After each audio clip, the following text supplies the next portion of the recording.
Hey everyone, it's VM Campos Magic Fan. Welcome to another streaming Saturday on Saturday Pacific Time Zone. Starting a little bit earlier than usual. I'm starting right before 8 o'clock instead of at 8 o'clock. And I thought, well, I was pretty ready, so we'll just maybe start today. And just need to set the final things for my stream, and then we can get to it. So let's check all of our cams. Here's the amazing cam, seems to be working. My volume seems good. Volume of the game seems good. Seems good. Full screen cam is right over here. That seems to also look good. All the usual stuff is there. No drink at the moment. I will have to rectify that soon enough. Web browser cam is good over there in case we need to do stuff on the web. Card cam. Yep, card cam is there. We just need to fix it up a little bit over here. Got a set booster to open up soon. Gotta fix that exposure. Let's see here. Card cam right here. Seems to be kind of twitching on and off or something. Sorry about that. Let's try to fix that. Exposure over here. Let's lock the exposure instead of it going back and forth, and then the zoom will probably be okay. So there's the card cam. Then I've got something special over here. It's blank for a moment, but then it will appear over here. It will appear right here. So I've got some cool photos to show a little bit later. Over here, we'll look at these later. Now we can look at it in its own spot like that, or we can do it like this. If we go to the full screen view like this, we can put it in there somewhere like that. Somewhere like over here. Like that, and we can say, yep, check out this family, check out this vintage photo that I took. So we can look at some of these later. I don't want to spoil that just yet. So that's one of the things that I have planned. Look at some cool photos that I shot. Quote, cool. And there's our schedule. So we're going to do some gold digging, and crack a pack. Got a real life pack to crack at some point, and then other things. Now what's this notification that I got here? I got my eBay notifications doing stuff, but let's do a little bit of gameplay. So 500 and 500, blue or black, blue or green. It really wants me to play blue. Now if we re-roll this, blue and green, blue and black. Okay, let's do this one, blue and green, because I've got a blue and black deck or so, and I went to white and red. Okay, so getting trolled. Okay, that's fine. Let's play the blue and black deck that I've got here, which would be Quasar or Satoru. Let's do that one. That one's ninjas. So my eBay alert says that something volume 3, number 1, 2, 3, and 4, very hard to find issues, are on sale right now. Well, bids starting at $70.94 with a shipping of $61 from Australia. So that is quite expensive. Now what if you're shipping within Australia? Alright, so nothing cool. Here I have the turn 1 drop that I want, plus the 4 mana, but nothing to cheat in, and then that is Ren. They go first. Counter target non-creature spell. Okay, let's keep this, because obviously they're going to play their Ren and Stimpy, and we don't want that. So, turn 1 Death Touch. At least there wasn't a Land of War Elf. Hey there, Mark, how are you doing? Welcome. I'm starting the stream a little early this time, so you didn't miss anything. I'm just starting my gameplay here. We're in the gold digging side of things at the moment. Alright, so what do I want to do here? I'm gonna hold this. I'm gonna hold this. Counter spell? Nah, we'll be safe. We'll take out an attacker.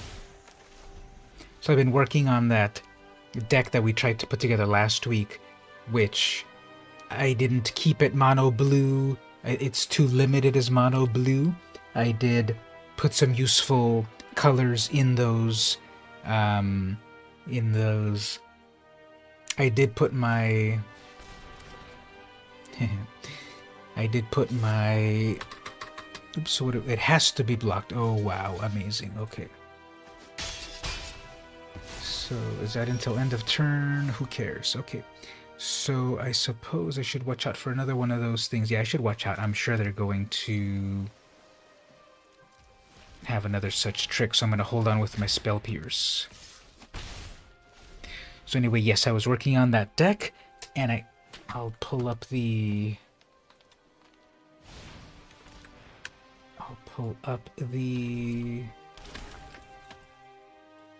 stats on that in one moment. It's not amazing, it's 39% at the moment. Alright, so next turn, they're obviously going to summon their Ren and Stimpy.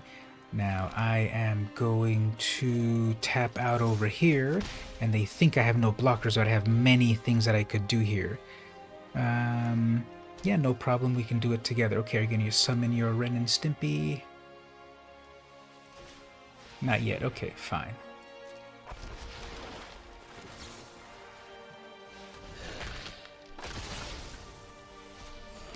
So this will be a little bit annoying. They've got a lot of power. Got my shields down at the moment.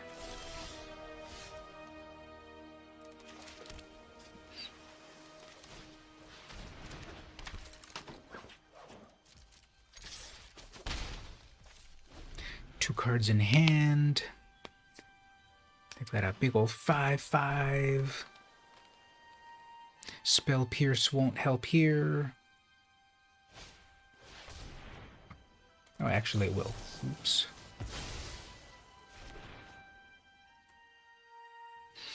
Then they'll attack with their poison and their 5/5.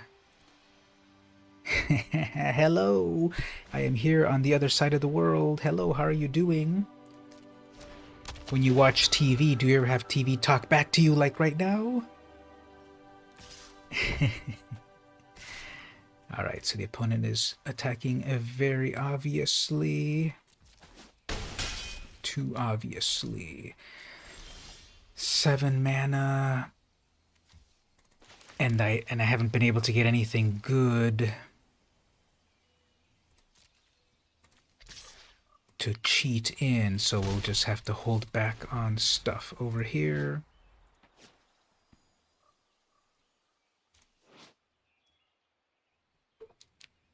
Target counter spell that targets a permanent you control.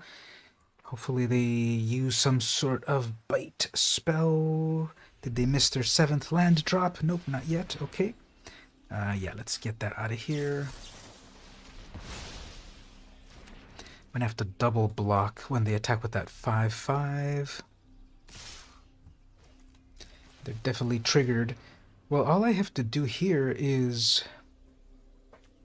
No, yeah, they definitely got triggered. Unless they have one final thing, because what I'm going to do is block that, block that. They still have a 1/1. Ugh.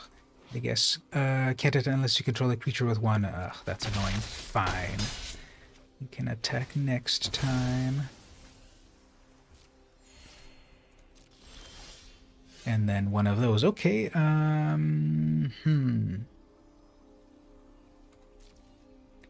I don't know. I don't think this will really help. But let's bring in a big ol' creature. Get a Doomblade in the hand. Yes, please. That's attacking as a 7/8.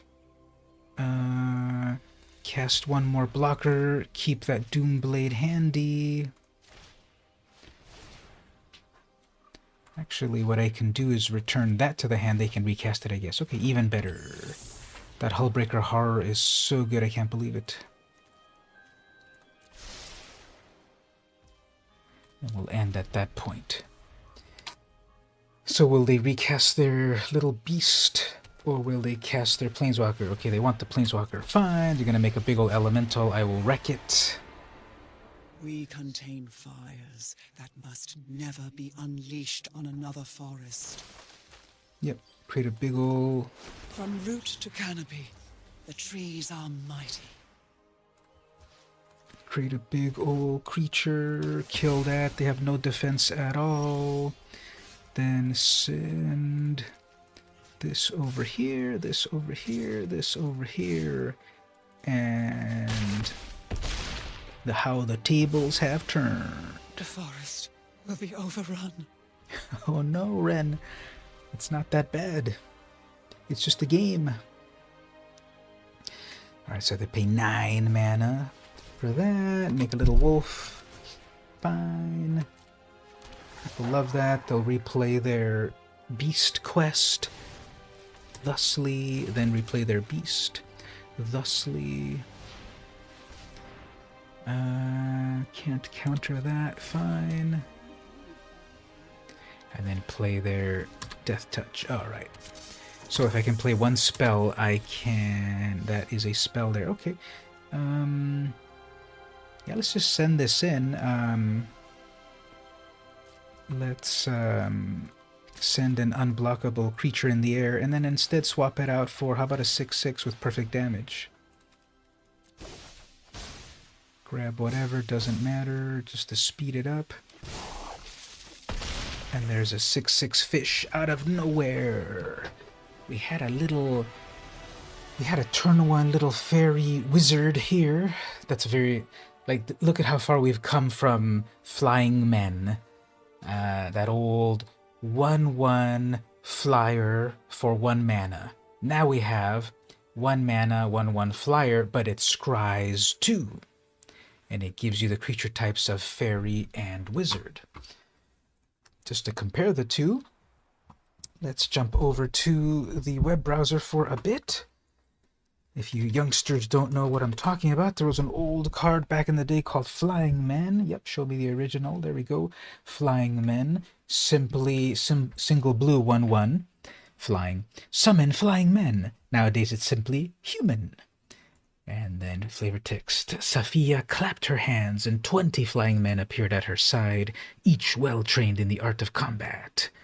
Really cool evocative art on that. I like the posing on it. It's Mother's Day. Oh, okay. A chocolate brownie. Ooh, sounds so good. Take some photos of that and put it in the Discord. I want to see some tasty brownies and the like. Happy Mother's Day to Alicia, and both mom and dad and both of you are doing a great job with the youngsters. You have so many Flying Men cards. All right. Well, they're each worth $28. If they were in mint condition, I'm sure they're well played, but I'm sure they're still worth $10 at least. So you got a bunch of Flying Men because they were common. Yeah, they were common. Arabian Nights commons, and they recently reprinted them. Time Spiral, Time Shifted. Was this a printed set or not? I don't even know anymore. Was Time Spiral, Time Shift? Yeah, that was a reprint. That was printed physically. But anyway, the originals. Chris Rush artwork. So anyway, this is how far we've come. We've come from Flying Men over now to Fairy. Very fascinating spelling. Seer. We've gone from that to this, which is... And you can also get it in the vintage border. Although that doesn't look quite right. Huh. In the vintage border with that text color looks very weird. But anyway, so we've come from that to now Scry 2. 4 of the original that you've got. Oh, very good. So maybe also some time-shifted ones. But we've gone from Summon Flying Men to Summon Fairy Wizard plus a Scry 2. So anyway, let's get back to some more gameplay. Some more gameplay as I'm trying to get today's gold. I'll pull up the stats on that Quasar deck in a little bit. 12 to 19. 12 wins, 19 losses. So still trying to figure it out, but it was better than when I played it on the stream last time where it was like 0 wins. 0 to 5 or something. And we'll play it a little bit and we'll figure out what else needs to be done with it, because it seems to do what I want it to do. It depends on the opponent. We can look at the win rate versus opponents, because with some opponents it dominates them. It's just massive card draw and damage, damage, damage, and drawing good cards. Plus I put more removal in the deck. But then against other opponents it just gets aggroed out or outclassed or whatever, and that's normal. Not every deck can work against every opponent. I go first. Nothing good to cheat in, and that counter spell is non-creatures, so I guess not a great hand. That's not a great hand either, but I have some mana fixing.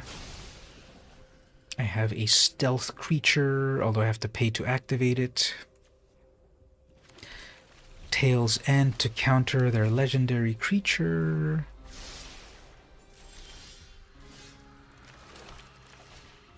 If I can get unblocked, then I can bring in my 8/8 or my 7/7 sea critter. Aw, man. Fine, they're gonna grab the, they got the counter spell. Let's see if they have removal. They have black mana, so they'll probably have removal. One of those. Okay, fine. They're gonna do removal until...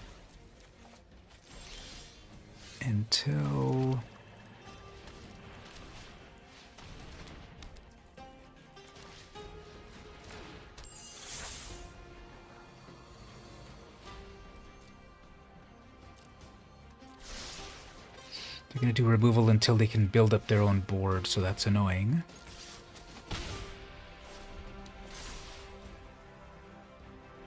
Non-creature, non-land. Whoops, I've only got creatures.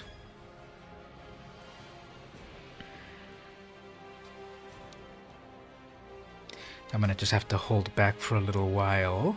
Can't summon my commander yet, they're going to have removal.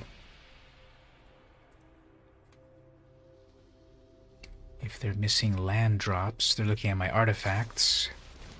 Fine. Yep, the opponent's just full of removal. Gonna chance it here, it's probably gonna get removed. But eventually I'm getting to these big creatures. If they keep using my removal on my replayable commander, eventually I'll get the mana for it. There's another removal.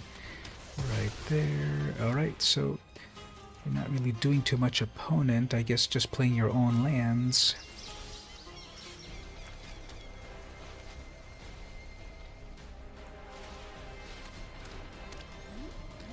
Got more removal? Hopefully not. No more removal, okay. That's removal. You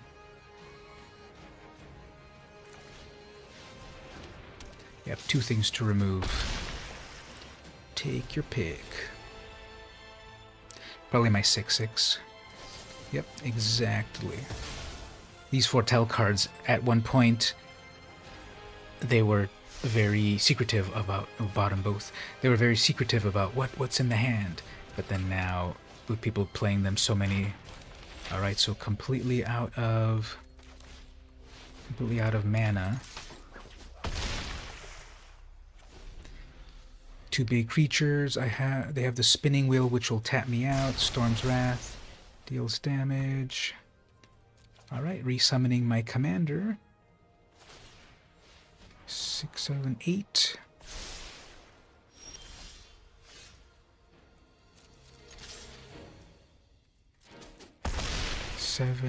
I should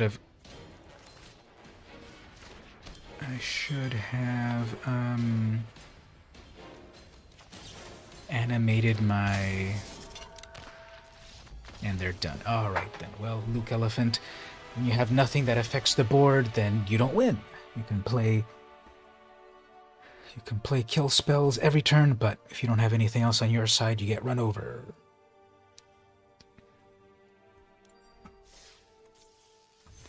And that that is the prize. Ooh, Mastery Orb. Okay, I think we can claim another one of these things.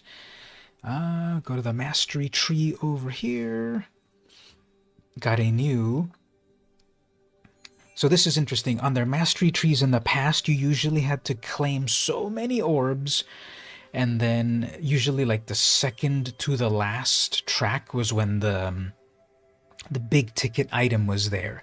Usually, well, no, that's the Umezawa deck. That one's always got a very good win rate. I'll show that one in a moment. Quasar, the one that draws cards, that's the one that needs help. So on this mastery tree, usually it's the second to the last item in the track that is the big ticket item, and on this set, it's the second item. So I don't really have nothing else that I care about claiming past these, and I've already claimed them all, almost. So we have all of these fun new avatars. I'm not really going to activate them, but these are the new families. So we have Lord Xander, the Collector avatar. Oh, sorry, Lord Xander, the Collector. Rafine, Scheming Seer. Falco, Spara, Pact Weaver. Objection. The only creature from now on that could... The only character that can be called Falco has to be Falco Lombardi from the Star Fox games. No other bird creature should be called Falco after Falco Lombardi claimed it from Star Fox in 1996. Falco, Spara, Pact Weaver. And then here we have Jetmir, Nexus of Revels, and I'm about to claim Ziatora, the Incinerator. Listen to this. They're gonna have a fun quote. Run along now. Oh, I adore the hunt. Did that sound okay? She said, run along, I adore the hunt. We can go over here to listen to their other voices. Yeah, Star Fox, it was so good, I remember. Obviously, decades later, the polygons. Hey there, Asar. Sorry, I cannot read your name actually, but welcome to the stream. We're playing some Magic here. Now, I just claimed Ziatora, and here's some more of their cool names here, or some of their cool quotes.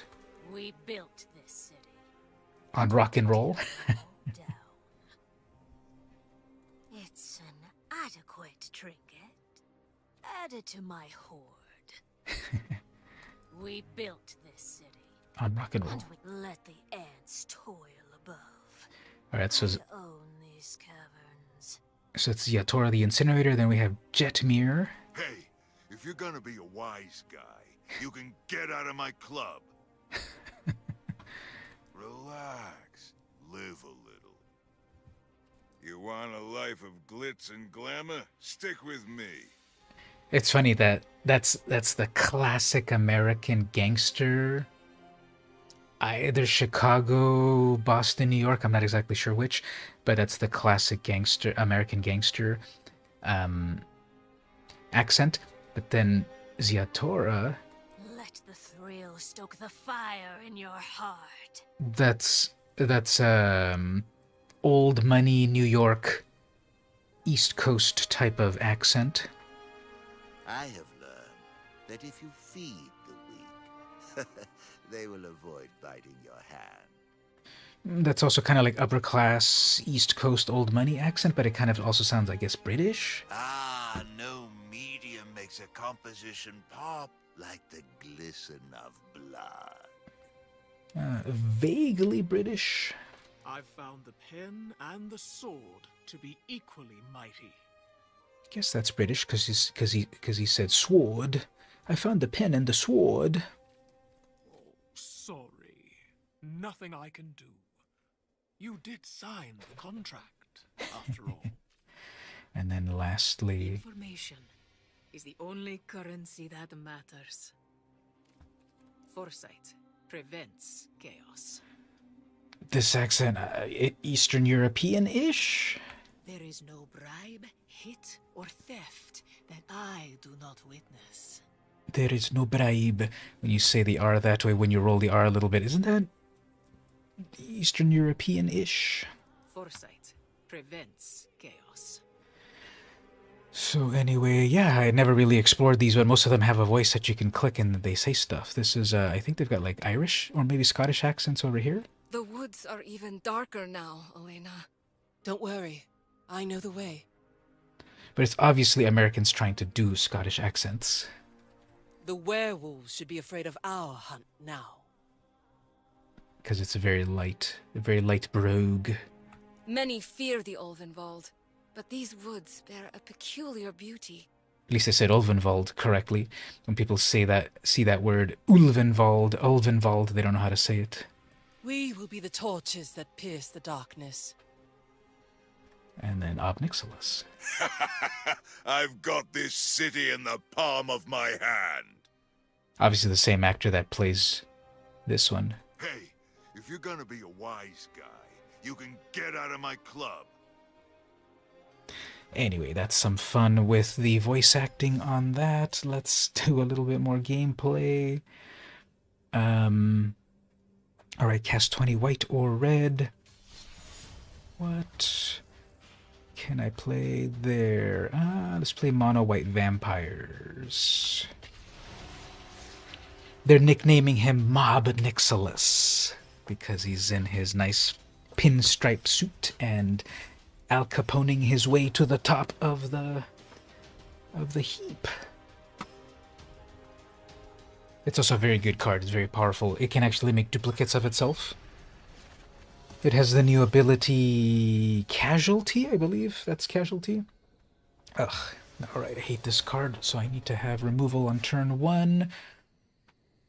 That's not great. That's not really removal, although Disenchant will help because it's an enchantment-based creature deck.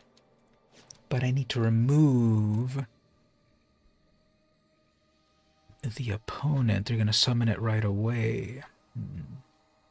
We'll play with this. It's an uphill battle with that opponent, but I'll just play. Turn 1 Authority so that their stuff comes in tapped and I gain life. Turn 2 Welcome. They shouldn't be able to play an enchantment right away.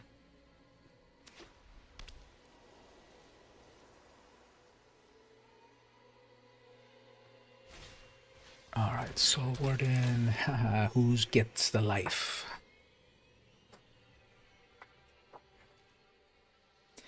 Pausing on 1 mana. That's probably that one gain life.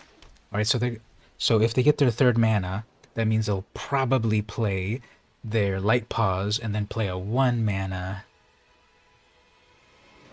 enchantment and then go get another enchantment. That's the whole purpose of that deck. It is a very powerful commander. When any aura enters the battlefield under your control, if you cast it, you may search your library for an aura with a mana value less than or equal to that one, and then attach with a different name and put that card onto the battlefield attached. So you go tutor for auras that are the same or lesser value. So conceivably they could play a 1 mana enchantment and go get another one. That'll be annoying. I guess we'll wait, because then we can disenchant a good thing. Then, turn 3, if I bring out Maverin, that would be useful. But on their deck, they'll probably have Pacifism or whatever. Circle of Confinement does stuff interesting, but nothing right away. When this enters the battlefield, exile target creature an opponent controls with mana value 3 or less. When an opponent casts a vampire spell with the same name as the card, this is the algorithm, like, how I'm playing a vampire deck and my opponent has a vampire hate card. When an opponent casts a vampire spell with the same name as a card exiled with this, you gain 2 life. Actually, yeah, what happened there? They played it, but for no reason at all, actually. There's no way that this would have exiled my creature, but I had no creature for them to exile. Like, that doesn't make sense. What did they do? Are they bluffing me?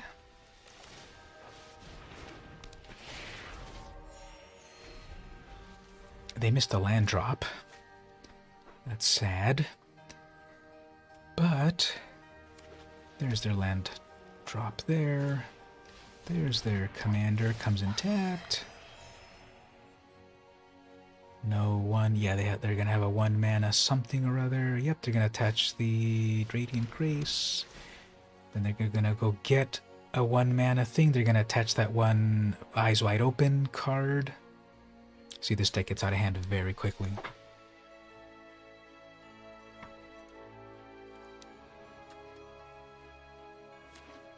See that, and then it creates a creature. Now it's a 3/3 with first strike.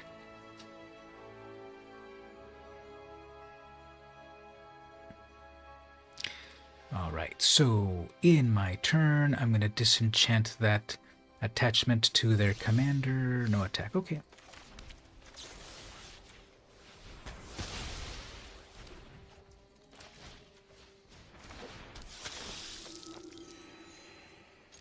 If they block that, they block it. Oh, we both have 30 life.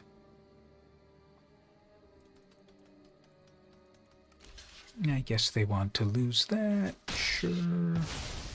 No more life gain for you.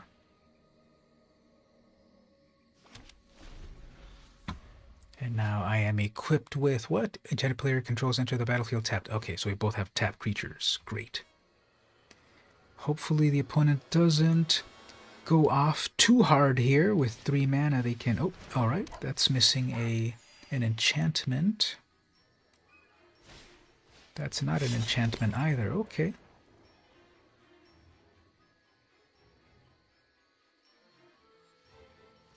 Alright. Well... I want to make more blockers. But they come in tapped. Wow, okay. So we both have that.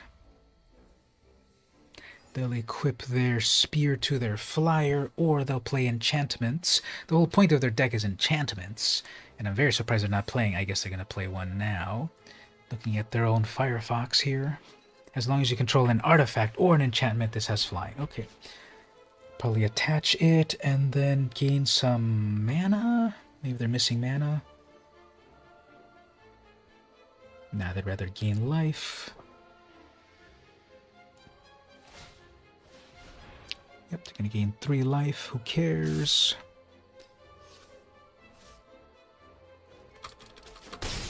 Alright, so here's what we'll do. And then they need to keep passing because that's got their indestructibility. There we go. Okay, so let's set up some anthems.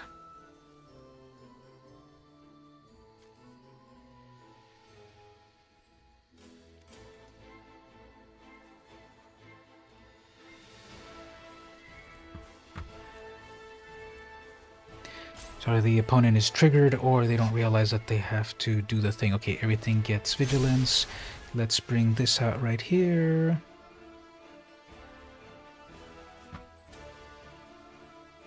Yep, opponent, you have to pass priority every turn. Welcome to Magic. There we go. So we got a bunch of creatures now. Bunch of vamping vamps. Make some more creatures, get some vigilance.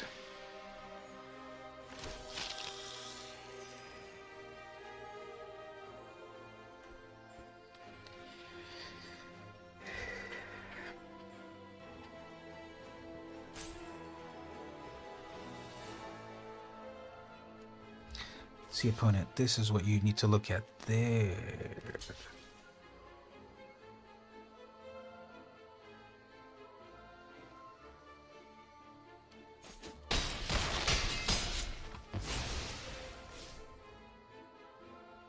Alright, all they need is their 4th mana, which I guess they have now with the treasure, and with that 4th mana they can just Wrath.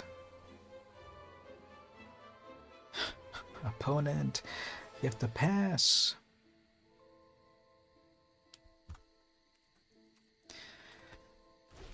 Alright, so see, the problem with the opponent is that they are forgetting to pass priority because they have this Shadow Spear, which has an activated ability of 1. Permanents your opponent's control lose hexproof and indestructible until end of turn. And that is an ability that can be responded to at any time, and the opponent also has priority. So the opponent doesn't realize that they can pass priority, and they have to have their hand next to the mouse to pass priority. But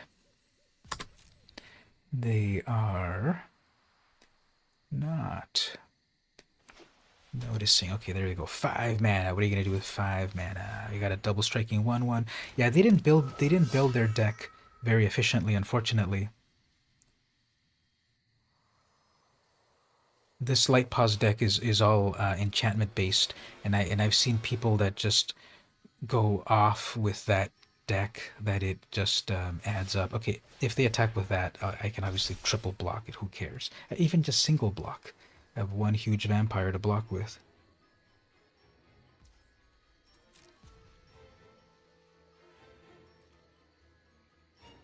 Okay. Opponent does nothing. Alright, let's put out another anthem. They still have the one. Maybe if I point it out to them, see here? Treasure goes here. Treasure goes here. Treasure goes here. Because the opponent can see when I mouse over their cards.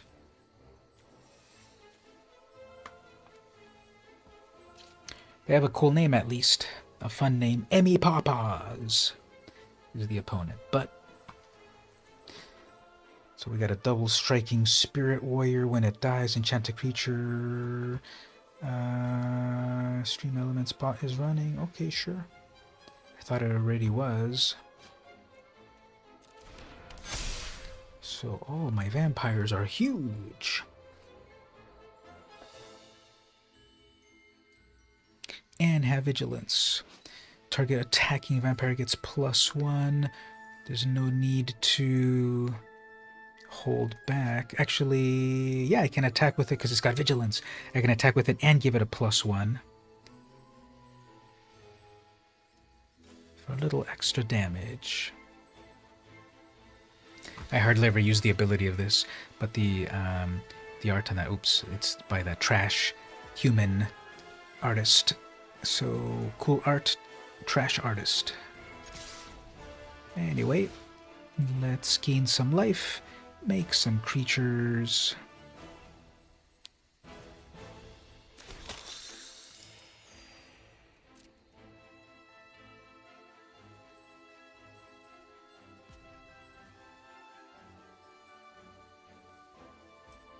No blocks. All right. Well, let's gain a little bit more life over here.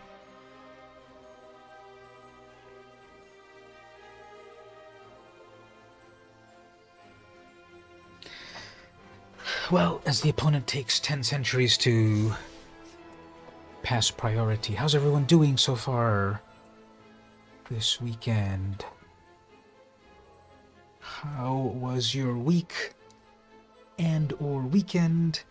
And how about any plans for the coming week? Hey Gabe, how's it going? Thank you for joining the stream. You're right on time. Let's see if your good luck pays off again, because every time you join to the stream I've won because you're good luck. And so right here I'm attacking with a bunch of vampires, and either my opponent has a slow internet connection, or they don't know how to play Magic, or they've lost their will to live, because it's taking for one life left. So yeah, I think you are my good luck charm, because hey there, Cameron, how are you doing? So the opponent has 1 life left, and I have 61 life. I got a bunch of vampires. Now, we're both playing mono white, so next turn they can play their board wipe, and then I'll be in trouble. But at the moment, it seems a little tricky on their side of the field. And I'm very surprised, because their deck hasn't really been... This is a very, very good card. And usually decks that I've seen play this card can play it very well. Just toss a bunch of enchantments on the battlefield and just go get a bunch of free enchantments, and this gets out of hand. I've barely seen any enchantments on this deck, so it almost feels like the opponent doesn't quite know how to play that deck. But maybe they're new to Magic. Welcome to Magic, Emmy Papas. I don't know, but the situation is dire at the moment. And here's when they board wipe. Oh, nope, that's not a board wipe. Okay, we'll be okay. Yep, we might. We might win this one. You can all tell me, maybe, are we going to win this or not? They have 4 mana left, so they could, as I do my Alpha Strike... Uh-oh. As I do my Alpha Strike, they could have a Settle the Wreckage. They could have some combat tricks here. Okay, let's do this. Even if you have some sort of amazing combat trick, let's do that.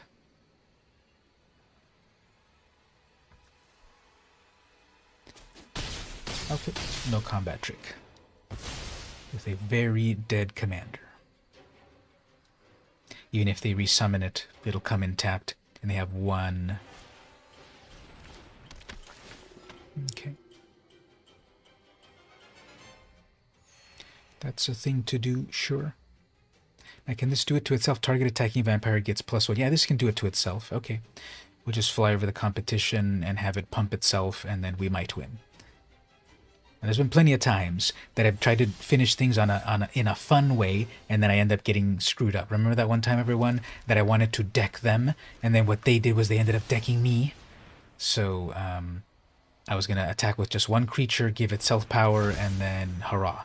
But I guess let's not even play around. Let's just go for it. Why try to be... why try to have some sort of fun finish? Just go for the finish. And just to make sure,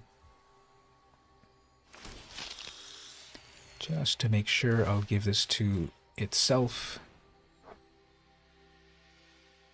So pro tip, you can pump itself up because it's got vigilance. So even if they double block my 7/7, after all of that effort, the opponent finally finds the button of where to concede. Hilarious.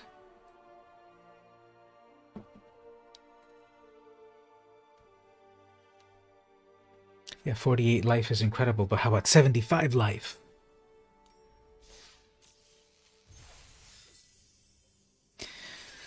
Alright, we're doing as per the schedule right here, we're doing gold digging at the moment, then we're going to do crack a pack. I have a real life pack of new Capenna to open up in just a moment. Then we're going to do Capenna draft. We have a little photo fun thing to do, and then just more gameplay. Before that, let me give a shout out to some of the recent followers. Shout out to Mark Sudos. Can't quite see his name there, but it's there. Recently subscribed to the channel. Really, really appreciate it. Thanks for that. Shout out to Slight Kibbles 61 also for the recent subscription, and one more. Skylar's Funny, recent subscriber to the channel as well. Thank you all for that. Thank you for the GG. Let's just keep playing this deck a little bit more, trying to get today's gold. Then we'll pause. I will refill my drink. I have no drink at the moment, so I'll refill it. And then we'll do some more gameplay.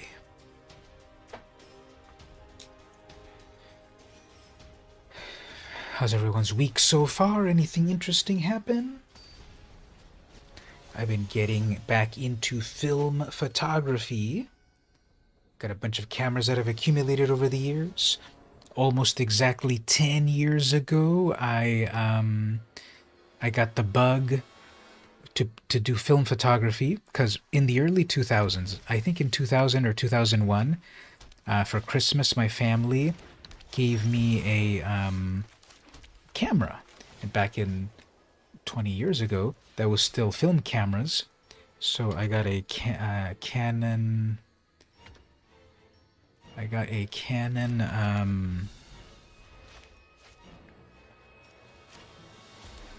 Rebel G, I believe.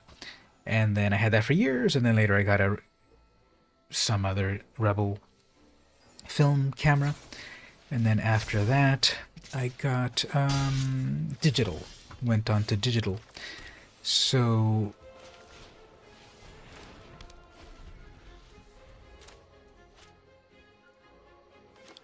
I've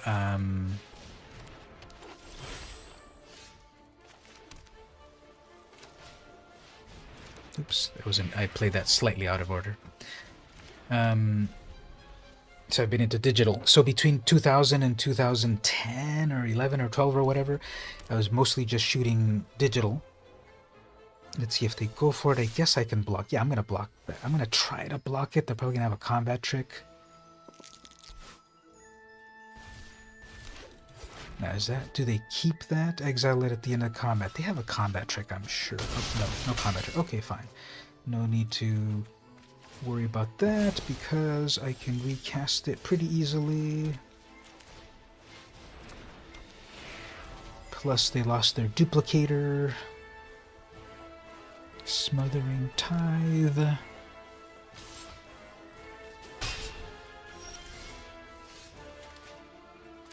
can I play this, then this? 3 and 4, yeah.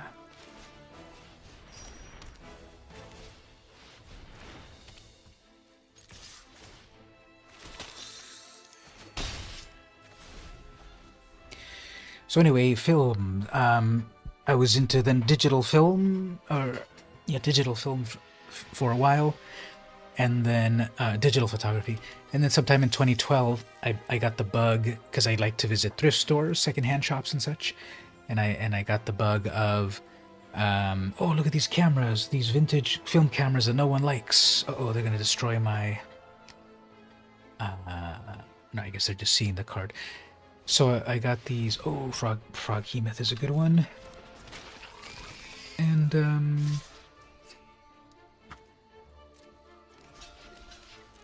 I found a bunch of cool...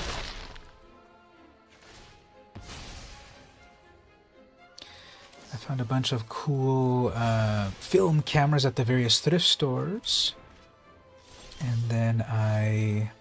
Oh, this is a good one, because I can cast it and it is indestructible.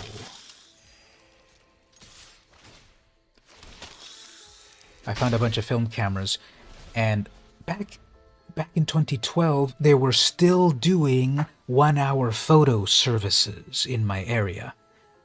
And I took these photos, and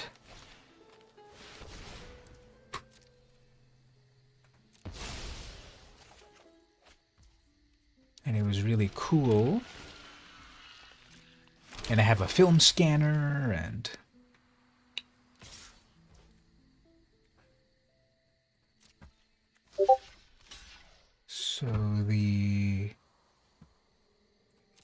so I was into that, and then time passed, and then I kind of lost track of it for a while, and then recently I started again. I got the bug again to do film photography. Okay, so let's do this. This will be nice and mean.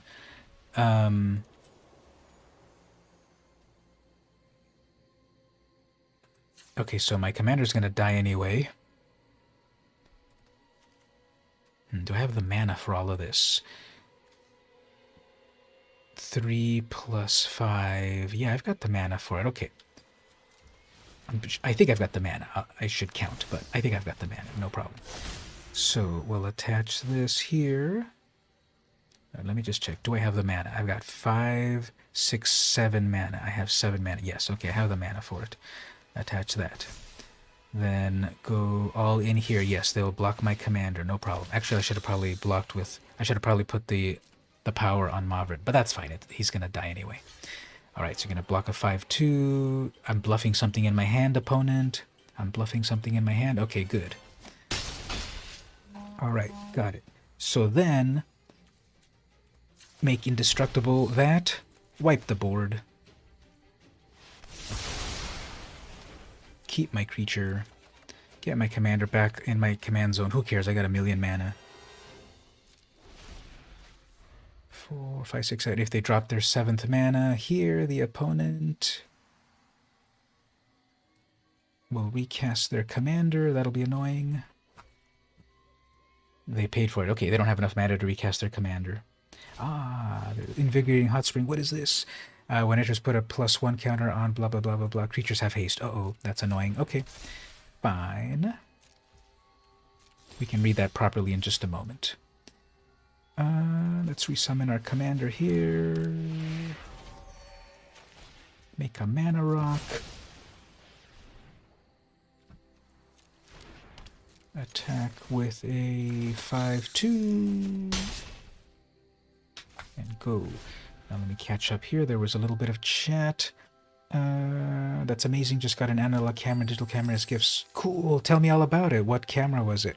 Did some bird shots with the digital one. Tell me all about that. Either one of your cameras. That really interests me. Modified creatures you control have haste. There's no modified creatures at the moment. Oh, I guess actually put a on that. Okay, fine. Attack me with it, but then who cares? And it has trample. Fine, I guess. Just block a little there. Guess I can wipe the board again. Yeah, I guess I'll do that. Oh, I can just do that, actually. Much better. Much better. Attack with that. Get a life.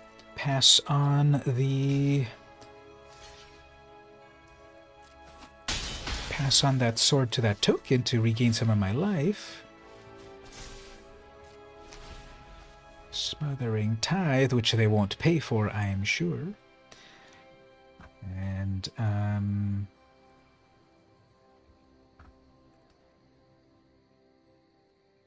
I'll show this in a moment. The Mother's Day chocolate brownie cake, which looks amazing, very tasty. Unless you don't want me to show it on the stream, let me know, Mark. But that's a really cool... Oh, man. As a digital cost, you may tap any number of untapped whatevers. Explosive deals 10 damage to any target. Uh-oh. Fine, I'm down to 4 life. What is going to deal 4 more damage to me? Nothing. Okay, I'll gain some of that life back with my dancing sword. The digital camera is a Lumix and has manual and automatic. I love that. Definitely. Alright, so nothing valuable here. Gain some life back. Hopefully we don't get some final red shenanigans that blast me out of nowhere. You know how I love to get defeated with a red spell. And you prefer the automatic one on the go, but your experiment... Yeah, definitely manual settings can be very powerful. They take some time to learn. Have you previously learned anything about photography? I've taken classes in photography and consider myself not a pro or whatever, but consider myself a little bit higher end photography enjoyer. And yeah, having the control of your f-stops and shutter speeds and all that good stuff is good stuff.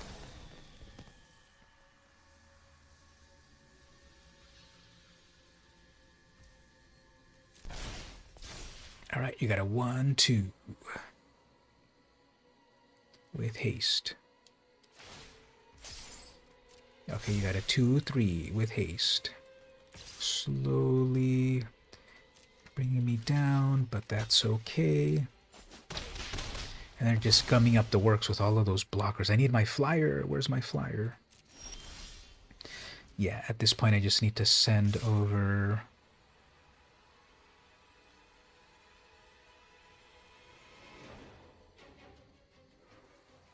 Yeah, I'm kind of stuck here. That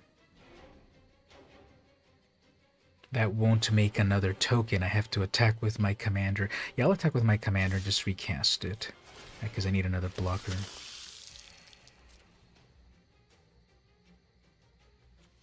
Let's see if they call the bluff. Nah, they're gonna block it.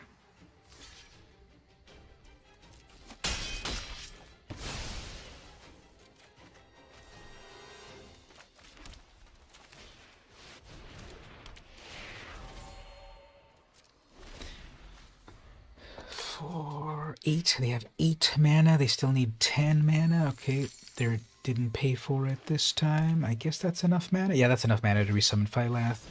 Make a whole bunch more blockers. I really need my flyers. This is getting a little tricky to get out of. They'll put a +1 on itself. Still getting used to the photography, experimenting, learning from it. Very nice. And then a bunch of... This just adds up like 50 times, right? Okay, well, that's fine. Opponent, you got it.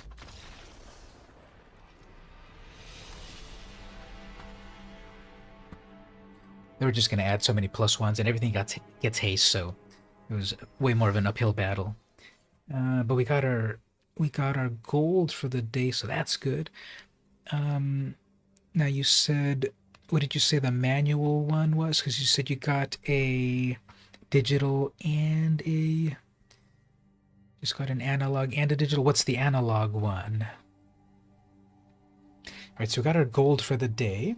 Let's take our first break. I'm gonna go get a nice drink, and then we'll do the next part of the stream, which is going to crack a pack of new Capenna cards, the brand new set. You can tell me all what you think about its aesthetic. The art is amazing, of course, and the cards are cool, but then we can talk about the aesthetic and how does it relate to Magic sets. Anyway, let's take a short little break, and I'll be right back.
Alright, everyone, we are back.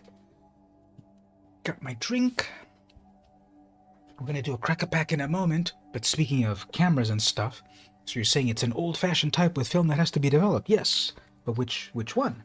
So let me show you the one that I have right here.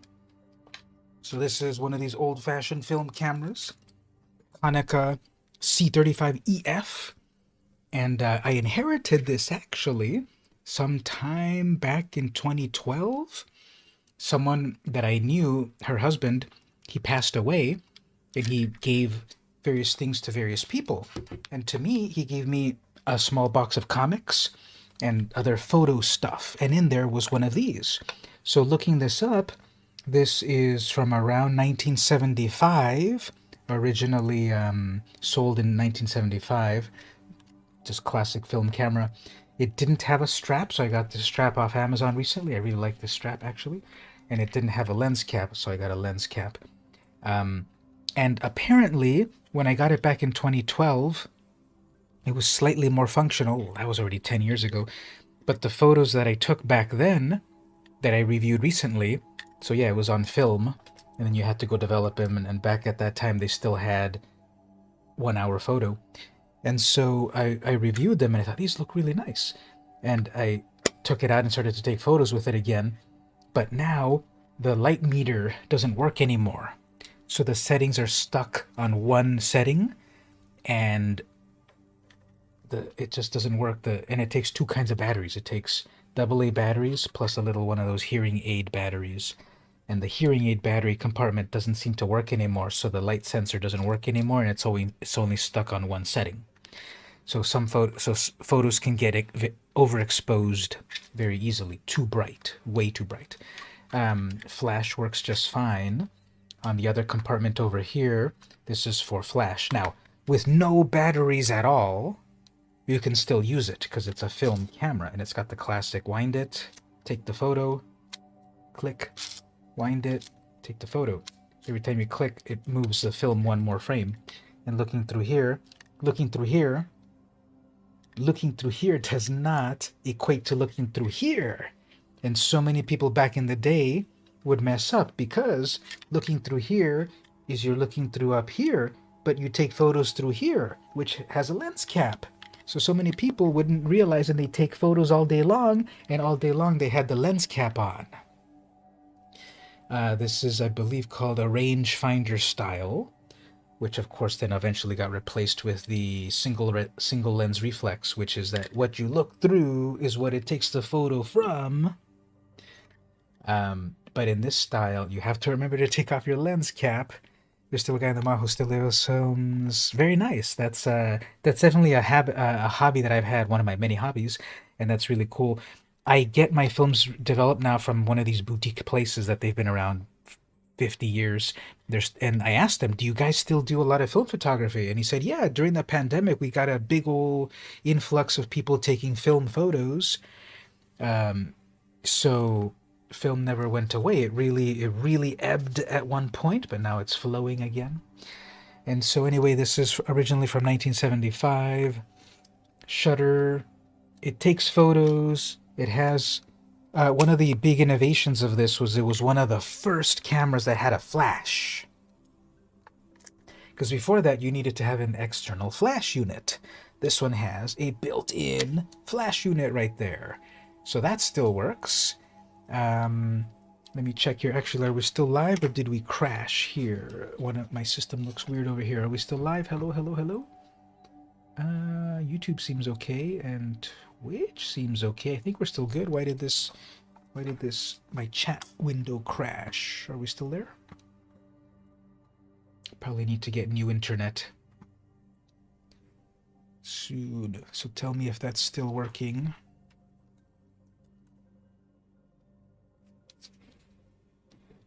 Guess it might still be working.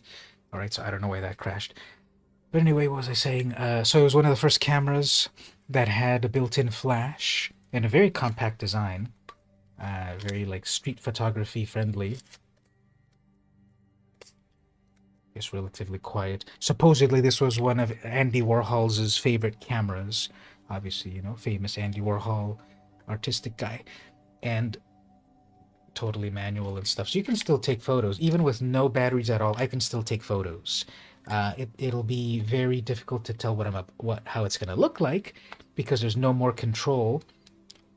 The light sensor doesn't work anymore. So instead of it regulating the amount of light, it is always going to accept all the light. Instead of a range of light, it's going to take all the light, which might make things overexposed. In this room right here, it wouldn't be overexposed, but outside they would be overexposed. So if you use film with a lower sensitivity, it should be okay. So that's one there. And at that time in 2012, I also got one of these. I was at thrift stores and stuff, and I got one of these, which looks like a camcorder. You hold it with one hand, and it looks like a camcorder. But this is the Yashica Samurai 4 or X4, and it's definitely a much more modern. I forgot from when it is. Maybe the 90s, maybe the late 80s, and it takes very unique batteries. It doesn't take AA's or AAA's or anything like that. The time-lapse video. Yeah, check it out at some point. It's just only 1 minute. So this takes film, but it's very unique for various reasons. So it's got a zoom. See how that extends? So you can zoom up to some amount. Now this is one of the ones that you can see through the eyepiece, and what you see through the eyepiece is what you see in the lens, of course, compared to the other one. So if I have the lens cap on, you will definitely not see anything there. So no more of that problem. And it's a little bit more modern. It can stamp the date on it and everything. Now here's the innovation of this. This is a half frame camera. So one frame of film is divided in two, so you take 2 shots on one frame. If you have 24 frame roll of film, this will take double. This will take 48 frames. So out of one roll of film, you get double the photos. That's the big innovation of this. Plus it's also a single one handheld thing compared to these other ones that you have to hold with 2 hands.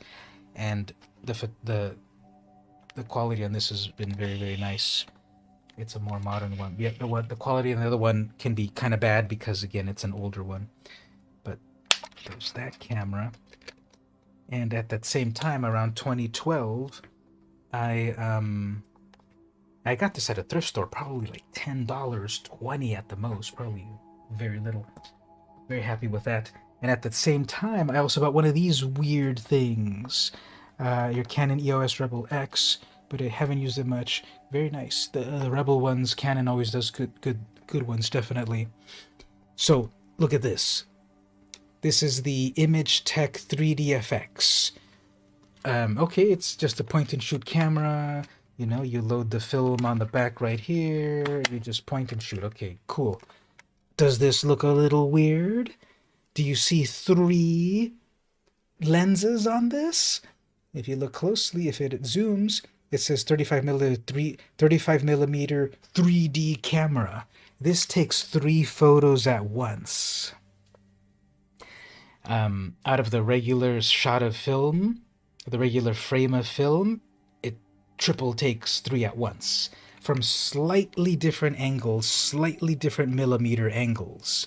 So the idea, as I researched this, was that if you got this processed back in the day, and I forgot when this is from, at least 20 years ago, something like that. If you asked for the special processing, they would process 3D photo that the three shots that it took, they would print it in a certain way that you can kind of flip it and look at it, and it was 3D because it was slightly 3 different angles. Right on, head on, slightly left, slightly right.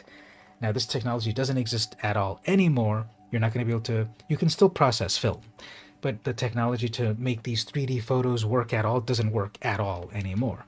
But it still works, and it can do stuff. Now, I did have this scheduled for slightly later, but let me show some of these photos that I was talking about. Let me show you here on the 3D that 3D camera one right there. This is a shot of my. This is a shot of my my house. So that's a photo that I took very recently, a couple of weeks ago.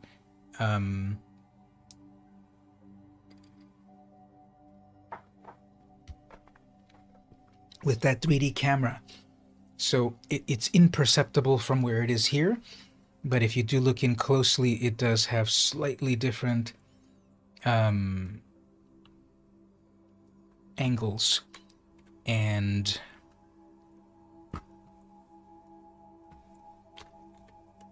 there's a shot of this office right here from the other side over there. And this is part of why I like film photography, vintage film photography, because it does all of this. No, it doesn't need any 3D glasses. They would print it in a way with that lenticular style that you might see sometimes on books or comic books, that you look at it in slightly different angles and it slightly moves. So it was just a printing all by its own. I've never seen an example of it online, or I never saw that in person back in the day. The technology is long dead, but from what I read online, that's what they would do. They would print it in that lenticular style. So one of the things that I like of the aesthetic of film cameras is that it can be very low quality. You see all of these specks of dust. You see this lens flare here, or maybe a ghost or something, and the sprocket holes and stuff. And I kind of love that aesthetic, because digital photography, you can take 50 shots and you keep the perfect one. Film photography, you need to get good at it to get good photos. But also the aesthetic of like these old broken down cameras, old extinct cameras, all of this grain and blurriness and weird artifacts, I like that. It's that sort of lo-fi aesthetic that I like. Here's a shot of one of the classrooms I teach at. I have no idea where there's like a red ghost floating here. Yeah, there's another ghost there at the classroom. And so here, without flash, and then, oh, I guess I didn't take one with flash. Okay, well, anyway, so again, this like distorted weird colors and out of focus and barely things in focus. I like that aesthetic. Obviously, with our own digital cameras nowadays, you can perfectly take photos. I scan these all myself. I should have scanned this one a little bit better. Too much of the sprocket holes at the top. But anyway, here is a shot of the parking lot. And it's slightly, it's a few millimeters off on the camera, but then it translates to a few meters, I suppose, in real life of difference. Jump to, okay, so here's a really good one. So with the right light and everything, you can take a pretty good photo. And yeah, there's all of these little things that could be photoshopped out, but I like that. And then it's a very grainy, not like a pure blue sky, but graininess in the film. And the thing about film is I had a bunch of film that I've had for years. Apparently I had a few rolls of film that said process before 2009. So I had expired film, and I shot it, and I developed it at the shop, and it came out fine. It's very interesting that even though it's expired, like you obviously wouldn't drink expired milk, but you can still use expired film and oftentimes still get results. And these are not going to be perfect photos like in digital, but that's not the point. Look at this vignetting. Look at how there's a little bit of shadow on the top left on each of these. That's part of that style. The vignettes on the edges and even on the side over here. Oh yeah, let's take a look at that cake for a moment, because that looked very tasty. Let's go over here to the browser. What is the cat destroying? Let's look at that for a moment. Little digression here. Look at this cake. Tasty. And it's a flower plus a heart. And it's pink. And it's chocolatey. And you're a good husband for cooking it and plating it and everything. So very tasty. Very tasty. So thanks for sharing that. Happy Mother's Day. And send me a slice. Put it in the post, and I'll get it in a few weeks, and then I'll review it on the channel.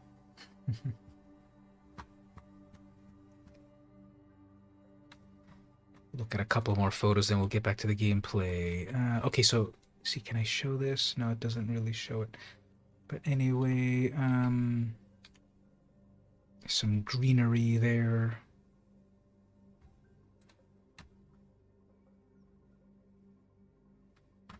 One more. Here's from the top of a building. So why are there randomly dark spots in the corners of the photos? Who knows? It's not a high quality camera. It is probably a plastic lens. Glass lenses are better for photography. So it's most likely plastic. And the film. Let me confirm here. I made a note. What was the film again? This was Fuji Superia 400 old stock is my note here. So that was film that I had since 2009. And you're supposed to use film within the year of manufacture or so. So that was very old film, but it's still shot and it's still exposed. It'd be nice and moldy. Well, obviously I was expecting you to pack it in dry ice and obviously pay for the overnight shipping, which would probably be $1,000. And that was what I was expecting. But yeah, if you want to send it with the so that I have flashbacks of the gum episode. So here's the field. Back there's the football field, American football field back there. Solar panels in the parking lot. People walking around. Blurry on the edges for no reason. Nice and sharp there. Vignettes in the corners for some reason. Scratchy film, grainy film. I love this aesthetic. This is the power of film. Might not be perfect, but it's unique. Here's the last one. We'll get back to the gameplay. So just some really cool artistic shot right there of a bunch of lines on the hallway.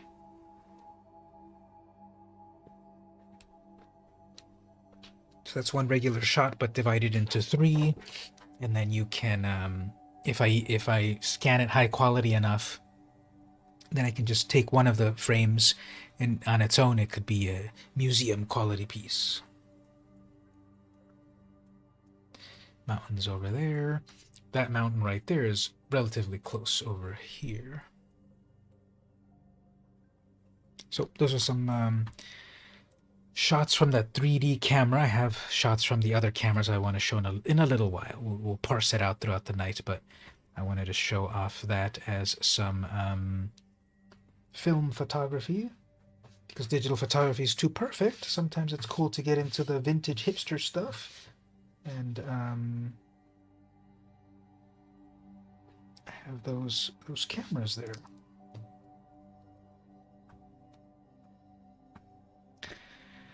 Let's crack a pack. Then we'll do a draft of the brand new set. New Capenna, City of Families.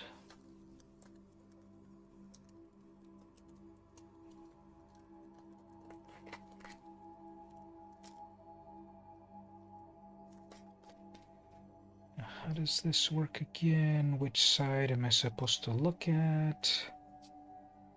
This side, okay. So this is one of these, hey, wait a minute. Okay, yeah, so this is one of these set boosters. This is the one that's full of fancy things. First, it comes with an art card. This is some character, and it's just to focus on the art. Very cool. This is... I can't read that. That is Venom Connoisseur. The printing on the back of these look a little weird. This is Venom Connoisseur. Probably attached to some sort of death touch creature or something. And then we've got...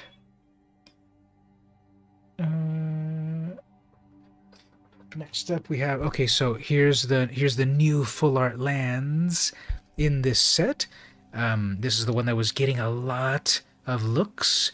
It is in this Art Deco style, and it's a mixture of cityscapes plus Art Deco style. I think this is incredibly impressive art. Obviously, in a world that is not really nature-based, this is a city-based set. You have to do mountains as skyscrapers. And so we have this style of Art Deco, futurist. It's futurism, it's Art Deco, it's that early 20th century, it's that roaring 20s art style. Very nice. This is the first one I've gotten of this. So this is one that when I saw this spoiled, I thought this is a very impressive land. I had already previously said it, don't need to repeat myself. I don't feel that this feels like a Magic set, but it's great art, it's great characters and all of that. It just doesn't feel like a Magic set, but this is amazing art. Next up, we've got Obscura Initiate. This is a 3-mana bird citizen. Citizen makes a return in this set, so there's so many new citizens in this set. This is a 2/2 flyer. Then you can pay 1 and either a white or black mana. This gains lifelink until end of turn. Yeah, you know, here's the funny thing. It's shaped. You could, if you don't look too carefully, it's shaped like a mountain, but it's skyscrapers because there's not really nature in this plane exactly. Something like Ravnica.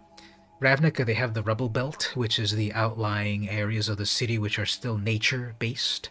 That's why Gruul and stuff can still have trees and stuff in their artwork, and Selesnya can be very hippies and greenery and such. But in New Capenna, to my knowledge, it's pretty much cities with no real greenery, except I guess municipal parks and stuff. So art-wise, I love it. It doesn't feel like a Magic card, but the art is amazing. Broker's Initiate. We have a single white mana for a 0/4 cat citizen. This type of cat, they went with this type of cat, which is more like a lynx. I'm seeing more like lynx because you got the little cute little fluffy tufts of hair, like lynxes. So the cat critters in this set are more lynx-like than other types of cats. It's a 0/4, but you pay 5 mana and it becomes a 5/5. We have Rocket Raccoon over here. Cabaretti Initiate. Single green for a 1/2. Raccoon Citizen.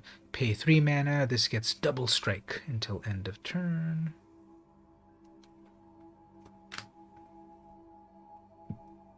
Riveter's Initiate.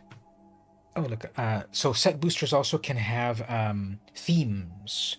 And so far, I've gotten all of these colors, and all of these are initiates. That's really fun. So set boosters are not designed to draft and play with. They're full of goodies, they're full of themes and stuff. And so far the theme has been a bunch of citizens, and basically all of them, because I got Cabaretti, Brokers, Obscura, and Riveters. There's one more. Maestros. Let's see if we get a Maestro one. Last night you watched the video on the new set. It explains the play and basics.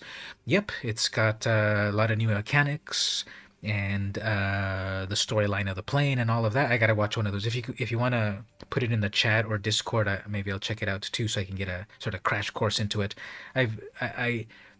Because my New Year's resolution of 2022 that I'm going to spend on less Magic product this year, I haven't kept up too much on this new set, backstory and all of that. I've kept up with the mechanics because I've been playing the game, but not too much about other things. Riveter's Initiate, 2 mana, 2/2, pay 3 mana. This gains Death Touch.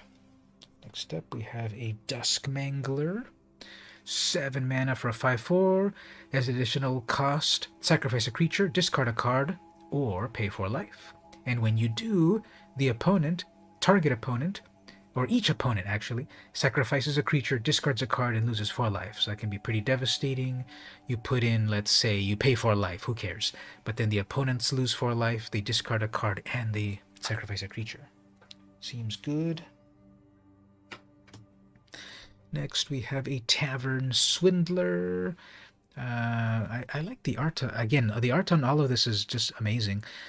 So just the perspective right here of someone toasting, because you have a hand over here and they're toasting to the swindler, and she's got a really cool expression and drinking some fun grown-up beverages, and cool art like her hair and everything. So 2 mana, 2/2 human rogue, tap, Pay 3 life, flip a coin. If you win the flip, you gain 6 life. Oh, Tavern Swindler. This makes a return. Yeah, we've seen this one before. Let's compare, actually. Tavern Swindler, this is the second printing of that, I think. The last one came out in, I think, one of the Ravnica sets, maybe? Somewhere. I have it on one of my decks. Tavern Swindler. I just remembered because of that flip. Return to Ravnica. So yeah, that was the original one, with a little bit more of a risque outfit. Is it the same character? Is she a planeswalker? Because there's a character here with platinum blonde hair hanging out at a tavern, and then here's another character with platinum blonde hair hanging out at a tavern. It's the same character, right? It's gotta be. It's a planeswalker. Oh, this character's been around a while, actually. Original Ravnica. Original Ravnica, okay. Rakdos cultists are her best customers. They never flinch at pain and are seldom good at math. Pay 3 flip. You might win life. Only a chump stops after one unlucky loss. You're not a chump, are you? So,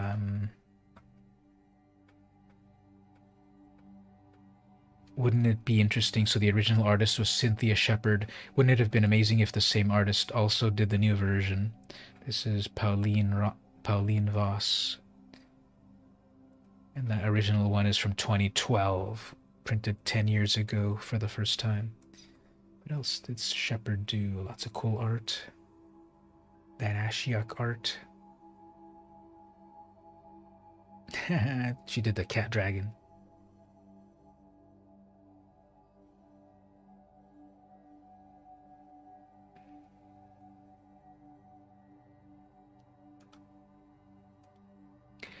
Anyway, back to the Crack-a-Pack.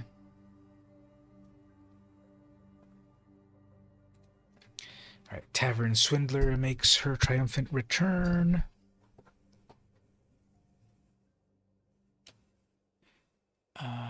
Psychic Pickpocket, 5 mana, Cephalid Rogue, 3/2. When this enters the battlefield, it connives. When it connives this way, return up to one target non-land permanent to its owner's hand. Okay, and to remind you, connive. To have a creature connive, draw a card. Then discard a card. If you discard a non-land card, put a +1 on this. So you get a 3/2, you get a new card, and then you have to discard a card. And if you discard a non-land card, this comes in as a 4/3. Now also, if you connived, when you connive, return up to one target non-land permanent to its owner. So you bounce back something. You get a 4/3, and you bounce back something to the opponent's hand. I guess you could do it to yourself and replay something else. When it connives, return up to one target non-land. Yeah, you can do it to yourself and do shenanigans. Yeah, exactly. The Swindlers. As I read the ability, I thought, that sounds familiar. And I know it more for Return to Ravnica. I wasn't playing during original Ravnica. So there's the Swindler. Then over here, we have one of the new alternate arts, alternate borders. Definitely leaning into that Art Deco style. Mr. Orfeo, the Boulder. 5 mana, Rhino Warrior. It's a 2/4. When you attack, double target creature's power. So you don't have to attack with this creature. You can attack with any other creature as long as Mr. Orfeo is on the battlefield. If some creature attacks, you can double its power. Whenever you attack double target. So you can only do it once, not for every creature. So you can do it to itself. And that becomes a 2/4 double strike. No, wait, no. Double target creature's power. Yeah, double the power, not double strike. So, pretty nice art. Next up, we get a Skybridge Tower. This is a land. Enters tapped. Okay, so this is their cycle of dual lands that enter tapped. And then later you can pay 4 to sacrifice and draw a card. So in the early game, it fixes your mana. In the later game, it draws you cards. That would go good in that black, green, red deck you had last stream. Black, green, red. Remind me. Black, green, red. Was I starting to build it? Or was it in a draft or something? But, yep. This is in those colors definitely, and I like its ability. And yeah, this land is nice. The border and the cityscape, very nice. Then we're coming over to the rare is Evolving Door, not Revolving Door. Evolving Door. 3 mana artifact, 1 at a tap, sacrifice a creature. Yeah, probably in the draft. That sounds about right. I was on the lookout for that card during the draft. So 1 in a tap, sack a creature. Count the number. Okay, this is going to be one of these essays that we need to read, and we might understand the card. 1 in a tap, sacrifice a creature. Count the colors of the sacrificed creature. Count the colors. Does that mean 3? I have 3 colors on this. Count the colors. That's what makes sense to me. That would be 3 right here. Not if I've got double black, for example, I don't count that twice. I assume it thinks differently colored. Let's keep reading. Let's keep reading. Count evolving deer. It evolves into a beautiful butterfly. Okay, count the colors of the sacrificed creature. Then search your library for a creature card that's exactly that many colors plus 1. Exile that card, then shuffle. You may cast that exiled card. Activate only as a sorcery. You may cast that exile card. It doesn't mention until end of turn, so I suppose I would assume whenever you want, as long as it remains in exile. There's a lot of questions. There's a lot of questions in this card. When it says count the number of colors. So Mr. Orfeo is 3 colors. Okay, that's what I think. 3 plus 1, go get a 4 mana creature and exile it. Then as long as this evolving door is on the battlefield, you can then play that card. I would assume that if the evolving door leaves play, this is no longer a static ability that lets you play it. A lot of questions. This seems complicated. And I think that's what people are saying, that Magic's getting maybe too complicated. Let's look up the details over here. Evolving door. How do you want us to play this, wizards? No errata yet. Okay, so in with the old, out with the new. So I assume if you've got a mono-colored creature, then you have 1 plus 1, so you get a 2 mana creature, exile it. As long as the artifact is on the battlefield, you can then cast that card. But only on your turn. Activate as a sorcery. I think that's what that card is telling us. If I get to play it on Arena, it will help answer those questions. Hey there, official Super Sakura. I'm so glad you are the official Super Sakura, and I'm glad you're in the stream. Welcome. So we're cracking some packs here of new Capenna, and that's the rare right there. Next up, ooh, look at this foil card. Ooh, and I got another rare. Beautiful. I got 2 rares in one pack, and one is the foil alternate art. It's got all of the prettiness because it's got the alternate border and the foil. Let's see if this is any good. Scheming Fence. 2 mana. Human Citizen. 2/3. As this enters the battlefield, you may choose a non-land permanent. Okay, I guess any non-land permanent on the battlefield, including my opponents or myself. Activated abilities of the chosen permanent cannot be activated. Oh, okay. So definitely for the opponent, choose their planeswalker and it nullifies their planeswalker. Choose their fetch land, it nullifies their fetch land. Activated abilities of the chosen permanent cannot be activated. Does that even tap out? Does that even destroy their tap ability for mana? Because oftentimes they would have the exception of giving you an exclusion for mana abilities printed on the card. So I'm not sure if this even nullifies their mana abilities. So choose their soul ring, and then now it's just a rock. What else? Scheming Fence has all activated abilities of the chosen permanent, except for loyalty abilities. You may spend mana as though it were mana of any color to activate those abilities. Alright, so you steal an activated ability of, let's say, I guess, the Evolving Door. You steal the Evolving Door ability onto your own creature, and then now you can do the Evolving Door. And this is colorless, so no problem. But let's say this guy over here, the Riveteer's Initiate, this has got black or green mana, and so the Scheming Fence can pay for it now because he lets you pay any colors. I guess that's what that does. So steals activated abilities. I guess you can also steal the activated ability of a Soul Ring. You can tap this and now it's a Soul Ring. Seems pretty strong. And I got it in the foil. Let's see if we get a close-up of the art here. This guy looks cool. And the last card is... Welcome to Arena. It is free to play. Play Standard, Sealed, and more. Standard, Draft, Sealed, and more. Play anyone, anywhere, anytime. And then we have a Be the Best Player in the Room. That's funny. You're all by yourself, so you're the best player. That might have benefited from a second pass on the wording, but we understand, Wizards. All right, so that was my pack right there. What did everyone like? Which card do you want in your deck? For the power, for the art? A lot of cool cards. As I said, I think there's a lot of nice cards in this set, definitely. And set boosters always are full of goodies. I got 2 rares in one pack. And alternate arts.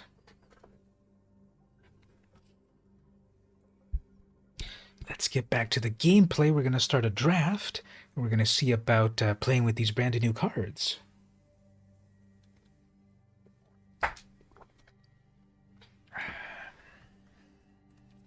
So we'll go over to a draft. Where's my drafts?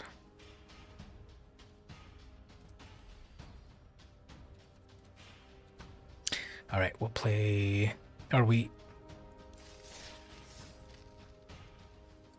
Sealed is still expensive. Eventually they get a little more affordable. Right now it's only in gems.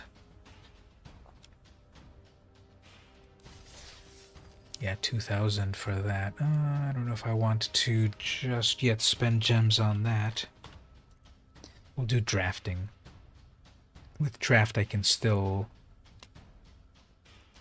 With the draft I can still... I can afford the draft. I've got a couple of pieces of gold for that.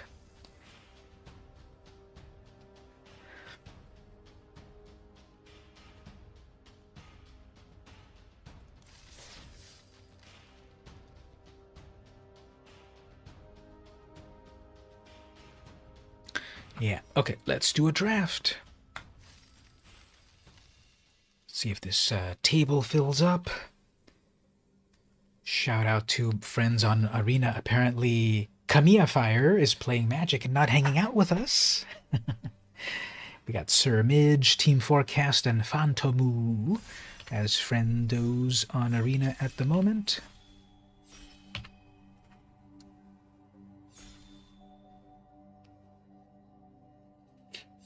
Just one more seat to fill. We're ready to go.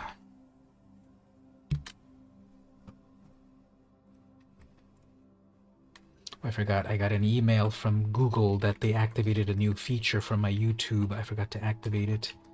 Can I still activate it while we get prepped here?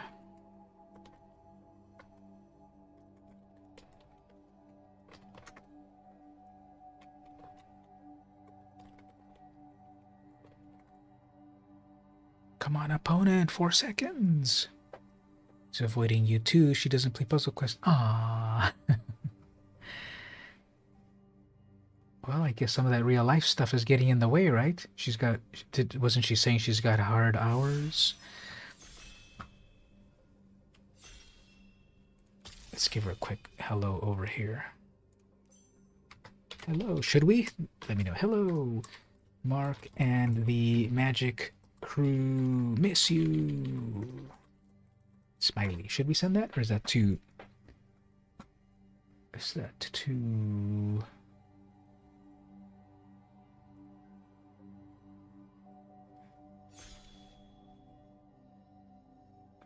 Oh, she just logged off, actually. That's alright. Come on, opponent, fill your seat. We're waiting for you. Anyway, where did I get that update about... I got a notification that I have a new Google feature. Here we go. You're eligible for blah blah blah. Congrats. Enable now. Okay, click that.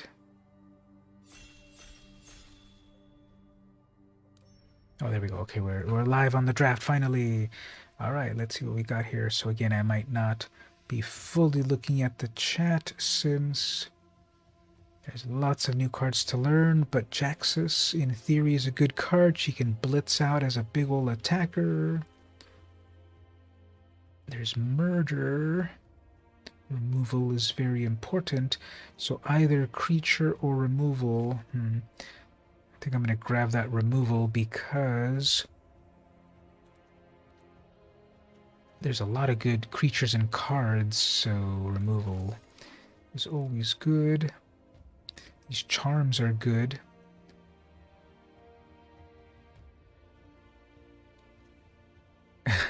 Omniscience. So does Puzzle Quest also do like standard and... Does it also do standard and legacy and such? So there's also card rotations and sets and the like?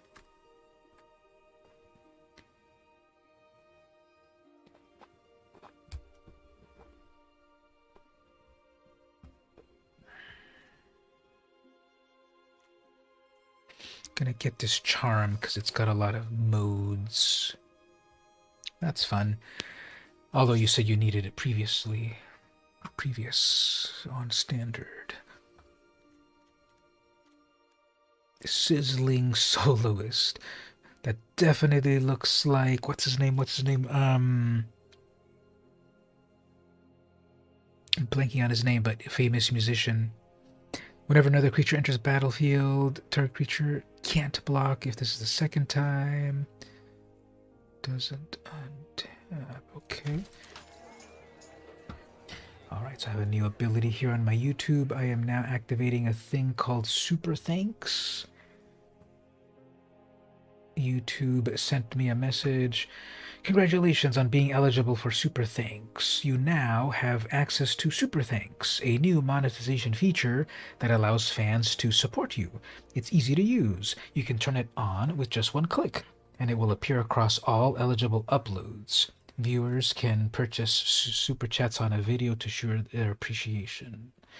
Okay, we'll check that one moment. Super Thanks. I guess that's related to super chats.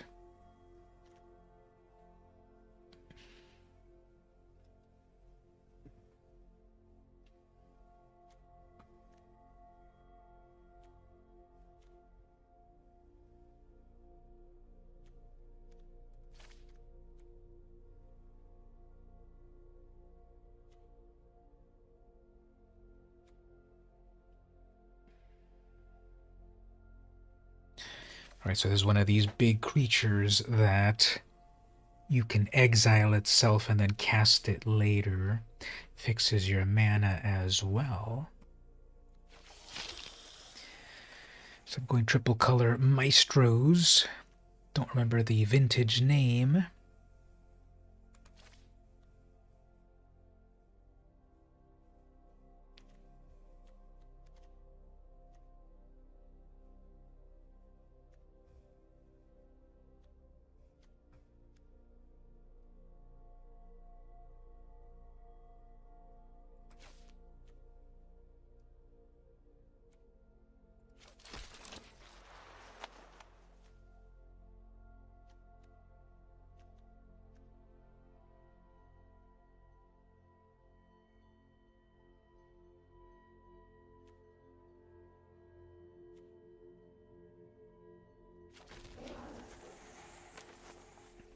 Draft is passing along pretty fast. That's good.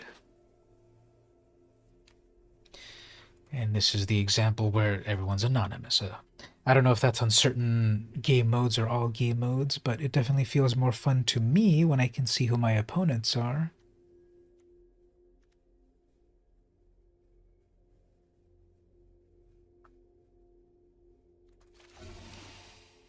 Just so that it doesn't feel so anonymous.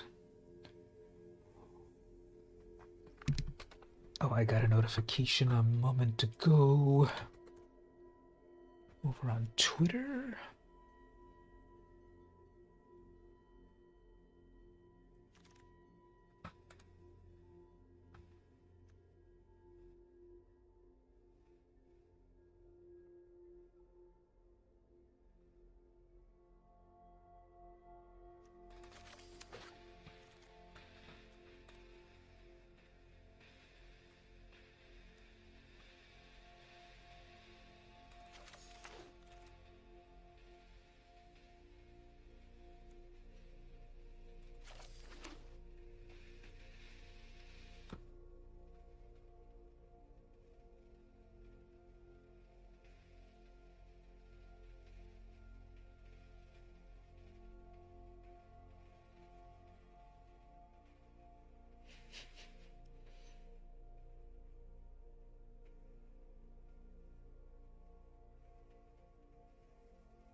All right, so I'm triple colors here, and I'm kind of liking what I've been picking up so far. Just need to do the mana fixing. Getting some pretty good creatures, getting some pretty good removal in Maestro's colors, which I guess previously was Grixis or something. I don't remember the old names. I wasn't playing at that time. I don't have them memorized. And I was just talking to someone in the game that I played yesterday that he was saying, yeah, I'm not going to remember these new names. I'm going to call it Jund. And I told him, yeah, but the newer generation getting into Magic now is going to know it as Maestros, Riveteers, Brokers, Cabaretti, and Riveters. They're not going to remember Jund, Naya, Grixis, Mardu, etc. That was before their time. Same thing with the Witherbloom. I mean, the same thing with the Silver. The same thing with the, what's it called? The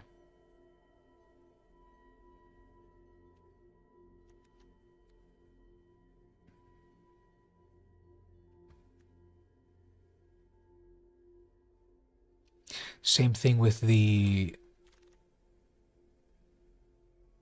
Strixhaven cards. Oh, someone passed a murder on turn pick 3. Okay, I will definitely take that. Same thing with what's it called? The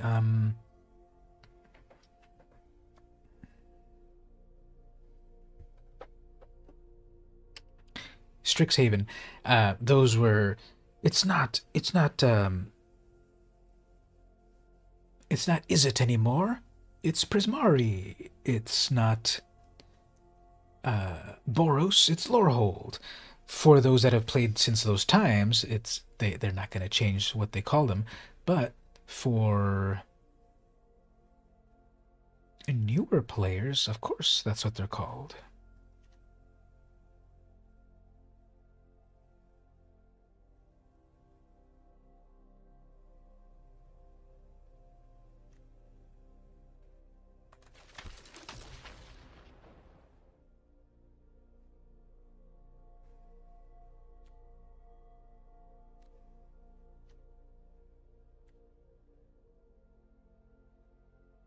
Yeah, people are passing some good red and black cards, so I approve.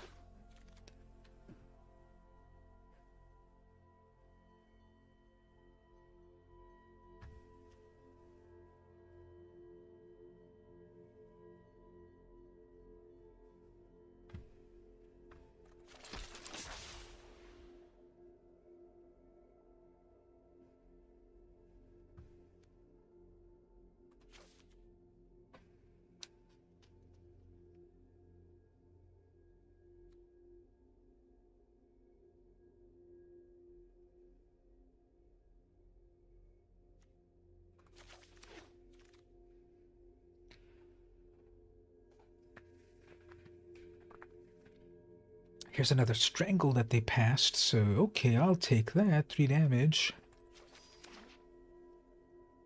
People are definitely passing black and red cards, so give them to me.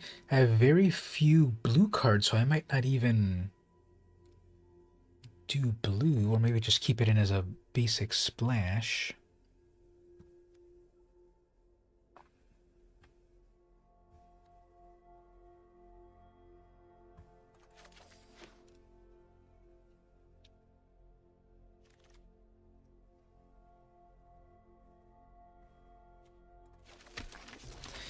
Getting lots of treasure, so I could be on the lookout for some good blue cards.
This is going pretty well. I think I'm getting a good variety of cards, mostly black and red with a few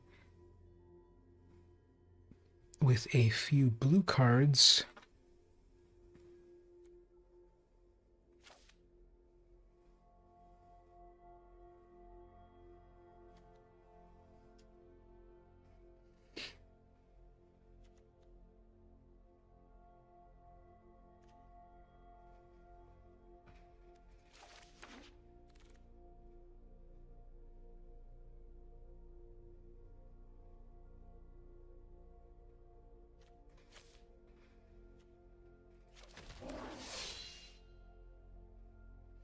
I've been seeing a few blitz cards, so those creatures come in, they attack, and then they die, but then you draw a card, and you might get other things out of them.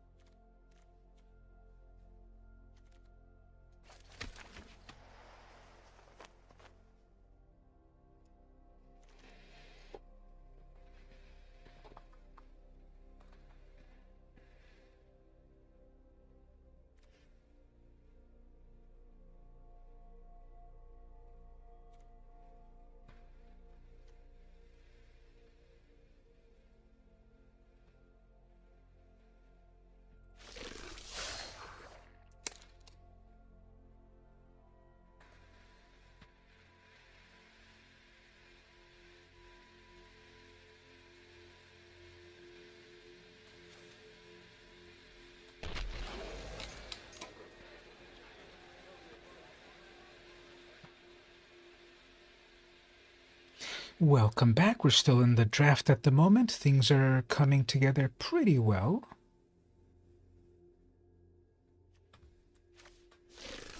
Mostly black and red with a little bit of blue. And then as I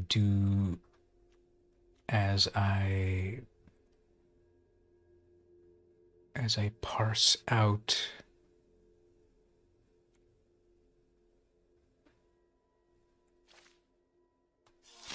as I cull things, then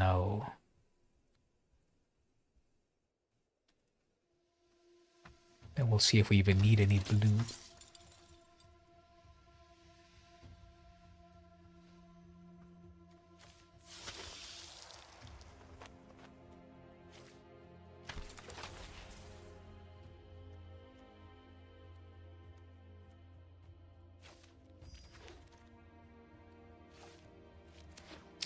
All right, let's see. So here is what I picked up.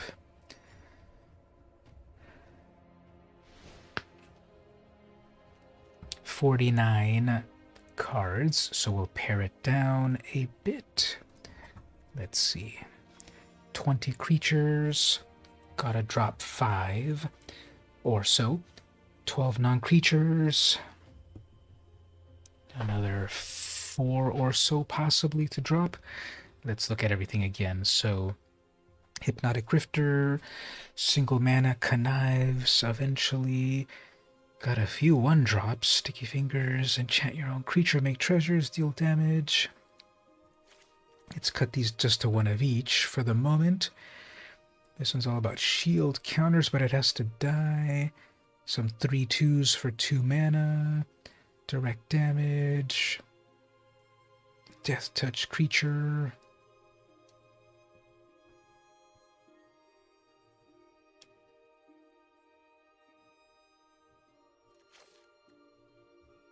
Two murders. A bunch of these magicians. Yeah, some of the names of these definitely are fun. This guy's getting literally blasted with fire in the face? I don't know. I think that one crosses the line a little bit. That's weird. That's weird that they would have allowed that directly, just fire in the face. Whenever another creature enters the battlefield, deals 1 damage to each opponent. Okay, so little by little bit of damage. That's good.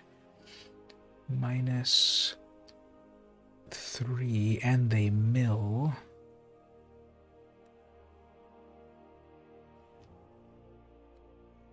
$44 cards.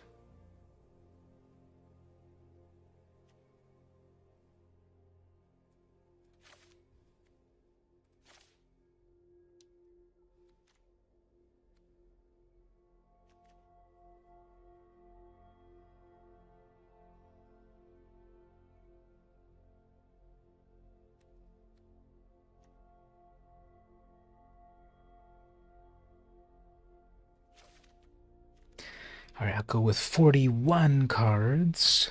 What's my mana like? So 4 blue, 4 black, 6 red, dual land, search land. I'm sure the math makes sense. If we go like that. Sandbar, crocodile. That's the one that phases out. From way back on Mirage Block. It's also like a really big creature, but it phases out, right? Sand or Croc. Yeah, there we go. It's a 6/5 for 5 mana. What's the catch? It phases out. So you summon it this turn. Next, it goes to the opponent. You've got a blocker. Come back to your turn, phases out. Back to their turn, you don't have that as a blocker. Next turn, phases back in. Now you've got a 6/5 to attack with. We've run aground sandbars before, but today a sandbar ran aground us. And that was Kip Kemboy, Kukemsa Pirate. Yeah, let's separate it at birth. That was the sewer crocodile versus the sandbar crocodile. Yep, it's the exact same card. Look at that. It's the same open mouth pose facing to the right.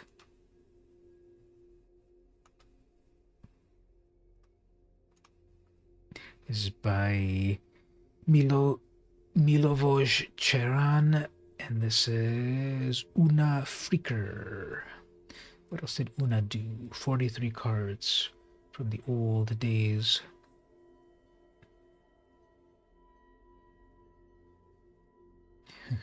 Duckmore Bat. So this looks like an artist, yeah, during Visions, Urza's, Portal and such. Muckrats.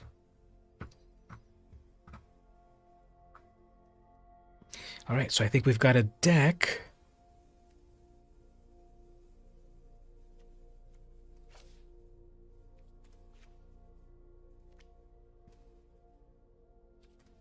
Let's give it a shot. It's best of 3. So we'll see about sideboarding things as necessary. I don't think I really saw too many things to sideboard in. Go first.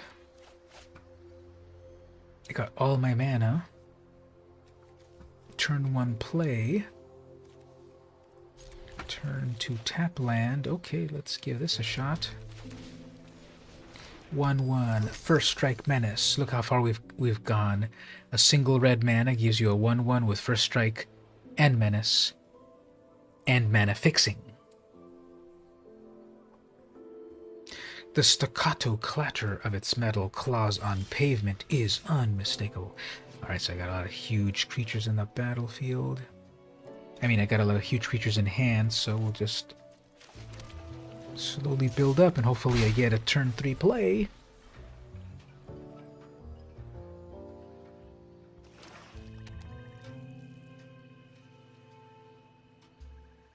Eventually this card will be printed as is, and then it will also have haste.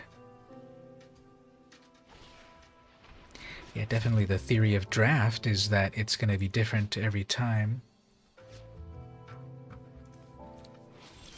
Although you do have to put the time and practice investment for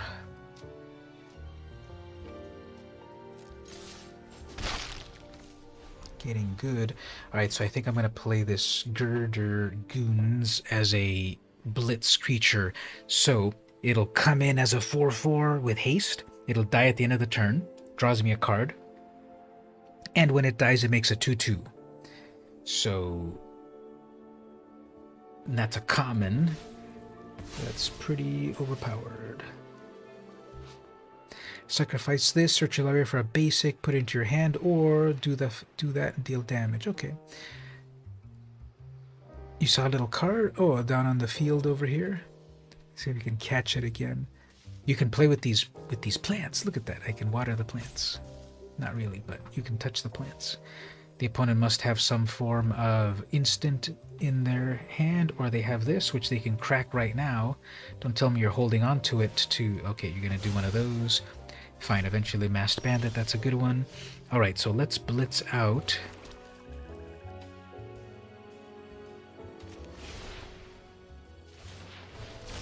Let's blitz out.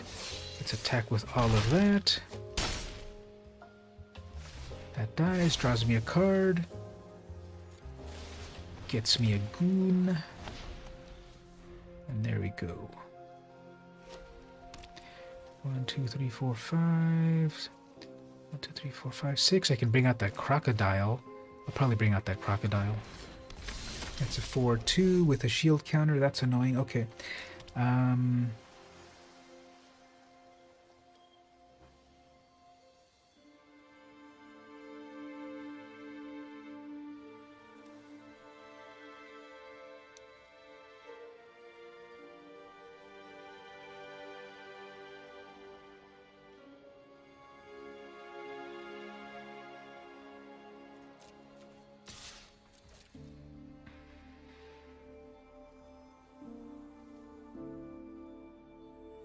They'll block that. Shield counter will prevent it from dying.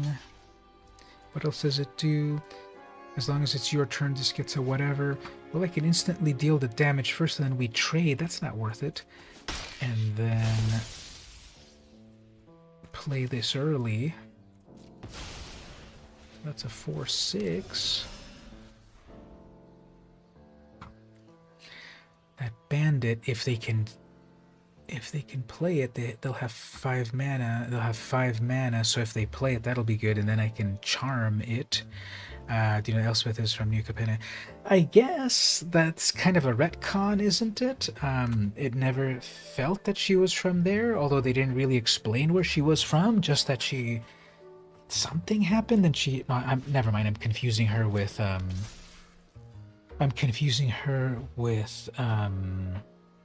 Vraska. That she was in her home plane, she was imprisoned or something, and then her spark ignited, and then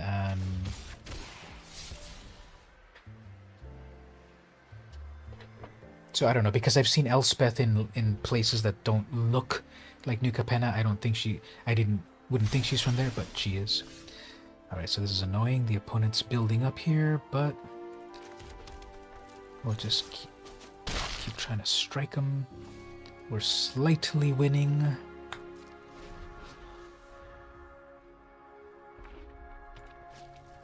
Hopefully they'll play their bandit.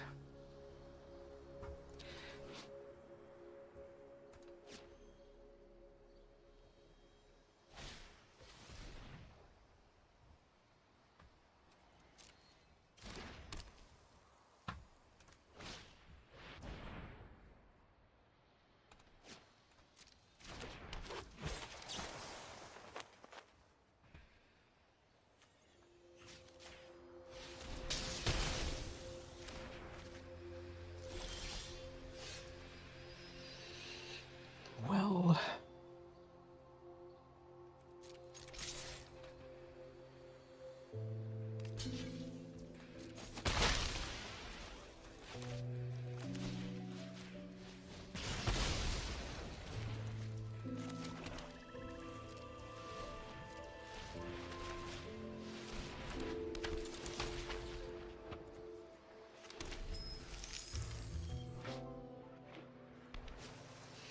the Phyrexians took over the whole world in New Capenna, and they beat them. However, they were... Well, the city, they said, is in the last place standing. Okay. Didn't know that.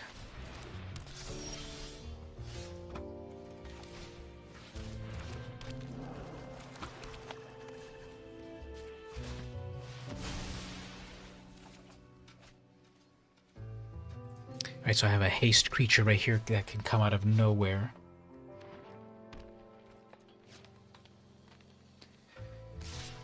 They have that.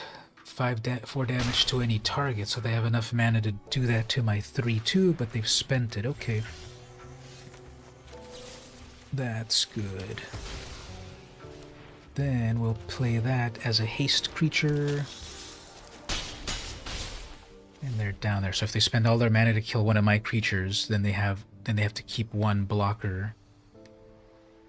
Yeah, they're gonna kill that. I'll get something back from my graveyard. I'll get the 3 damage. I'll get the 3 damage, or murder. Let's just get murder. Why wait? That's a defender. Okay, well you have no blockers, so let's finish that up. You saw me get it out of my graveyard, opponent.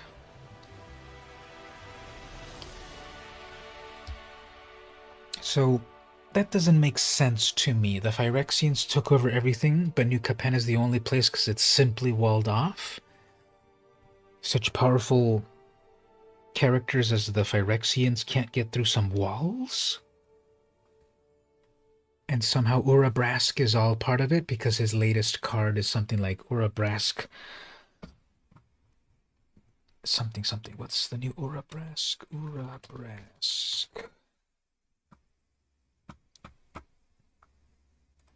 The new Urabrask Heretic Praetor. So I guess he's friendly. I guess it's friendly. I guess they are friendly with the New Capennaites, because it seems to be... They seem to be inside of New Capenna, and with Heretic in the name. At the beginning of your upkeep, exile the top card of the library. You may play it this turn. At the beginning of each opponent's upkeep, the next time they would draw a card this turn. Instead, they exile the top card. They may play it. Okay, so they don't get to keep what they draw, and they have to play it that turn. So that's interesting. The city was the only place left standing. I guess you're saying they destroyed everything, but then they didn't really stay, which also still doesn't make sense. But aren't they trying to infect all of the planes and machinify them or whatever, complete them, and therefore leave no stone unturned? So I guess okay, I'll believe the story that they put together. There's a lot of talented designers and stuff in Wizards, so I'm sure they thought of all of these petty questions. So I got an email earlier that said YouTube activated a brand new feature, super thanks. Now apparently on my videos there will be a new way to support the channel by giving a super thank. I was starting to read what it says. Viewers can purchase a super thanks on a video to show their appreciation, then post a colorful comment allowing you to identify your top fans and deepen your relationship with your audience. Plus, you can create a new revenue stream. That's kind of cool because then I could do my videos and say, hey everyone, if you like this video, give a super thank. Because sometimes people don't go further than, there's the Patreon and all of that, but sometimes people don't go that far. So mentioning super thanks would be cool. They were beaten. You'll post a link. Yeah, I want to check that out. I think that's oh, there it goes. So that's a cool way. New Capenna explained from the Lorebrarians. All right. Well, this time I'm gonna miss my land, my mountain, maybe.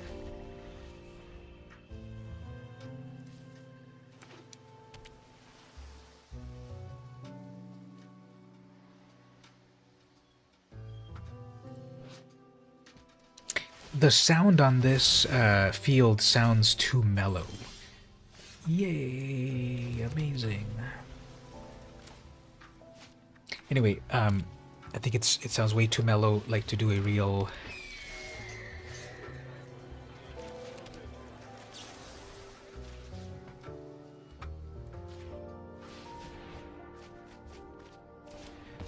Whoops, you milled a couple of things. Yes, thank you. I saw the, cut another bird. Okay. Single black mana for something, or you can gain lifelink? No, not yet.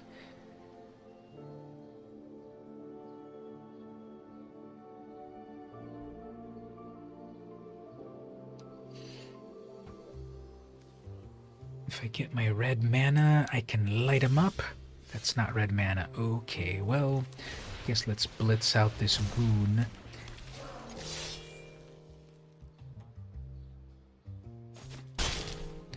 Leaves me a blocker and a card.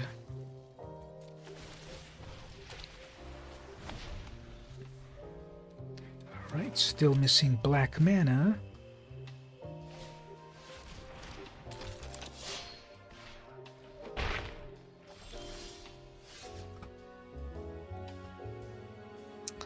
This is gonna get back the that life gain's gonna be annoying.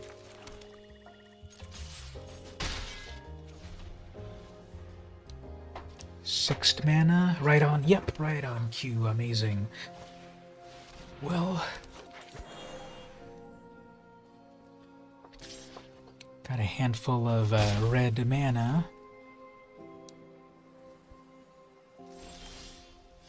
Oh, there we go. Okay, so 3 damage to something.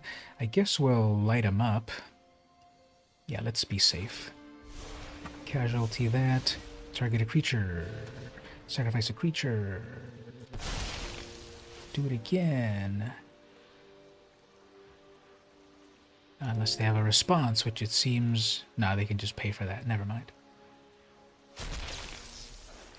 Light them both up. There we go. Alright, even footing.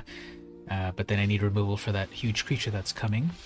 That's a big old 3-1. When this attacks, Draw a card. Ugh, that's good. That was good. Let's set up a, yeah, let's make some more treasures over here, just to be able to cast everything. Now let's build a board presence.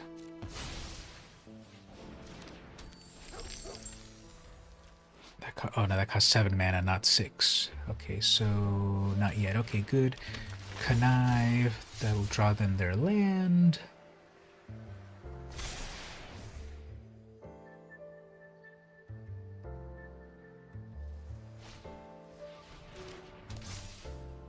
Not yet, I guess. Okay. Okay, that charm. I'll need that for that flyer. So let's just strangle that.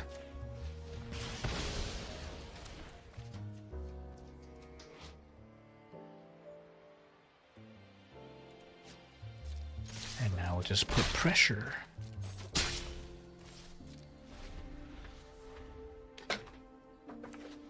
There's their 6th mana, finally.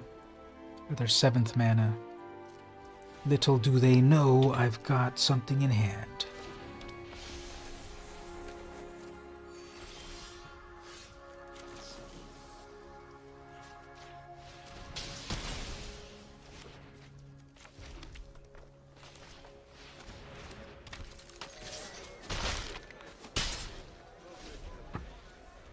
Alright, what do they have in hand? They got a bunch of mana. They've got a thing that deals damage. Fine.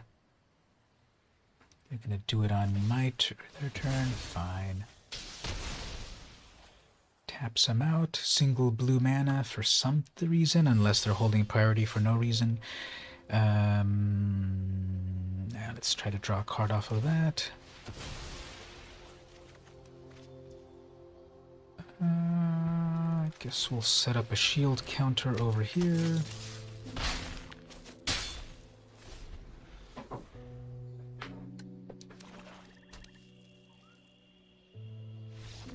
And nothing good. Okay. They still had a few turns, but they felt the futility.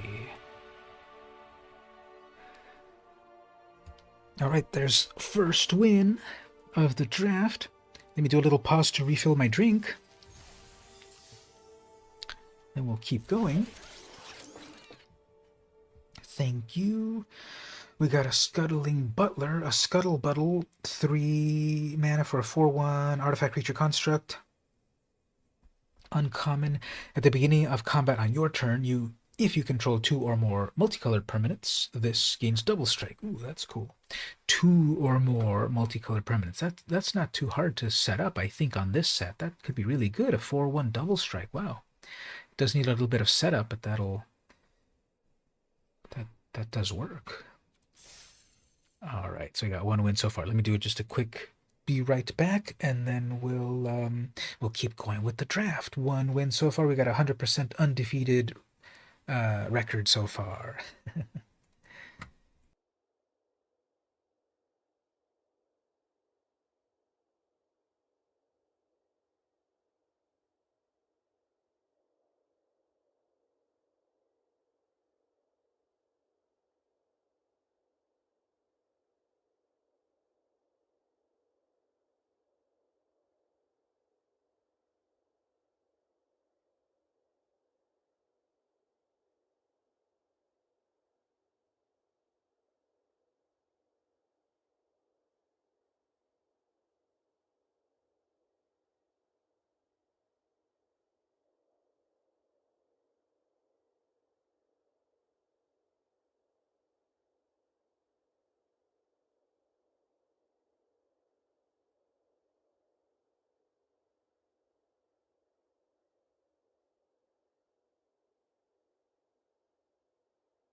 All right, I'm back. So before we get to the gameplay, let me show a couple more of these photos that I took recently with my vintage film cameras. Let me pull one up from, what else do I have here? From the, all right, so from the samurai, this is the one that takes a half-sized photo, so two fit on one shot. So it doubles your photo count. Here's some ones that I took recently. Before that, this is from, okay, this was Kodak 800 old stock. So this was, again, film that expired a decade ago. And I'm going to rescan some of these for better, I'm going to rescan some of these for better results. But the,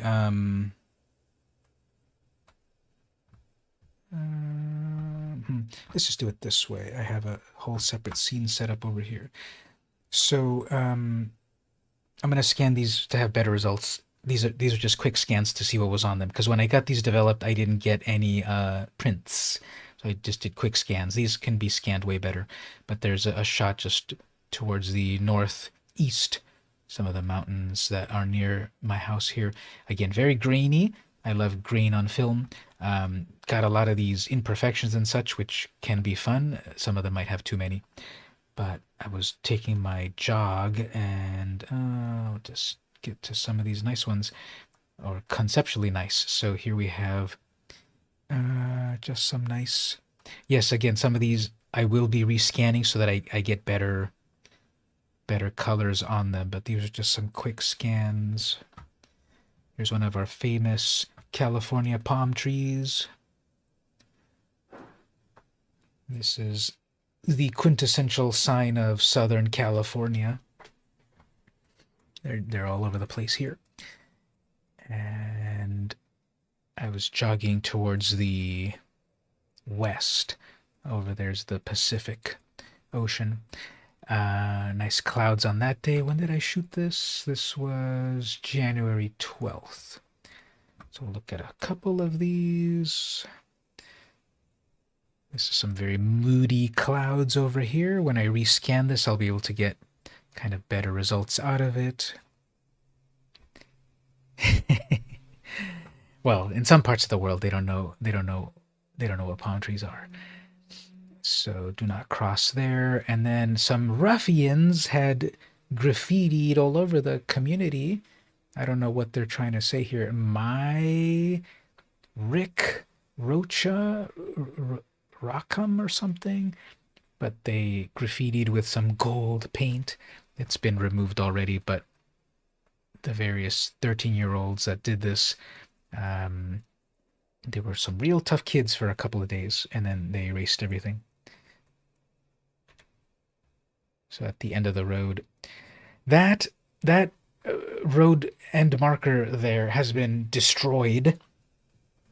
I'm going to say at least 3 or 5 times since I've lived in the area, because that's the end of the road. And it's a relatively long stretch of road, and it's where I started my jog is at a higher elevation to where this is at. So it's downhill, and you can gain a lot of momentum. And at night, if you're not careful, that's the end of the road there, even though that's reflective.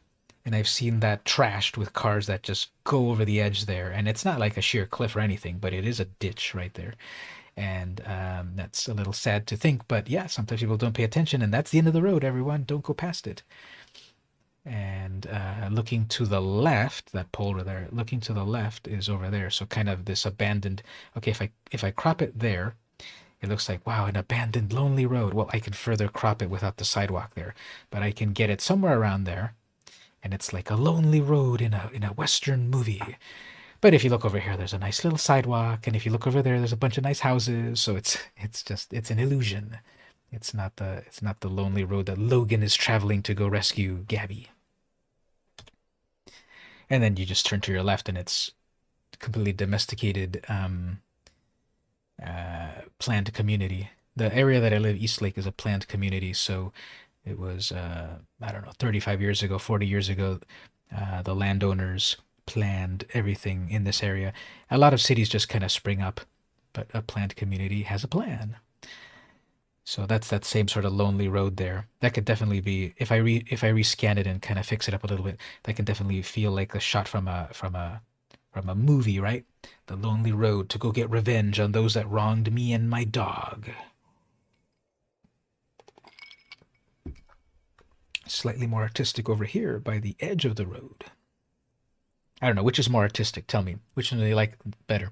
The one at the top, which is slightly off angle, or the one right here where it's completely centered?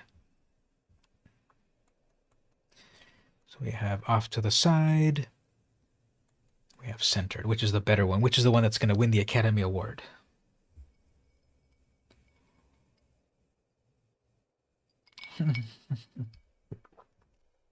Renegade. Who was the actor on that? Someone with like 3 names. No, Lorenzo Lamas? That's it, right? Lorenzo Lamas. That's what popped into my head. So we got those 2 shots right there. A couple more. We'll get back to the gameplay. You like the one that's a little bit off to the side? Yeah, exactly. So I shot this one first over here. A little bit standard, but according to the rule of thirds of photography, this one's technically a better photo, technically, emotionally, because it's off-center. Photography that is perfectly centered and symmetrical has a certain type of feeling compared to that is off-center, because it gives you a more uneasy feeling, especially if you compose it properly. In the rule of thirds, you divide up the image into thirds vertically and horizontally, and where the lines intersect, you put your point of interest, and subconsciously, it's a better photo. I went to college. Habitat restoration in progress. So on the other side of that, got little protected area so that the little critters can come back. Stop sign. What else is kind of nice? Oh, here we go. So here's some shots from at home with the cat diligently protecting my comics. And then getting bored of it.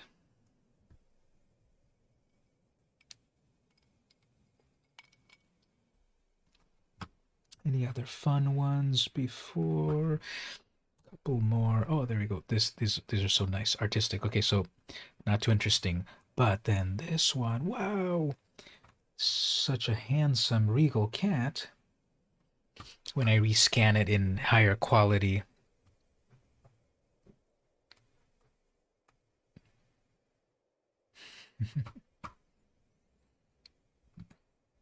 You wouldn't believe that he was a vicious animal that likes to use your hand as a chew toy in this shot right here.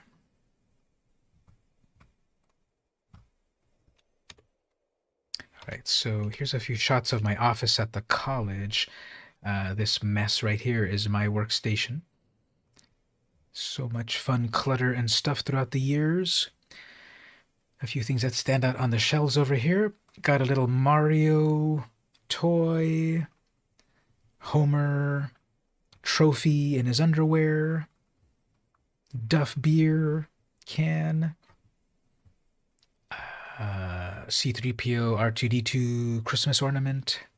This was actually given to me by a student. It's a Darth Vader pop, and probably one of the first generations of these things. I bet if we look it up, yeah, let's look it up right now. How much is that worth? One of these very nice students gave me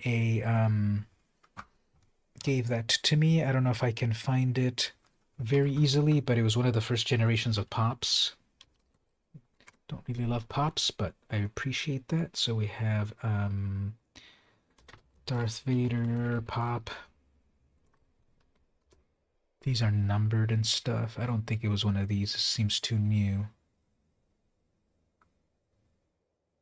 Don't have that one. This is number 456. I think I've got like 001 or something. Yeah, this is it. Darth Vader Funko Pop 01. I thought it'd be worth more. But $15. But the memories. Vinyl bobblehead. Vinide Bobel. La Tit. So yeah, anyway, that was a present from a student. What else is there? Little cat bucket where you can give Halloween treats. Bunch of books that are outdated because it's all technology. These go out of date, but I like to keep them for the memories. Dual monitor computer showing off there. I must have had some fast food on that day. I was bad. And then I shot like a panorama. Here's the far left of the room. On the left side is this bulletin board. Oh, these are fun. Students have drawn me. So there's someone that this is someone drew me as a Simpsons character, and with me scolding a student. I don't think I scolded them, but they drew me and they said something like, Bart, please do your work. You are being irreverent. And I don't speak like that at all, but they drew me as a Simpsons character, and that was funny. This one's a little self-portrait sketch. And there's one up here that they did in a naive style, I would say. And then I was into Soul Hunter before other people were, so that's the far left edge of the room there. Then at the bottom here is slightly over, and then over here further to the right. This room is set up for 3 people to be there, but it's only 2 people, myself and my mentor, before she retired, and then I had the room all to myself for several months, but then someone else moved in recently. And on the side here, I've taken up this space here. I found this old vintage iMac at a thrift store, and it still works. And then a lady that I worked with for a long time, she passed away. I did web design work for her for 15 years, 10 years or something. She passed away, and then her daughter kind of gave me some of her old stuff. So this is her old gumdrop Mac, I believe is what they called them. Still works as well. Oh, there's a close-up there. So it's one of the early 2001 Steve Jobs is back Macs. The keyboard and mouse is not authentic to that model. Actually, wait. Is it? Oh, no. Yes, it is. No, the mouse is not authentic. The keyboard is authentic. This keyboard is from the Mac on the left. And then one more angle to the right. So there's my new Office Mates stuff. So those were some photos from the Yashica Samurai half frame camera. It takes half a shot at a time. Vintage film camera.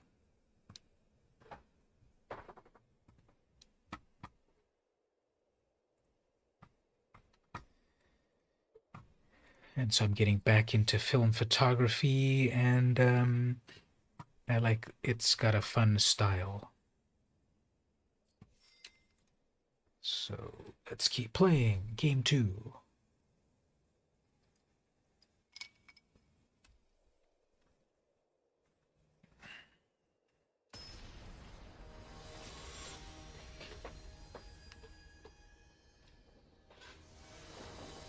I just noticed that Kaito's sword is made out of ninja stars. So each one is a throwing star all put together. I go first. I get a whole handful of everything. Of every land. Okay, well.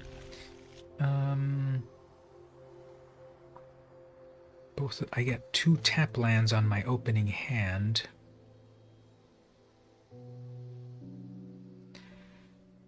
All the colors that I need. Double black for murder. Single red.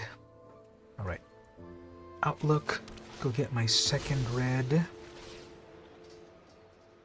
Just in case. Next turn. Waterfront District tap land. Third turn blue. Then I have Maestro's Charm. Everyone loves that card. Getting closer to Cormella.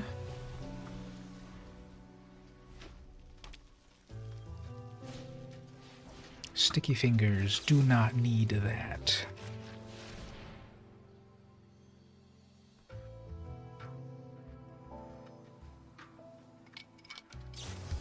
Alright, fine. Double.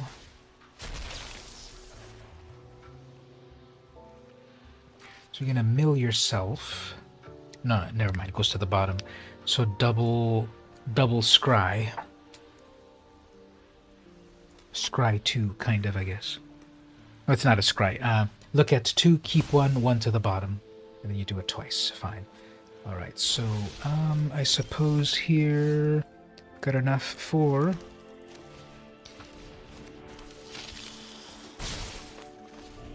Cormella, glamour thief. She sees the world as a gift meant for her. You got that 4/4 with Blitz. That'll create a blocker. And draw a card. Such a good card for a common. So now you got a blocker. Okay. Let's Blitz out this devil. Just go aggro.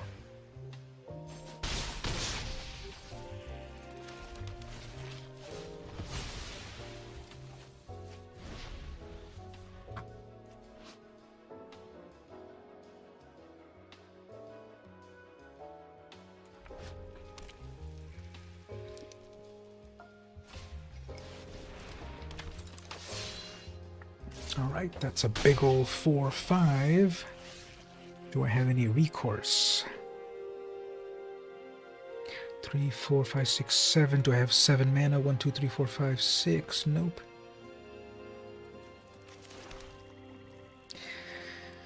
Well, what I could do here is if I attack, they'll block that. I can bring back my charm and then finish it off. It's a lot of effort, maybe.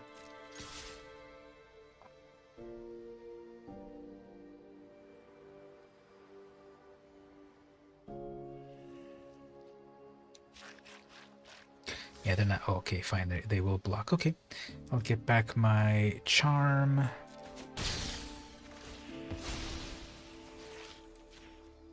Yep, you saw it coming, opponent.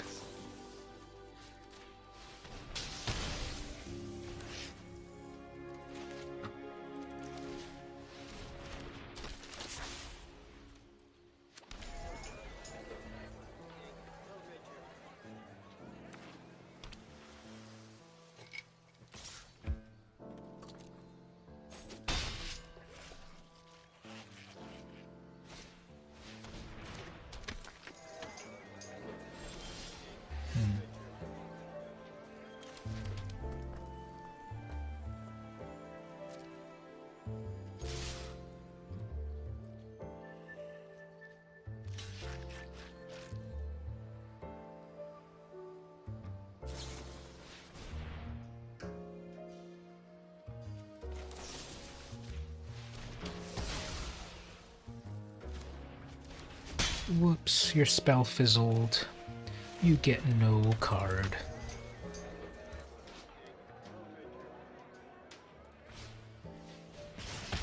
Ah.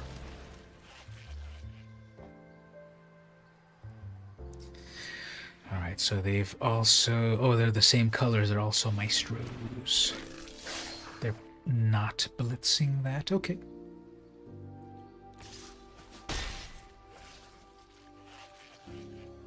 No need to hold up a blockers because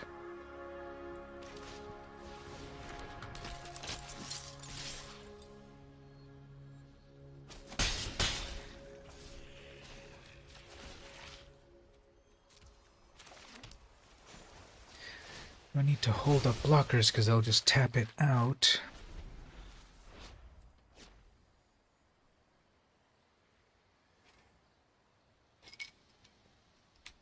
So here's 5 damage. And I can also do 5 damage.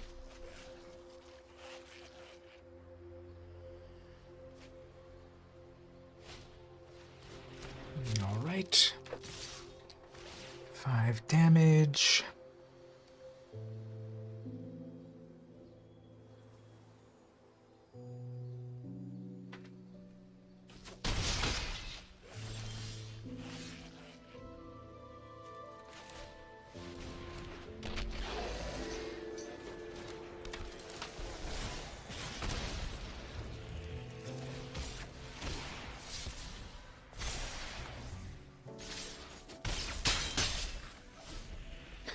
Alright, this is close. So they can... They have enough mana to deal damage with their parcel, and they gained life. So even if they deal damage to one of my creatures, and they attack with 5 damage, they'll be tapped out.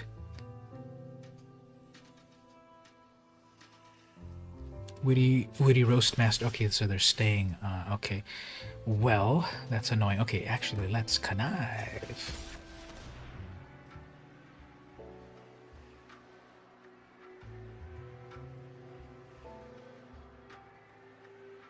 I'm gonna deal damage to it. I can connive in response.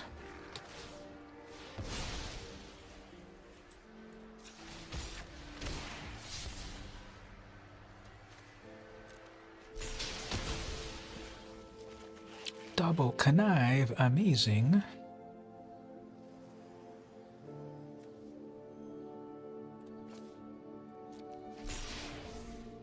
Just go all in, just block everything, that's fine.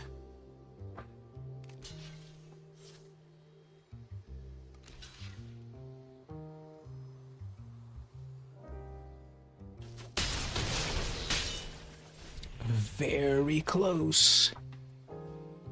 They need 2 blockers or they're dead. Okay.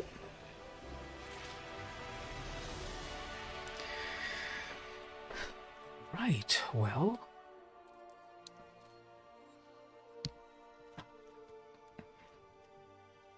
Overall, I've been liking what's in the deck. Don't really feel anything needs to be changed.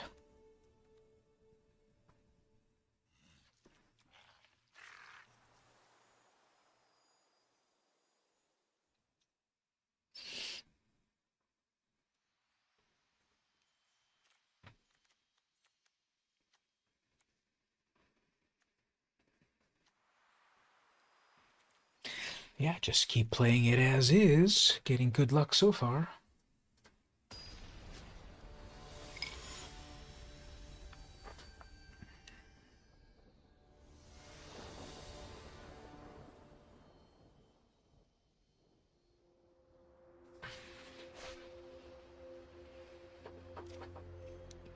Okay, got all my colors, got a murder, got a creature.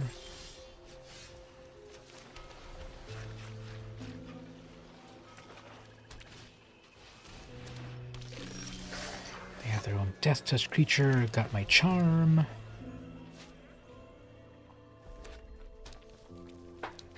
Let's keep up this streak, definitely. Ah, sticky fingers, that makes them a treasure, right? Okay, I'm gonna need to murder that because that'll give them mana advantage way too fast.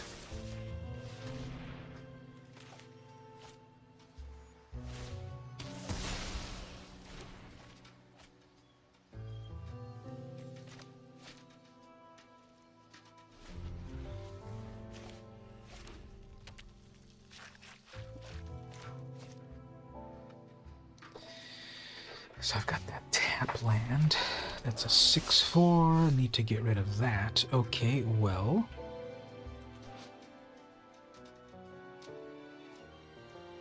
Whenever this attacks, defending player may have you draw a card.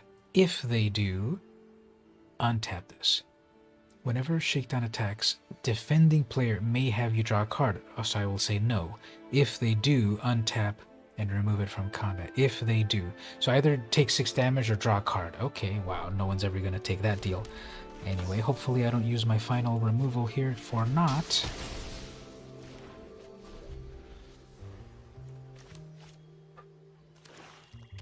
Tap land. It's another 4/4.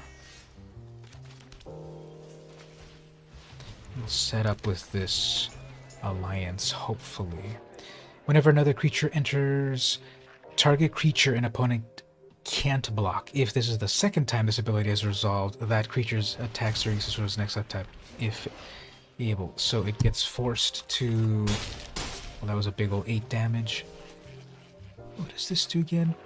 If it is the second time, that creature attacks during its controller. So it forces a creature.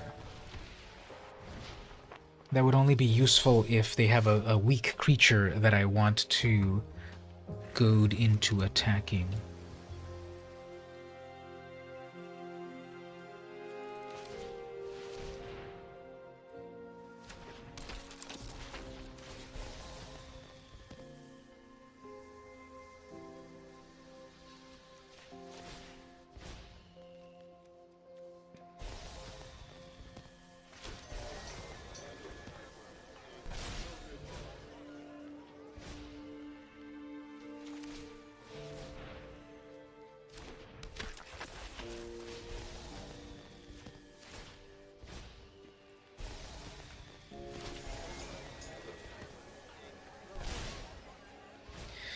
Alright, so let's see if this sizzling soloist can do very much.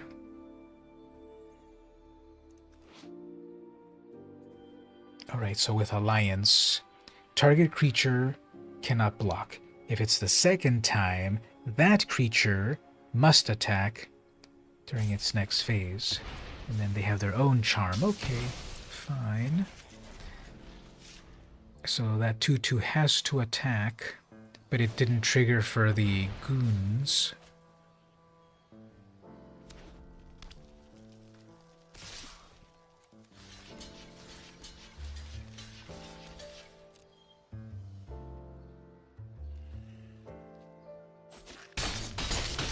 Alright, empty board. Well, they get a 2/2. Ugh. Alright, well, let's set up our own board.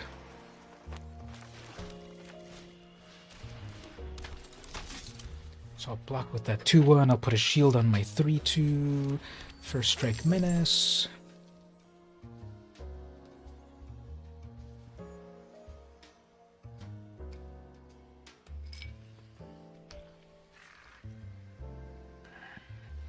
Well, I need to draw into my big stuff soon, I hope.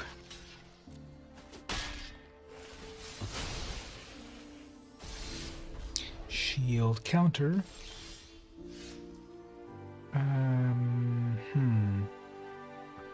Yeah, let's hold on to the charm, and let's hold on to those sacrifice lands.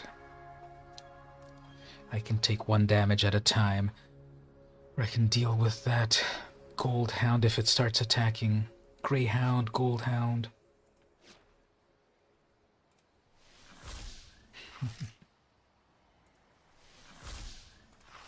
Alright, they're gonna enchant it. Sticky Fingers, maybe?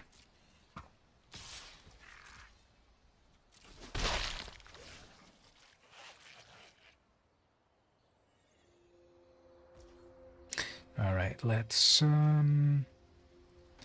sack that. Maybe draw something good.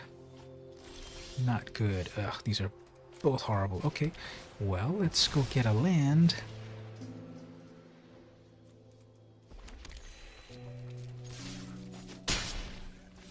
Didn't pause for priority on their side, so they might not have anything very good.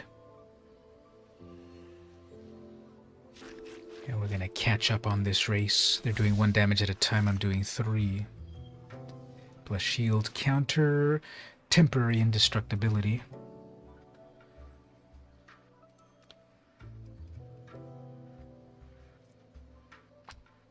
Maybe the opponent is getting frustrated. Oh, Maestro's Charm, okay. Look at the top whatever and draw. Okay. They want to they're missing cards, so they would rather try to draw.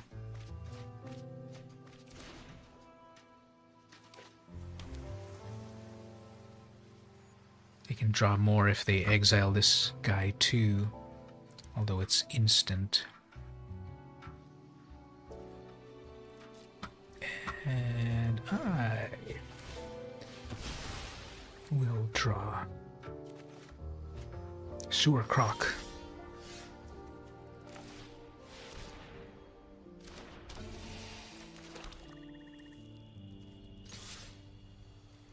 That's the one that needs my counter on it.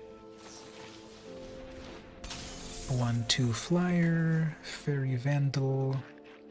That's going to get bigger and bigger as you draw cards. You're going to draw your card off of your thing in the graveyard, sure. Hopefully you tap out, and then I've got stuff in hand to deal with stuff. Ah, okay, fine. Tap it.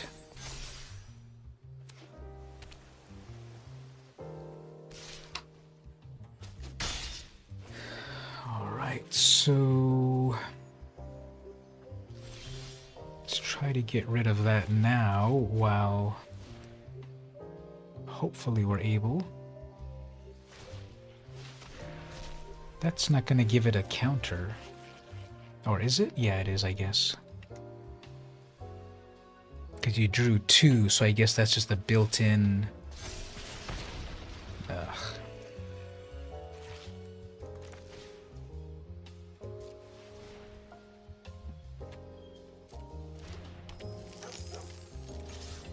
But that's going to get out of hand. 4 damage in the air, but...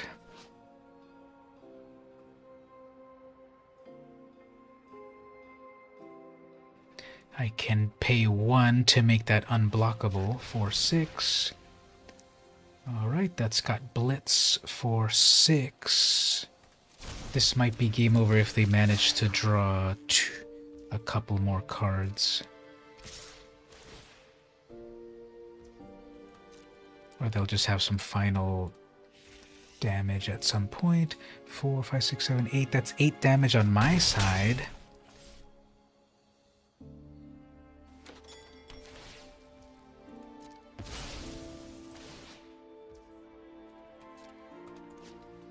Ah, and then it gains them the 1 life to keep alive. Well, this was close.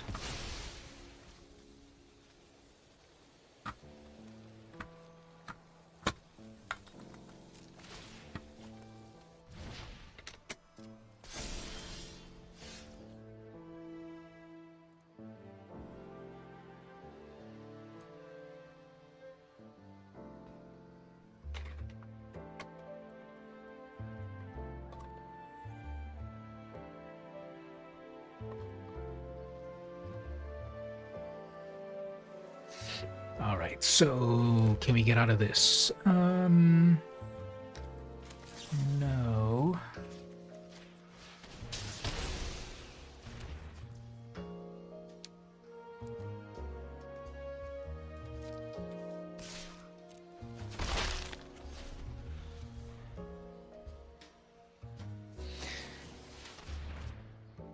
Angel in the air. Amazing.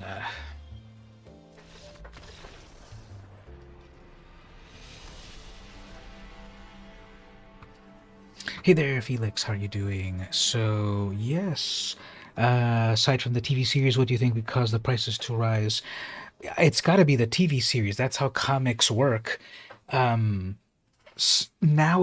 the cost of comics is so tied to TV series, movies, and that sort of thing.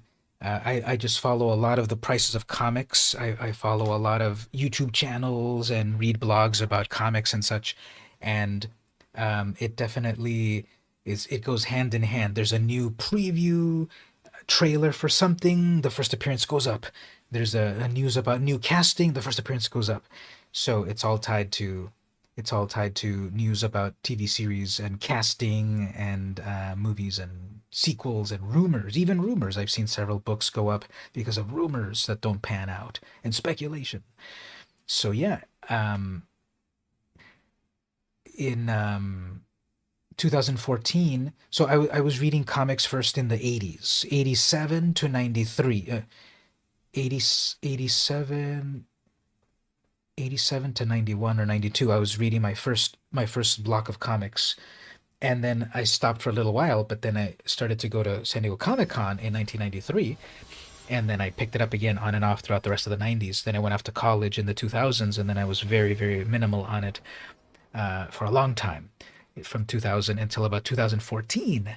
In 2014, I moved to this area here where there was a local comic shop, and I started to stop by little there again. That was the time when Jane Foster became Thor, which now is happening in the movies. So I got back into comics at that time, 2014. That's when Spider-Gwen debuted, Jane Foster Thor, Return of Spider-Man 2099, and I got back into comics at that time. And so since then, just keeping up to date with all of the comic news and such, I'm just seeing the prices of all of these, of our favorite hobby, just go up and up and up, especially for some of the key issues. And there's so many definitions of key issues nowadays. First appearance of the characters, #1. There's also second appearance of the characters. There's also first cover appearance. There's cameo appearances. There's so many ways to define the value of comics nowadays. Even with Usagi Yojimbo, the photo that I put there in the Discord, I'm not sure if it's extremely visible, but did you read the label? If you do open original, and yeah, it's not too blurry. If you look over here, so in my photo that I uploaded, prototype of Usagi Yojimbo by Stan Sakai. That's how CGC officially categorizes Nilsen Ground Thumper. Prototype of Usagi Yojimbo, which I don't know if Steve would agree on that. It was supposed to be its own character. Nilsen and Hermie. Did you ever read any of the Nilsen Ground Thumper stories? There's only like 10 of them, and it's way more comedic than Usagi was. Oops, my opponent seems to be... My opponent has lost his will to live. My opponent has lost their will to live because they didn't play anything. But I don't have anything good on my side. Sounds like this could be exploited by influential YouTubers creating rumors to make money. Yeah, I would definitely say that. And it does happen, I think. The whole speculator market. Alright, so...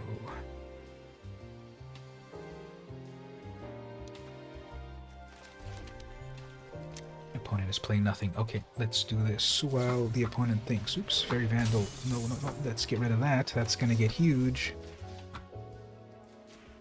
Let's get rid of that and have you draw. Have you mill. Alright, as the opponent thinks over here, let's do this. Over on the bay, Critters Special Mill Set. It's not too expensive, or how did it get now? Don't see any copies, but we'll see that in a moment. Once again, with everything that I have, I've all the goodies that I've gotten, I've just kind of kept my ear to the ground on prices and stuff, and just, you know, buy low, sell high. And I've bought...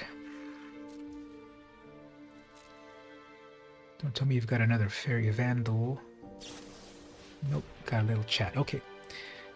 Sounds like Evil Mage has stolen his will to play. Yeah, because they're falling behind on mana and they're just struggling to draw cards. But there they go. They got their mana back on track. That gives them a 4/4 with Blitz, so that's annoying.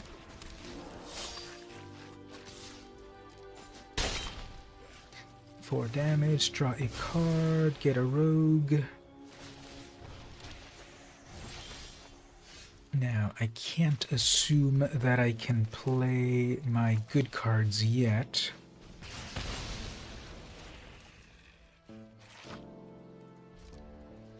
So we'll just wait a bit. We'll build up a bit.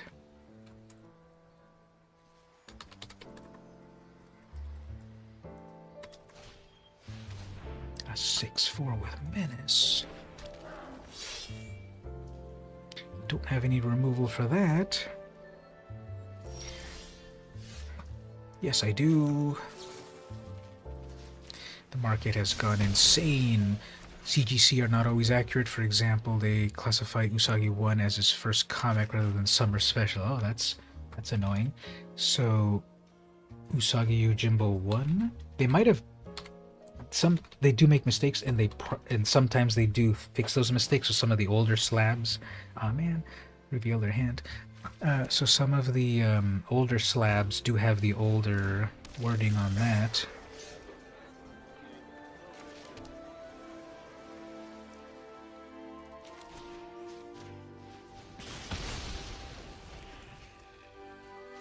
Yeah, let's bring out our 4/5. I'm sure they've got some sort of removal or something. I needed to scry that.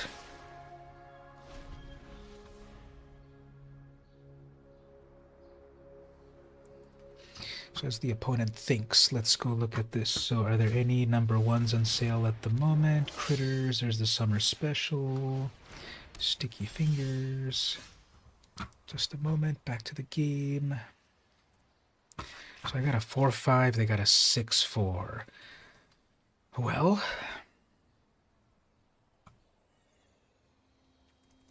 this will trade.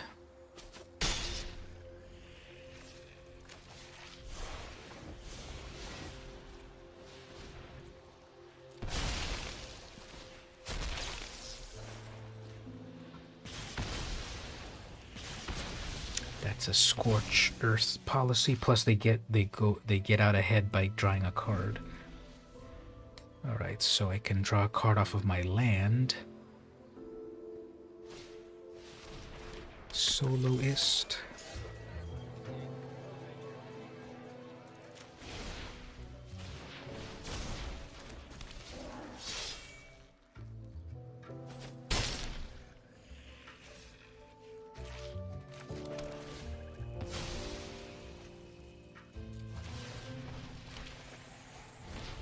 Alright, pulled a murder. So I'm going to zoom in a moment onto that summer special. $99. 0 bids.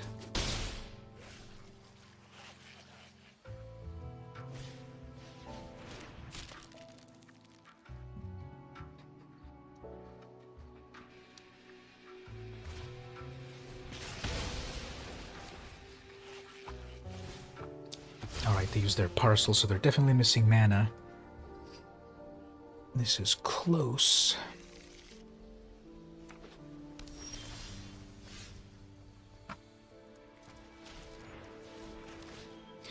I don't want to sacrifice that land because I need double black for murder.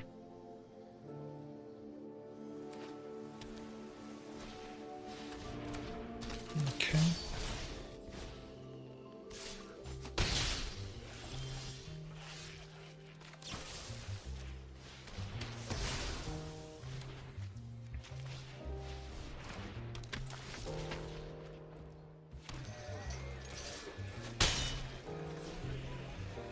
Close. This is so close.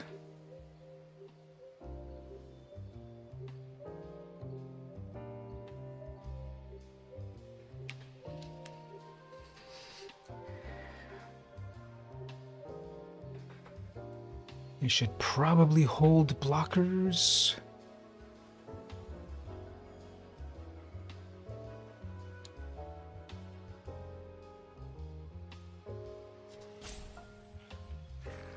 They should probably play defensively. So I'm looking at the eBay listing on that summer special #1. CGC says, oh man. Oh no, actually they're not doing good. They're not doing damage. They're trying to draw cards. CGC says pin on the notes. Pin up by Sergio Aragonés and wraparound cover. So yeah, it doesn't say anything about first appearance in his own comic. But they count Albedo #2 as first. Do they count? Do they? But it wasn't an ongoing series. That's why it. That's why maybe they don't count it with that designation. It was just a summer special. So maybe that's why they. Have we ever won a whole draft on the stream? Maybe. It feels like it's been a while since I have.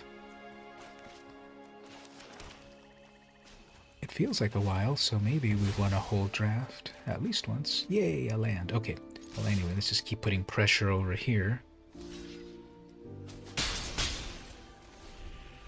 Let's keep putting pressure.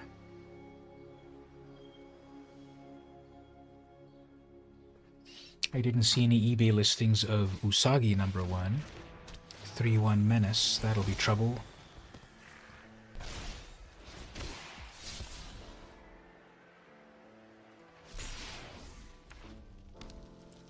We collected the stories from Albedo 1 in a... Yes. Yeah, it was a bit of a reprint issue, right? The summer special. It had one new story and several reprints.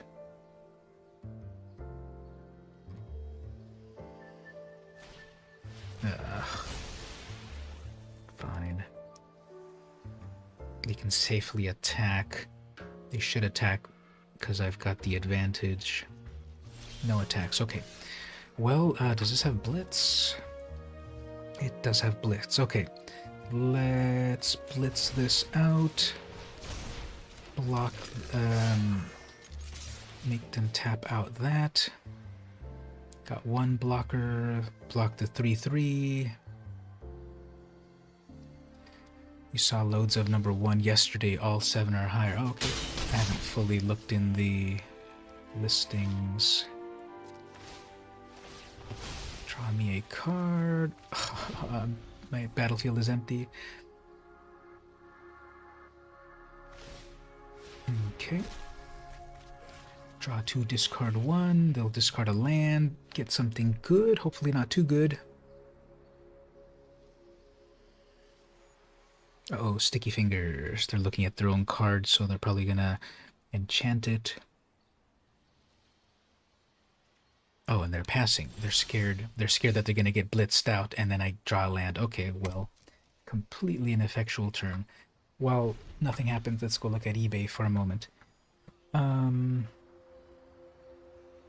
here we go. So here's a number 1 CGC. Label. First Usagi Yojimbo in his own title. Tinkle Drop backstory by Dennis Fujitake.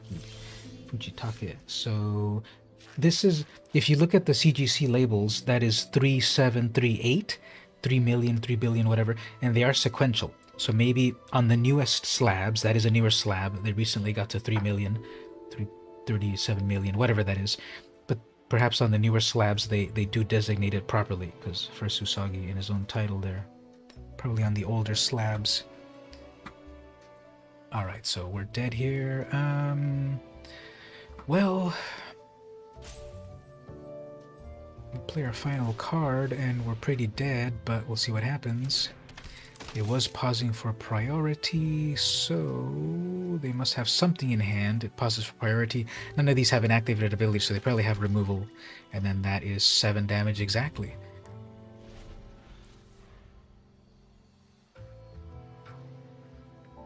They can attack with 2. That's got Blitz. Yep. GG opponent. So we were this close. And it just taps me out completely. So close. Ran out of steam. We got 3 land drop. No, we got like 4 land drops. Hit 4 lands off the top of the deck. So 4 dead turns. So yeah, if we didn't have that, we might have had a fighting chance. But that went back and forth pretty well. 1 loss, 1 game remaining. Let's go for 1 more. There were a bunch of new albedo number 2s for sale. A bunch. 3. Going back to what you said earlier, since the TV show launched the first Gen and Kitsune appearance, they've already gone up that much. Have Gen or Kitsune come out in the series? I haven't had a chance to see it. If they do come out there, then I don't doubt that also is going to drive up their first appearances. But Gen also appeared like on issue 1 or something. Kitsune later.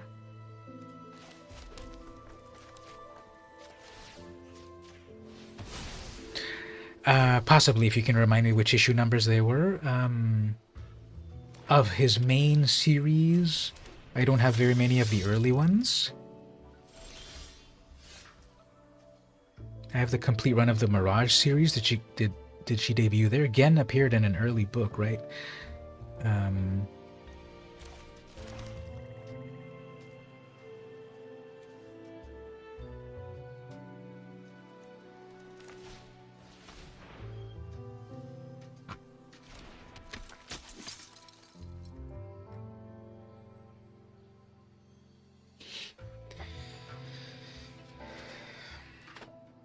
Their characters called Gen, Kitsune, and Chizo from the Neko Ninja. They are descendants, but call okay. They're doing the old descendants with the same name and slightly different design. 6/4 for 3 mana. That is definitely a rare card.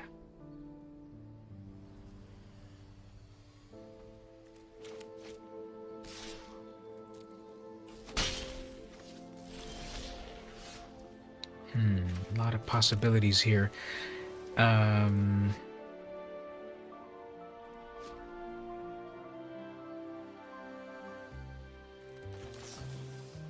Let's wreck that.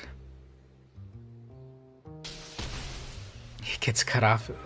How many episodes in? Because also with the main continuity of that character, the character's been around 20 years, but he lost his horn pretty early, right? Alright, so we got a haste creature. If you block that, that's exactly what I want. Because then that protects Cornella. Yes.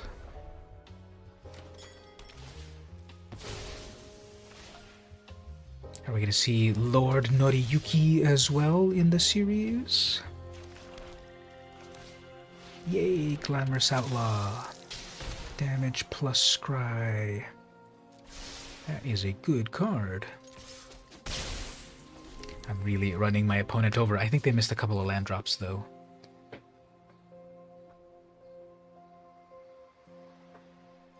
So as the opponent contemplates, let's look at some high roller stuff over here. Oops, I got murder on that. Okay, never mind.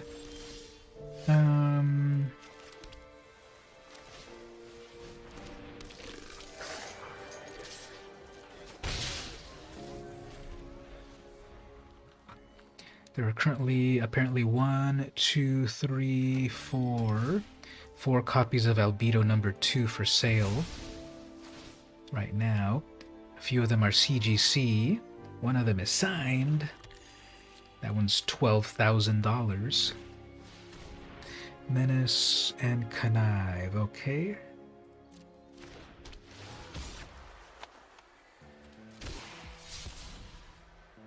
They'll probably connive it. That'll be a 4-2 with Menace. That's okay. Still attack all in.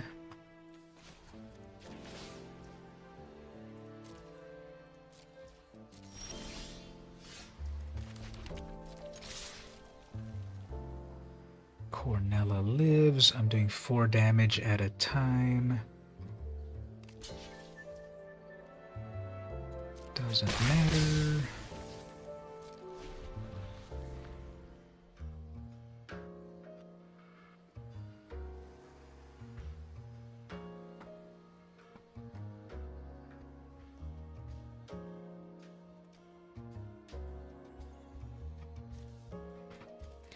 Alright, so as the opponent contemplates, back over here. So, yeah, we got this. So it's not CGC, it's the competitor. It's all the same.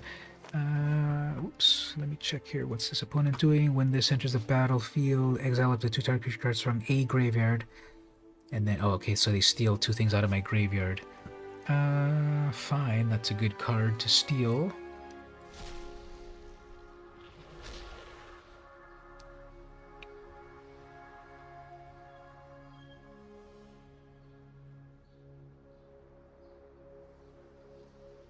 Oh, they don't get to cast it. They just exile it away from me, and then they get to draw. Okay.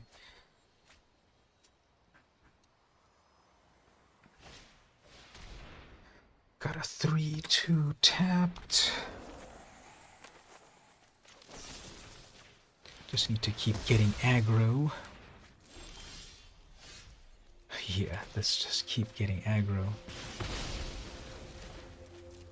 Maybe they'll lose their will to live if they see they have no board state. And that is the make a treasure.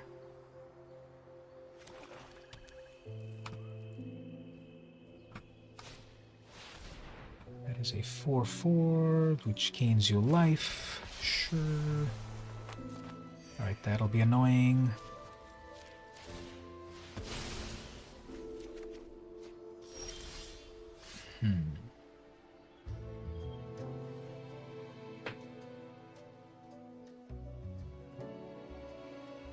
Alright, so that has a shield counter, so it won't kill it. Let's see if they forget. They're not going to forget. Everyone knows shield counters here.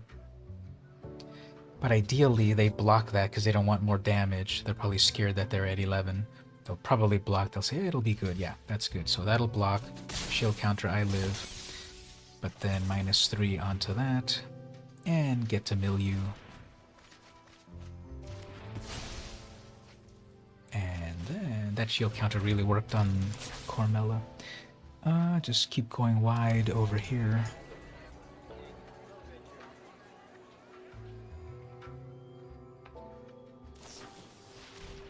Scry 2 lose 2 life, okay.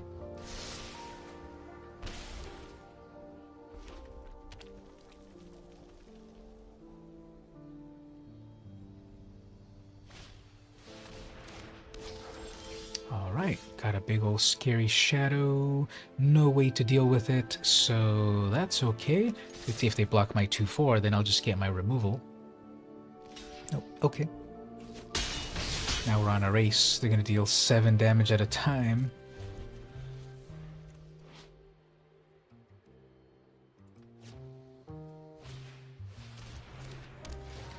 Three defender.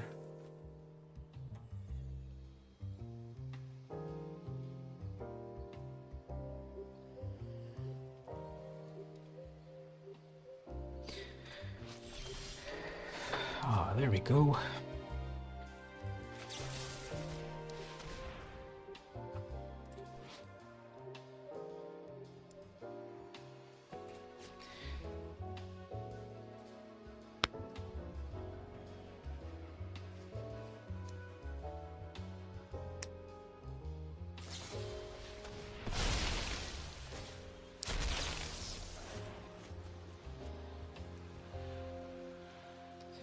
Okay, they'll just replay that, I guess.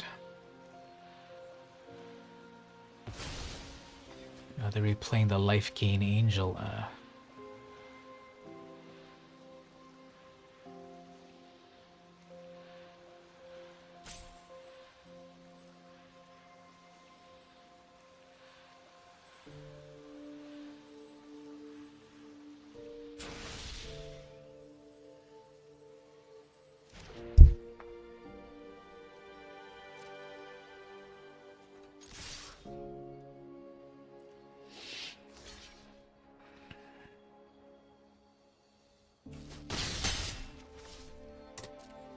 Alright, we need to get some good stuff. So I was looking at the 8.5. So CBCS does this a little bit differently. Do they have a serial number? Yes, they do, but I don't know how the numeration on that is. Usagi Jimbo story, no title. Illustrated poem, The Lion and the Unicorn. Irma Felna, EDF story, no title. Half-page ad for Cutie Bunny number 4. This is more detailed than what CGC does. I don't think CGC mentions that. Alright, so what do we need to do here? Okay, I know what we need to do here. We need to...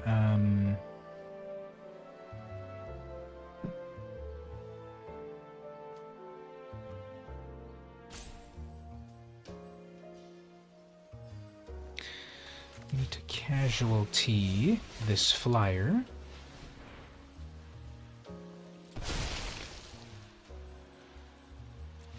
That brings me back a murder.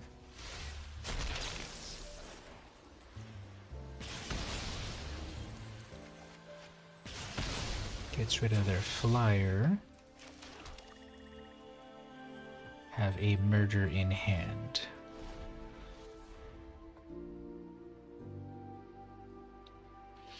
If they attack with that 7/7, just chump block. Keep that murder for something.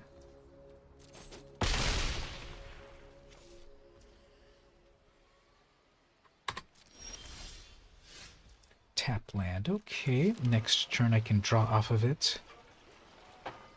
They're making the comeback of the century. They can do 10 damage.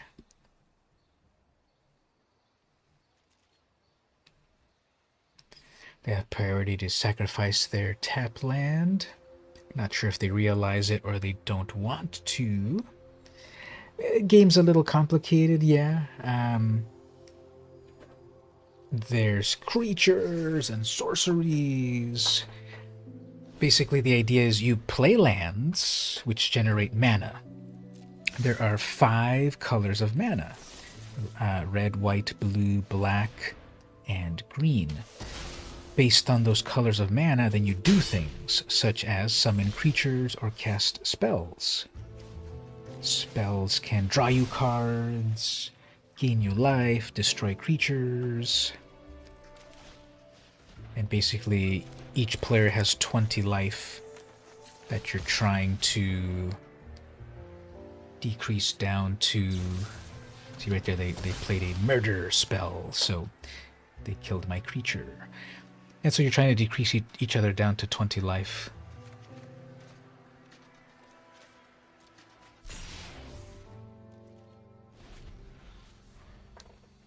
I had the advantage for a while, and then now I don't have too many cards at the moment, so I have to play a little defensively now.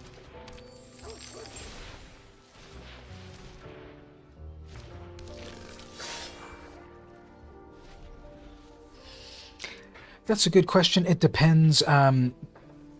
With Magic, there's all of those colors of mana, and then every color also has characteristics.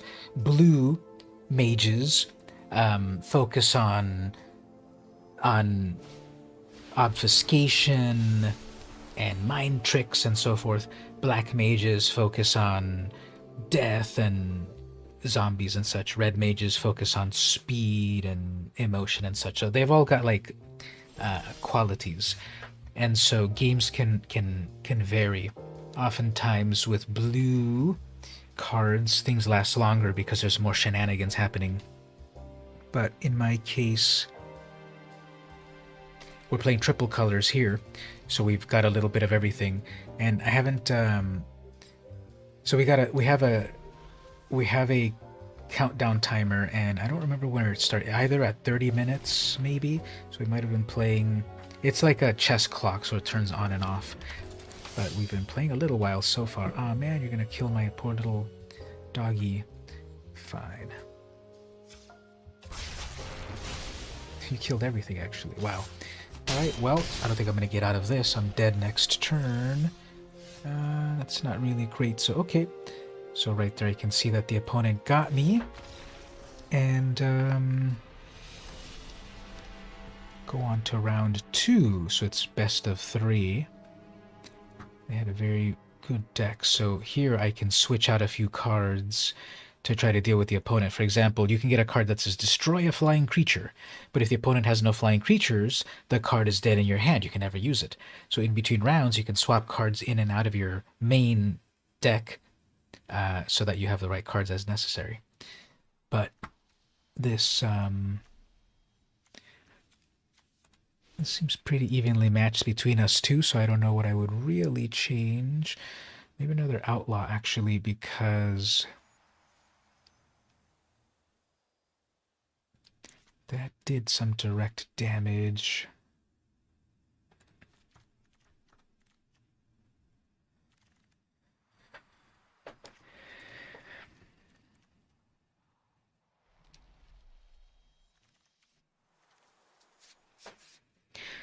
So Magic's been around since 1993. I remember playing it back in the 90s, from about 1995 to 1999. I stopped for a long time until 2017. And now I play too much. Every Saturday at 8 p.m. Pacific Time.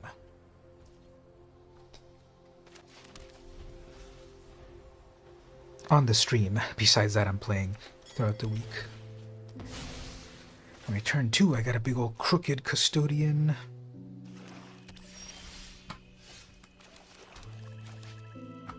Is it like Pokemon, where new rules are continued? Yeah, very similar. All of these games are similar to that, because if you set up one rule system and one cards and such, it gets stale. With so many people playing it, things get stale. It's not like Monopoly that it's the same thing always. So Magic is definitely like Pokemon, that yes, it adds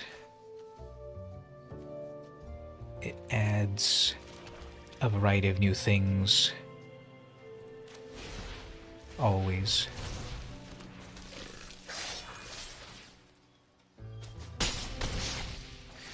And then every 3 or 4 months there's a new set. This is the latest set. It just came out.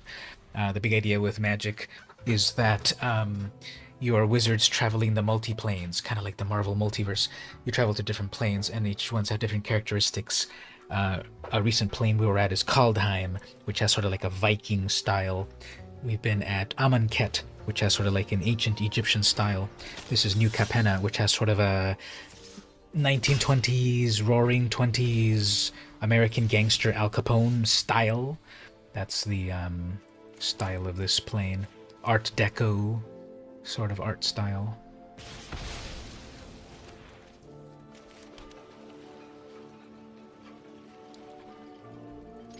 We recently had cyberpunk ninjas on the previous set.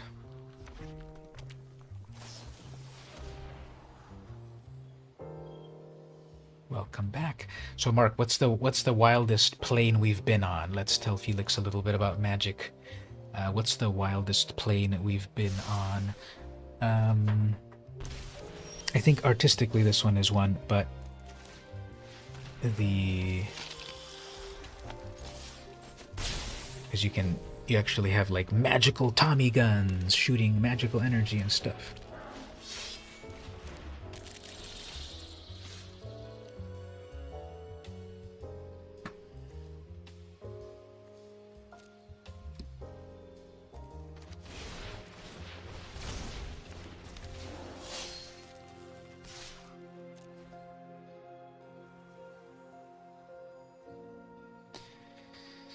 We recently had Strixhaven Plane, which is sort of Harry Potter inspired, where it was a bunch of colleges where the mages learned to. It was like Hogwarts, but Magic style. Magic the Gathering style.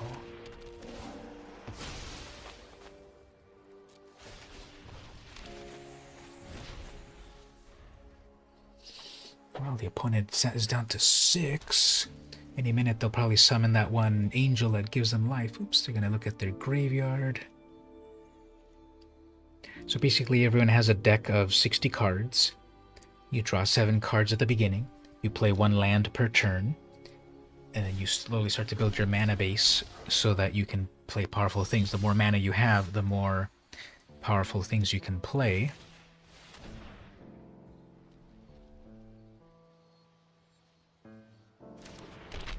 You have a graveyard, discard pile.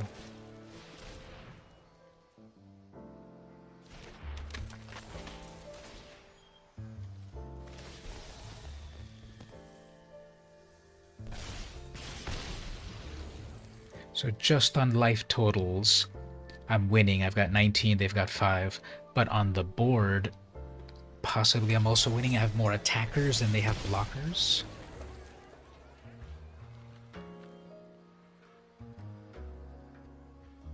I just need to keep pressuring them to deal the damage. Can you play a deck with cards from several planes? Yes, throughout the... so there's also different ways to play. If you... because right now I'm playing in... there's different formats to play. Right now I'm playing draft format, which is you build a deck on the spot. You get a bunch of packs and you build a deck on the spot. So everyone's on an equal footing. There's also the... there's the format where you have a pre-constructed deck and then you battle each other. On that one, that's often a stronger way to play because you just put all the best cards in your deck. But draft can be somewhat more random, like this. They just played a good creature that brought their life back.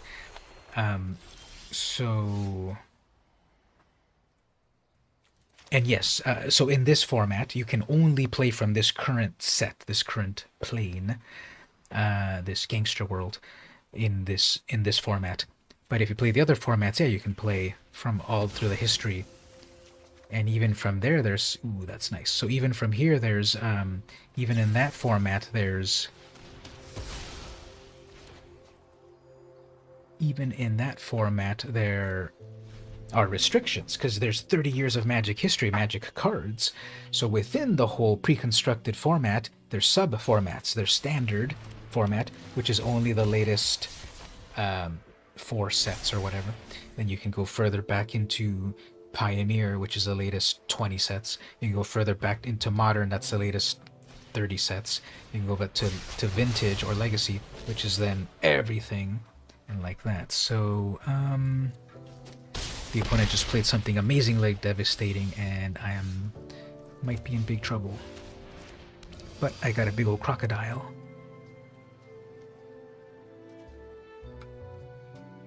That's 10 damage. That's got menace. Yeah, I'm dead right here. That's got menace and that's flying, so I'm dead. Alright, well. Standard constructed is 60 cards with 15 cards. Are there newer playing cards for more powerful? No, every set's got a whole range of weak to powerful cards. So every plane has a variety of powerful and weak cards. And they keep you coming back with new abilities, new creatures. There's a whole story behind everything, and sometimes the oldest cards may be the most powerful. Like, let's say, way back in the beginning, 30 years ago, there was a card that for 2 mana, you can take an extra turn. Now, that card costs 5 mana. So some cards in the beginning were very powerful that they've slowly made less powerful. Alternatively, there are some cards that were very weak in the beginning that they've slowly made more powerful. So it's an interesting push and pull of evolution. Like in Pokemon cards, the cards now have double and their HP. Yeah, the games have to evolve. They're 20, 25, 30 years old, so the game definitely evolves. And here's one of the ways that we play over here, right? We crack packs just like in real life. Let's open up a pack right here, get some new cards into the collection. So here we have Civil Servant, a cat citizen that deals 2 damage or absorbs 3 damage. And when it attacks, you may tap another citizen, and this gets +1 and lifelink, so it becomes a 3/3 and gains you life. You have cards from way back when they beat. You have cards from back that can beat the new stuff. Yeah, it ranges. Some of the old stuff can be very powerful still, and then some of the new stuff can also be pretty powerful. It ranges. So here's one of the new big boss cards, Jetimir, Nexus of Revels. It is a cat demon. 5/4. Creatures you control get +1 and have vigilance as long as you control 3 or more creatures. Oh yeah, this is a fun card. Creatures you control get +1 and have trample as long as you control 6 or more creatures. Creatures you control get +1 and have double strike as long as you have 9 creatures. So Mark, this is such a fun card. This is a real token-based deck. If you have 9 or more creatures, all your creatures have +3 and vigilance and trample and double strike. This is a very, very good card. So in tournaments, there would be rules that, let's say, only use codes. Yeah, there's a variety of types of tournaments out there, and you sign up for the one that you want. Like, I want to use cards from 20 years. I want to use cards from only the last 3 years. And there's various world championships and prize money and all that good stuff. So it's a whole... Basically, Pokemon and all of the other card games... Magic was the first one, and they all got the idea to do their own versions and evolve their own cards. And Yu-Gi-Oh! Is one of the big ones, too. And so, yeah, all of these games. There were even some weird and wacky games back in the 90s. There were some card games for Star Trek, Star Wars, Marvel characters... Lots of them. So are you going to build a red, green, white cat deck now? I might even just put this directly into one of my cat decks that's already there. Let's do that. See, let's. So over here, Felix, we're going to go look at some of my pre-made decks. I already have a cat deck that we can just slot this guy into. That is already cat-focused, cat-dog-focused. No, actually I don't. I guess I had it, but I guess I don't have it anymore. Did I ever save it? I guess I'll have to build it at some point again. But did I save it elsewhere? Let me check here.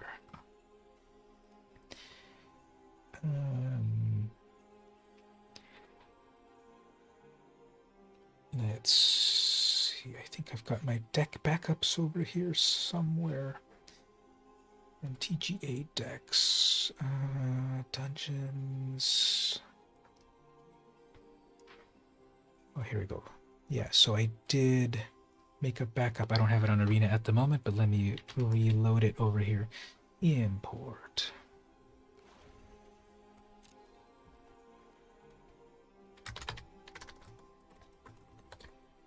So this was my previous Naya deck that was cats and dogs. You can also make a bunch of decks based on their tribes. Because you see, for example, here we have a cat citizen. Over here we have a human cleric. Over here we have another cat. I love making cat-focused decks. It's just a fun little archetype. Human knight. We have elves and dragons and vampires and dogs and everything.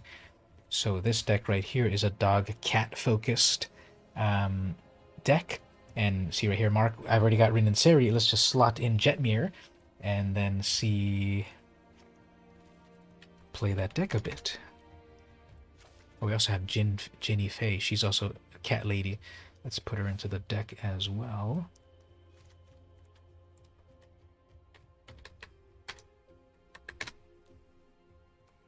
Put her into the deck and take something out. I haven't played this deck in a while, so I don't even know if it's still good. Yeah, like, I don't think that Ancient Ziggurat is actually good. But I might, I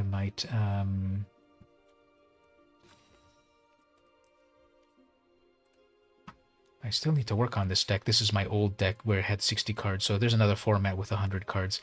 Yeah, we'll fill that deck out a little bit later. Expensive if you collect them physically. Yep, this whole one of my many. So yeah, you know that I'm into comics, so I'm also into Magic. And yeah, I also get the physical cards. So here's my collection of physical cards over here that after I got back into Magic, I was buying cards and now they're adding up over there. So you gotta everything in moderation. And they take up space. It does. Since 93. Yeah, we lose track. This stuff, we lose track easily because every new set, there's around 200 new cards. And I know for myself when I got back into it, because back when I played in the 90s, I can only buy one pack at a time because I was a little kid. And then now that I'm a grown man, I can buy as many of these kids' cards as I want. So when I got back into Magic in 2017, I tried to complete a complete set. Every time we go to a new plane, I try to complete a new set. So these are, let's just say at least 200 in each notebook, and I've got 1, 2, 3, 4, 5, 6, 7, 8, 9, 10, 11, 12, 13, 14, 15, 16, 17, 18, 19. Let's just count these. I'm getting too embarrassed. So there's 19 right here. 19 times 200 is some amount of cards on that wall right there, not counting the ones on the top. So yeah, they add up. Yeah, we'll play that Jetmir deck soon. I have to finish crafting it, but I'm just going to do a little bit of gameplay for the moment. Let's play with this Quasar deck, this card draw deck that we were trying to build last week.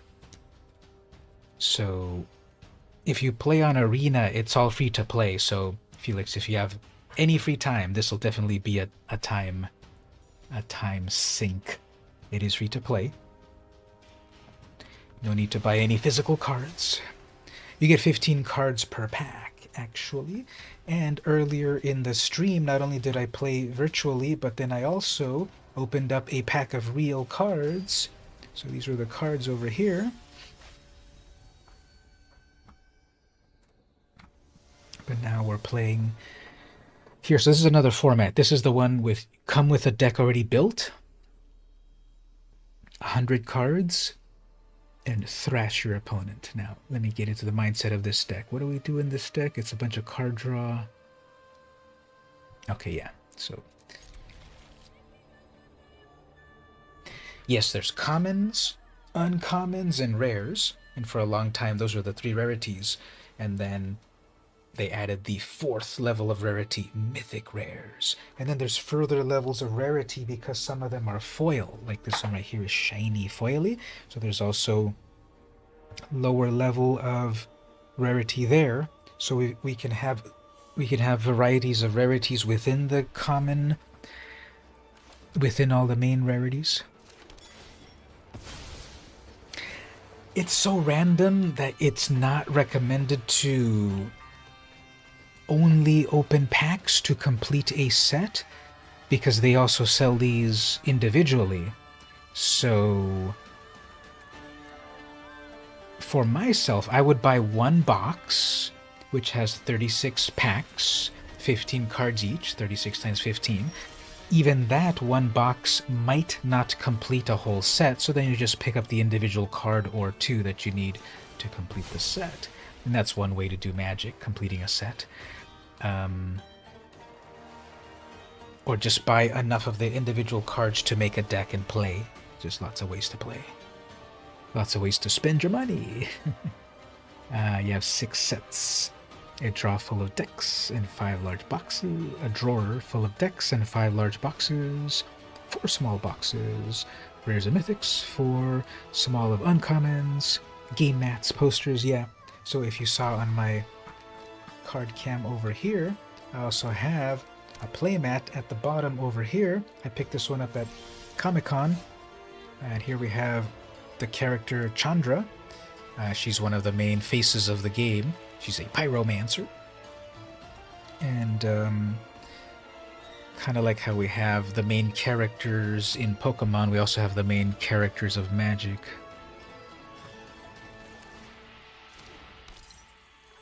Alright, what do we do here? What do we do? Let's put out black mana.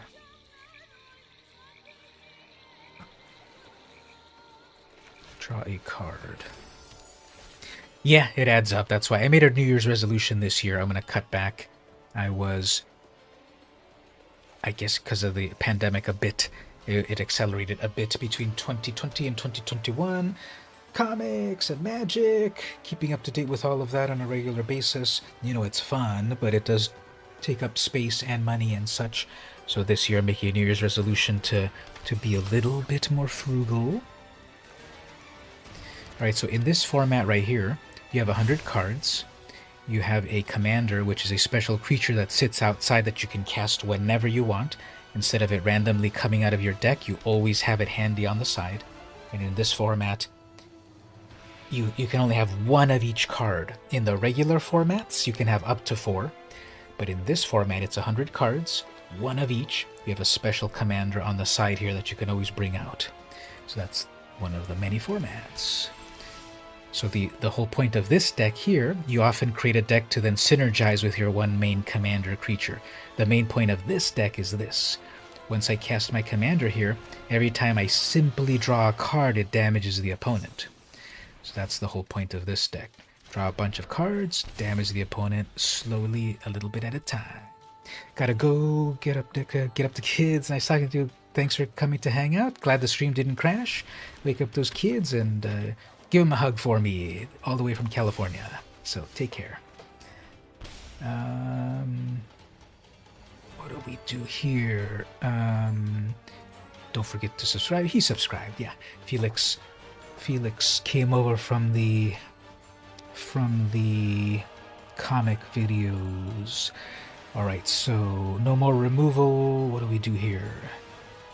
Well, let's draw some cards and hopefully draw into some removal. So we'll see here, mark the card draw in this deck is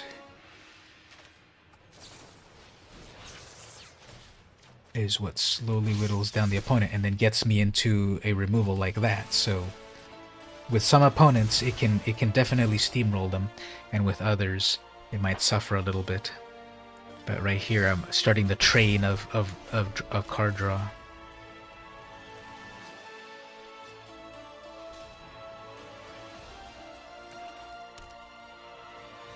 Seven mana.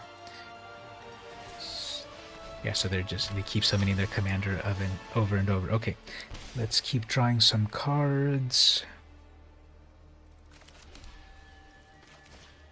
Draw into some answers. Slowly suck their will to live.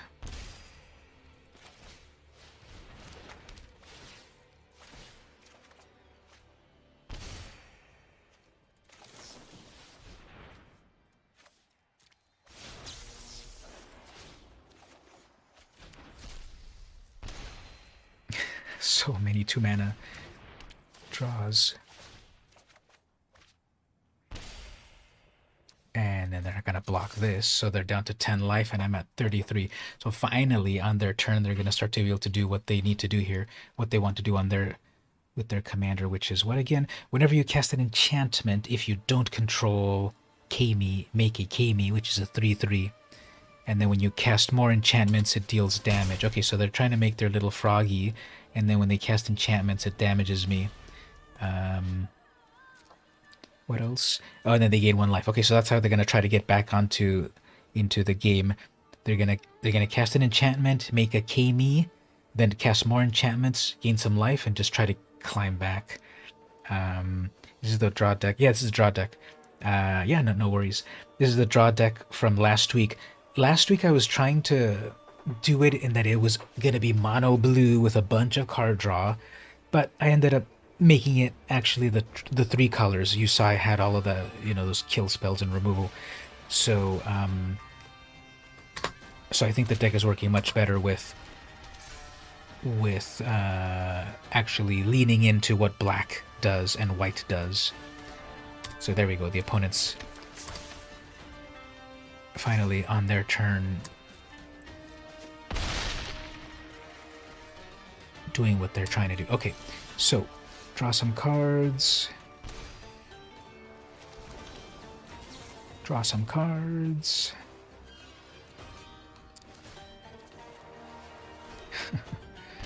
Remove their threats.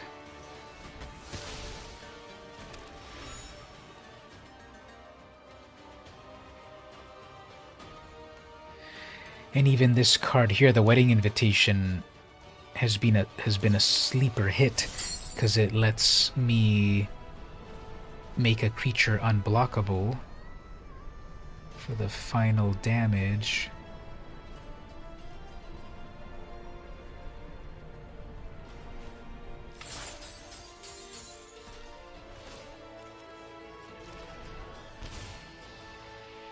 It's just lots of card draw. It's just a lot of 2-mana card draw, and then each card draw, of course, is damage. Discard 1 card. That. Oops. All right. Anyway, 2 more damage on that. They're down to 5 life. I then make my creature unblockable with Wedding Invitation. They're down to 2 life. They have to pay 10 mana for their commander. Hopefully, they lose the will to live.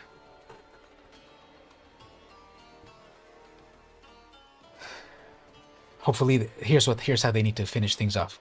Tap your Castle Lothwain, and then give yourself 5 damage. That'll be the only way. Acromancer, because all I have to do is draw 2 cards. I'm going to automatically draw 1 card on my turn. They'll be down to 1. And then I'll probably be able to draw 1 more card, and then they're done.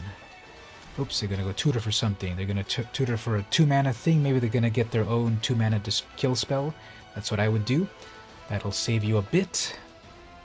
If they don't go tutor for that 2-mana, if they don't go tutor for Doomblade, actually Doomblade won't work here because I'm black.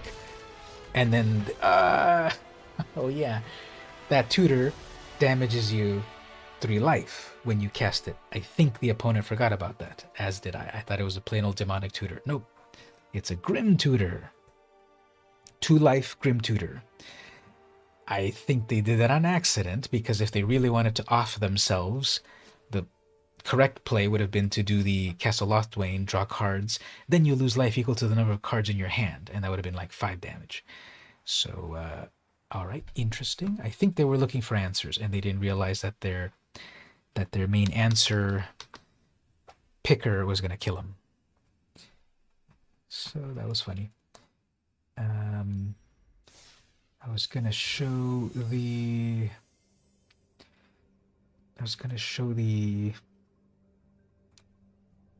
win rate of that deck.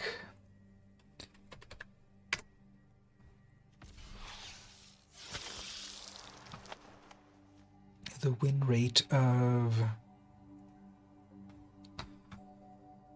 Quasar so far since last week.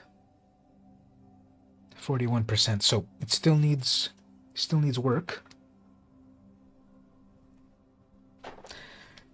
And it suffers against Rakdos colors 1 to 3, mono white 1 to 2, those triple colors 1 to 2, Golgari 1 to 2.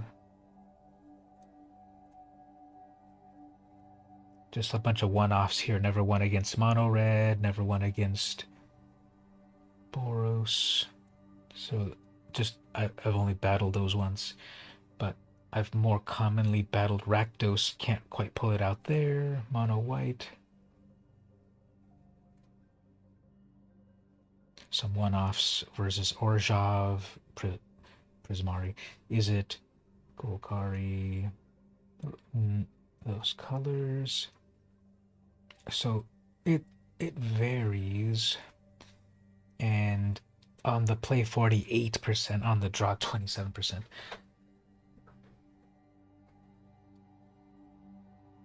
So like this, when I made the deck last week, so 1 to 0, 2 to 4, 5 to 7, 1 to 2, 3 to 6, 1 to 0 at the moment. So still need to fine tune it. It just has to, it's got a lot of card draw, of course, so you need to draw into the answers. Obviously, there's a bit of a glass cannon in that if the commander gets removed before they can do their thing, then that holds you back.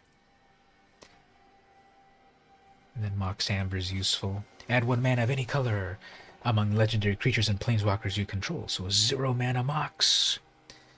But it's based on commander. Alright, turn 0 Mox.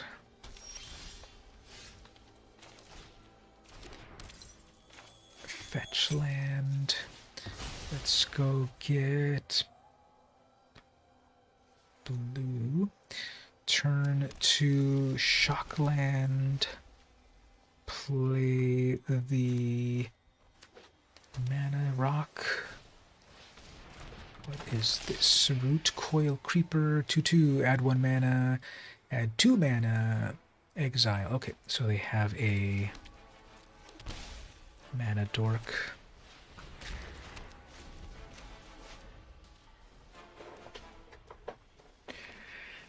Next turn, if I get a regular land, I can play. Actually, I would need. Let's see. Next turn.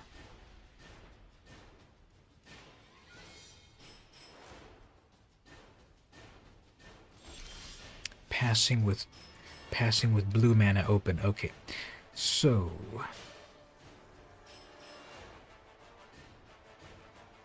let's try to play this. Oh, okay. Then we'll play this. Pay for it here.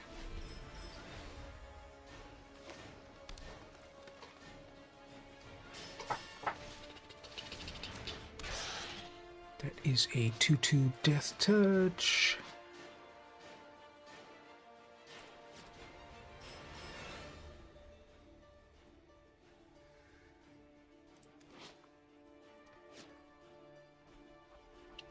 If they pass with 2 open mana, that would probably be... Yeah, they probably have like a Essence Scatter.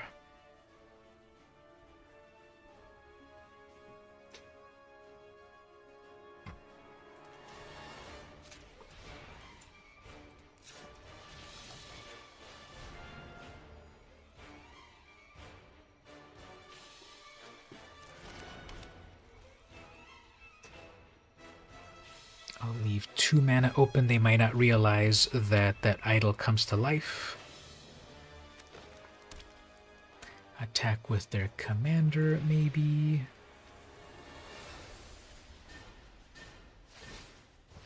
Nope, okay.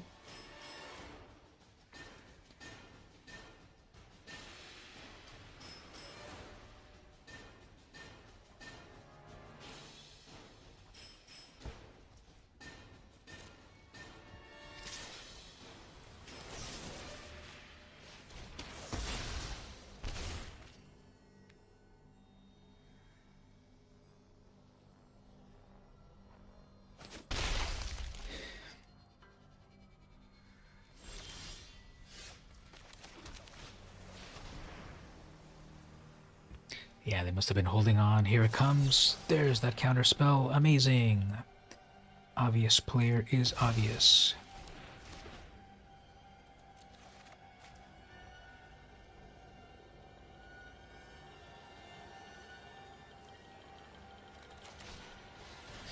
That's okay, we've got a pretty good mana advantage.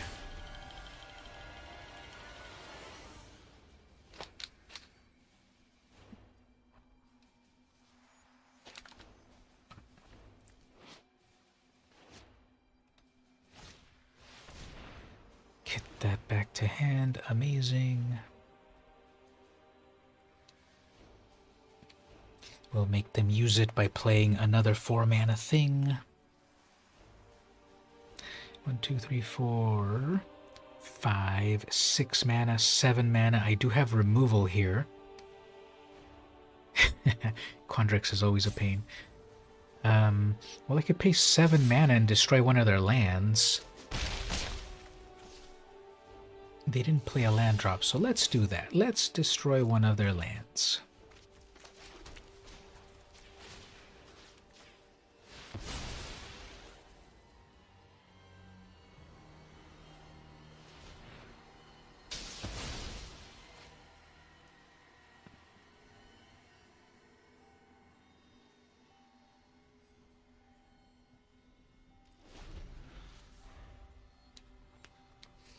If they tap out for Zimone, they won't have the mana for a counter spell. Lotus Cobra, that's annoying.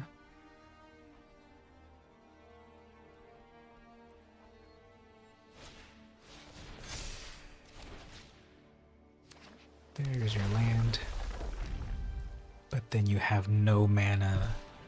But then you have to pass. Okay. So they probably don't have a 1 mana, I don't know, Force Spike or something. Swan Song. They probably don't have that.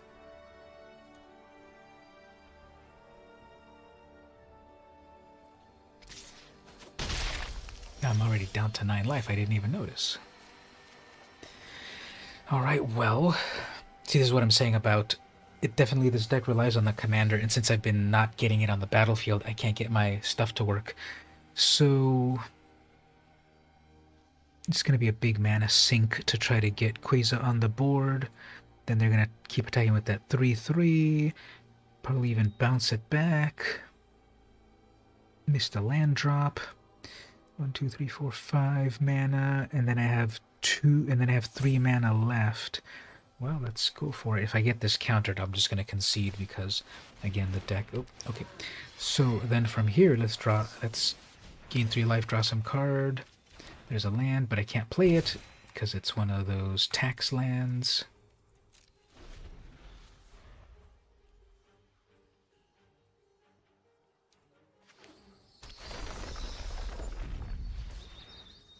Alright, now that Quasar's on the field, I'm going to try to draw cards.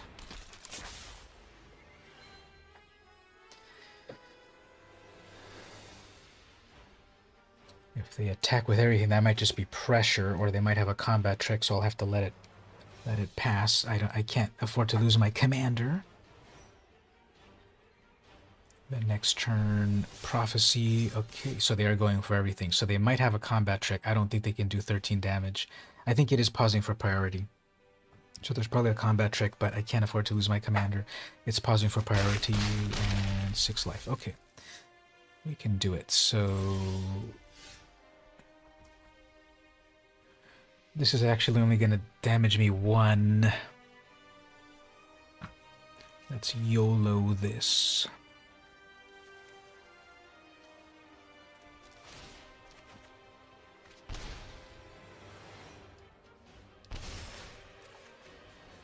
Alright, there we got a murder. We just need to play cards that are not counterable. I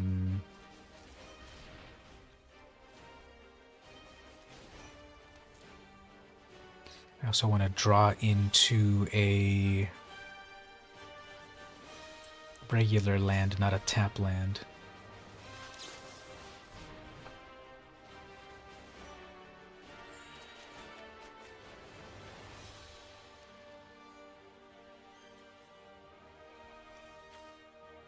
Yeah, I'm not going to be able to cast that elixir, so we'll just drop it.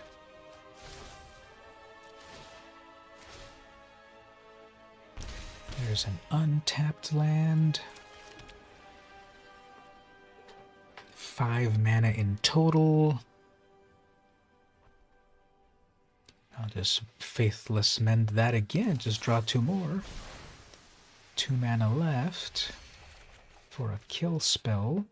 Discard 2 lands.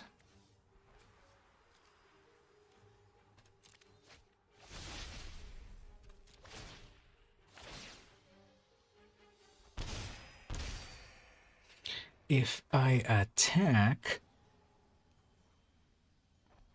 Nah, I shouldn't attack. I need to...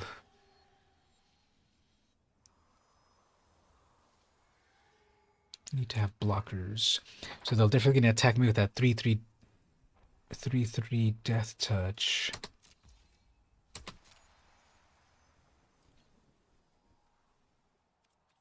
And they could have a combat trick, so we'll just end. Alright, we've got 3 creatures staring me down. We just need to keep drawing a couple cards and we'll be okay. Now they'll probably have one of those fight spells casted on their Death Toucher, but I guess I've got a power word kill it before it kills me. Hopefully. No instant card draw. Oops, they're looking at it. Metamorphic. Enters battlefield is a copy. They're copying what? Enchanted creature. As this enters, choose a creature. This enters the copy of that. Okay, so they're going to do their own copy plus card draw. Okay, I guess I'll have to kill that. Try to kill it. Don't need that advantage. Oh, okay, they copied me. Okay, I guess that's a thing. Sure. Well, okay, fine. If they attack, I'll just block, and then I've got to pay for it again. That's not fun. But I'll get it back, and then I can tap, put a land card. I can put a land card directly into play. I guess we'll do that.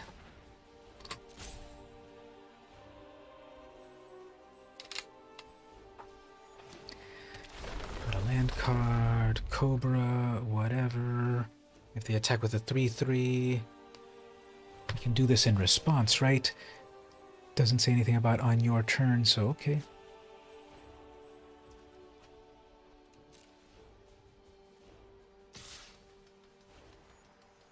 Let's try that. Oops, no attacks. Okay.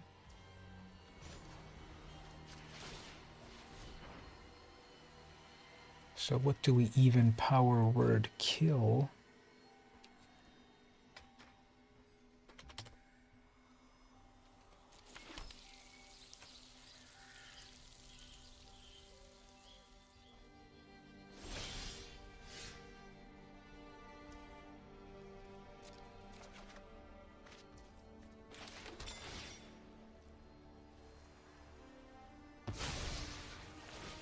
Another way that I could win this is if I can get my Aetherflux Reservoir, but they've got the counter a target spell in hand, so I could start to draw 2 cards.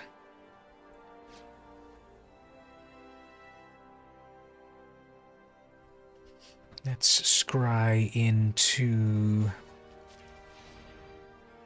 Try to scry into something.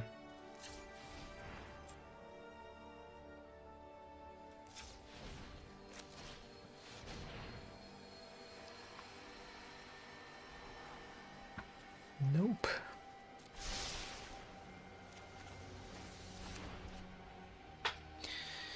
Well, that's more card draw.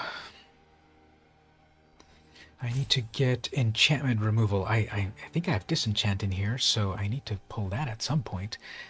I guess I'll leave up enough mana to power word kill.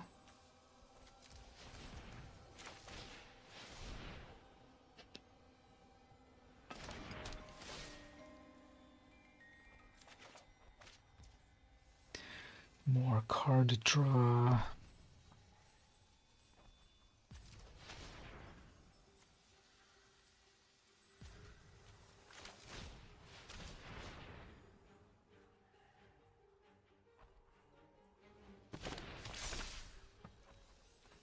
And then we'll pass at that point. This is tricky.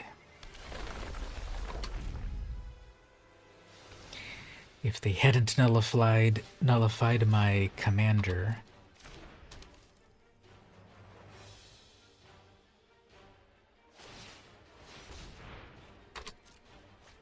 one, two, three. I don't have 4 mana. And then a Galta. Who cares? That looks impressive, but who cares? That looked impressive. Haha, the final removal, the final block, of course. You may put a land card, no lands at the moment.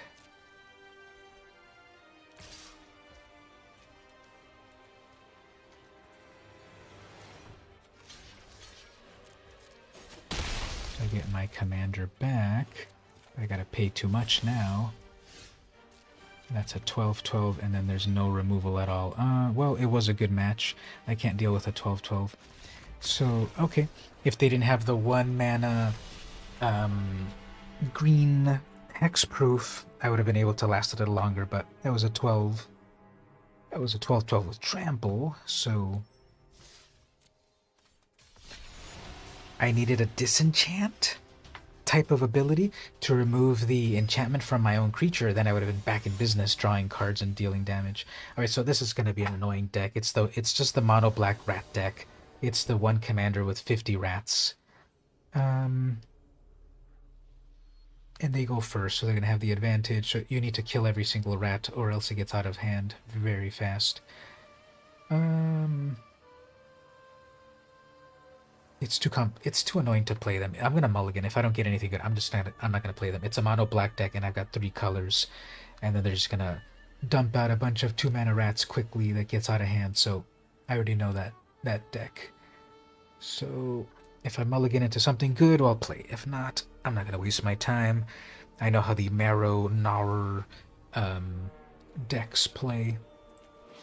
And then eventually all rats get fear, so they're unblockable.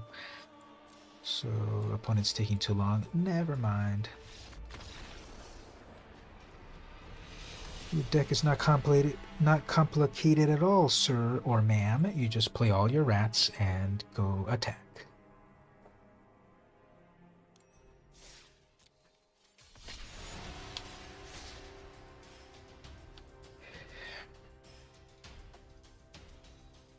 Power word, kill that rat. Any songs off the top of your head with the word rat in the title? There's a Ramones song, one of my favorite groups. Something about a rat in the title. Eat That Rat, I think that's what it is. Very classy. Alright, so now we're playing a mono white deck. But I've got Hero's Downfall and no colors. Not good. And they go first. Okay, got some colors but no removals. So, and they go first. So this will be annoying too. That deck's also very powerful, just automatically. Yeah, it's very rare on Arena. Pretty rare. So what do we even get? See, this is why this deck struggles. That it's the triple colors.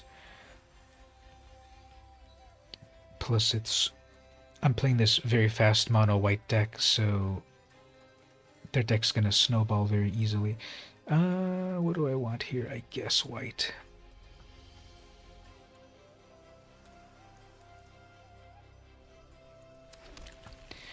Turn 2. Turn 2, and I guess we'll play that tax land. Hey there, Gabe. Cats versus rats. That's what we gotta do. Okay, this is playing a little bit slower than I want, so hopefully the opponent doesn't doesn't go off too quickly. We're gonna get at least one enchantment here. There's one. Gonna go get another one enchantment. Rat Salad by Black Sabbath, really? And speaking of Black Sabbath, Ozzy loves those rats, right? No, it was a bat, wasn't it? So now that's a 4/3 first strike. See how I'm telling you this deck just goes berserk so quickly? And then he's got 2 protection spells versus it. Already dealing 4 damage with 2 mana. It's a very... And then I'm just kind of slow. Yeah, I'm not going to waste my time there. My deck's way too slow at the moment. Plus no exile effect. It's just gonna... It's gonna railroads way too fast. It steamrolls way too fast. Mono-color decks versus my triple colors on a 1v1 is a little too much uphill battle. And now we're down to 37% win rate. Alright, so here we have Svella make a lot of mana rocks and do a lot of stuff. So this is 3 opponents go first. We already saw that my win rate is very bad when I go second, and that's keeping the tradition up. And environmental lets me go get a color that I need. Alright, turn 1 Shockland. Llanowar Elf already, so they're gonna start to do their thing. So I'm already behind on them. Next turn, they're going to start to make a bunch of mana.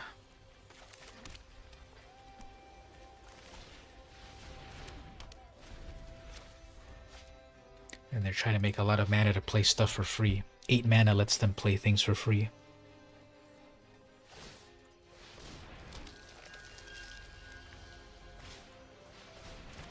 Yeah, they've got all the mana. This is already... I'm pretty far behind already.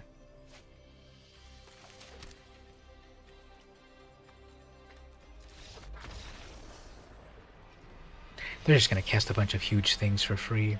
They really ramped really fast.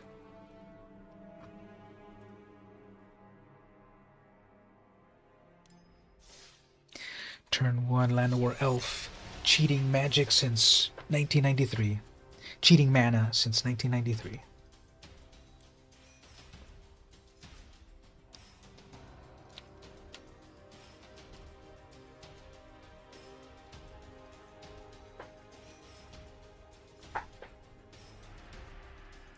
I think what happened was that Ozzy gave the bats COVID, but then it was gestating out in the wilderness until 2019. All right, so Selesnya tokens. Finally, I get to go first.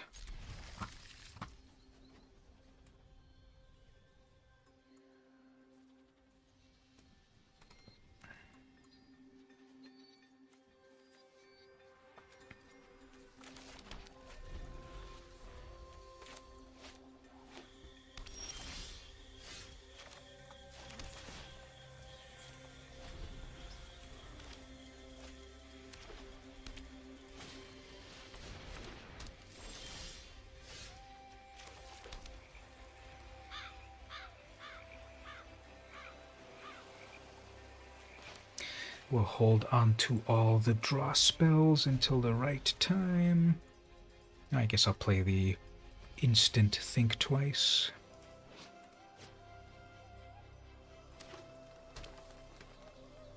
Oh man, I love that little innkeeper.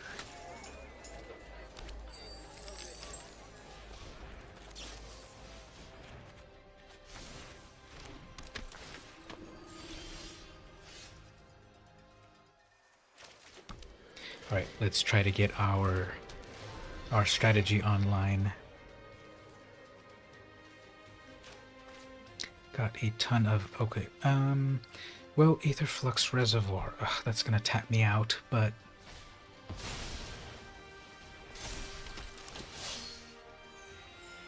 yeah, never mind. I gotta remove their... and then freaking landfall off of that. Great.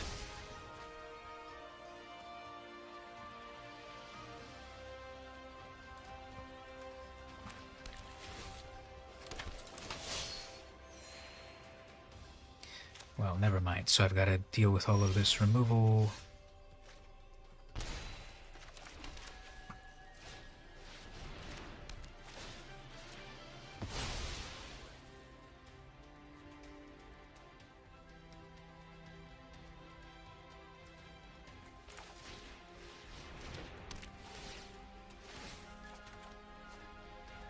And don't want to attack and lose my commander. It's 7 mana. That's a good card.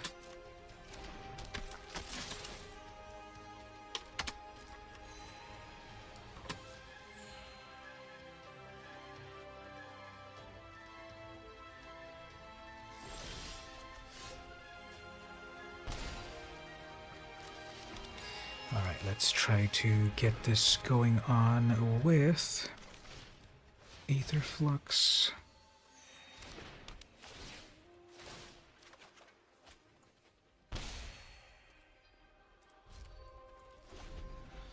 Three, 4, 5, 6 mana.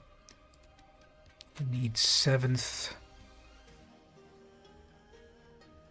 for Maja. Whenever one or more creatures you attack, indestructible. Not good. Okay, they're gonna attack with everything. Nothing will get killed. That's very bad.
Well, at least they haven't gotten their 7th mana. Tap all creatures, gain lifelink. Alright, no problem. Keeps them in the game a little longer.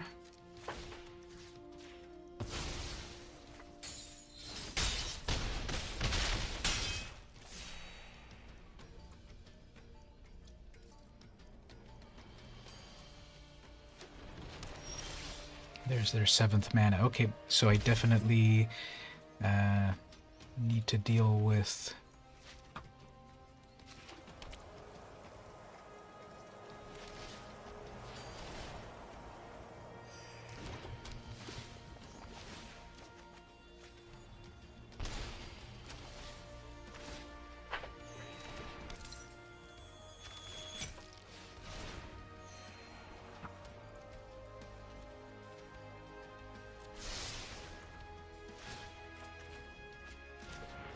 There we go, but that it's 5 mana, and I don't have 5 mana.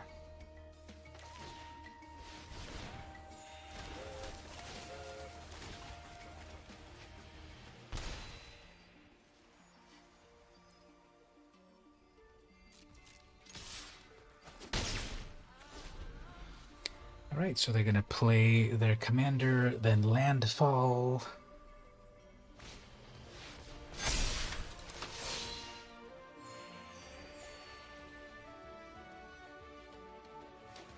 Exactly as I said.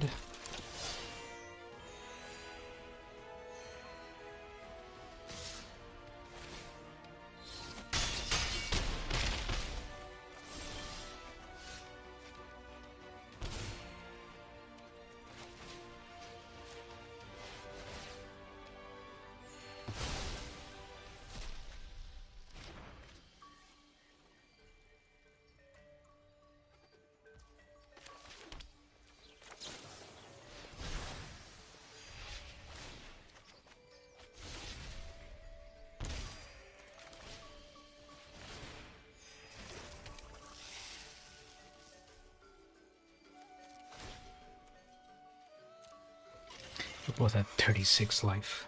Just back and forth with all of these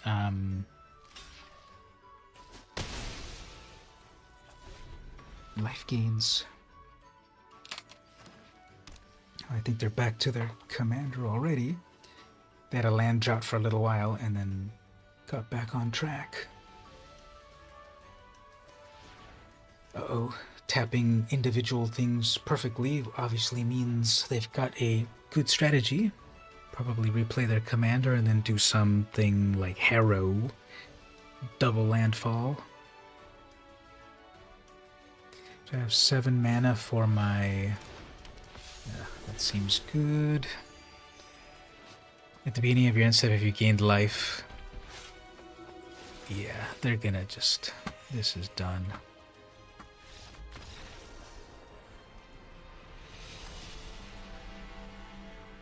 Yeah, this deck needs some work, but I'm tired of it for the moment. So we'll play one more game of something else, and then we'll wrap up for the night. Switch over to...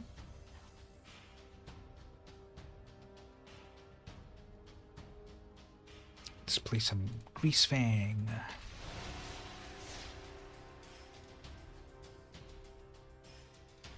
Let's try to ride some fun vehicles with some rats, with some pilot rats, rat pilots.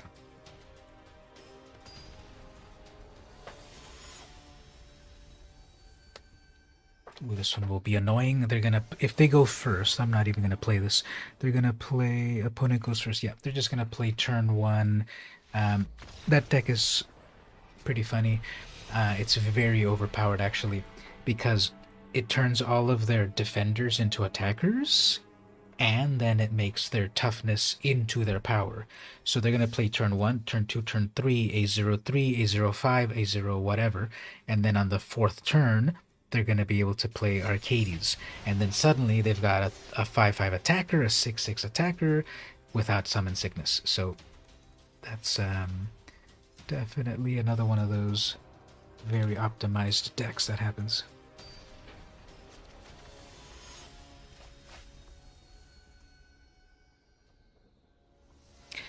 Sure, but I think the deck works, but I think that sometimes the matchups also. So you saw there they were getting over, they were going very wide on the last opponent. They were going very wide. What's the answer to that? Board wipe. I have a Wrath of God. How many more do I need? On some of the other ones that I wasn't battling against, you know, it has, not every deck is going to have a huge amount of wins. Sometimes you do get lucky with some types of decks and such. But yeah, take a look at it. But I think it's got removal, it's got card draw. It just depends sometimes on the opponent.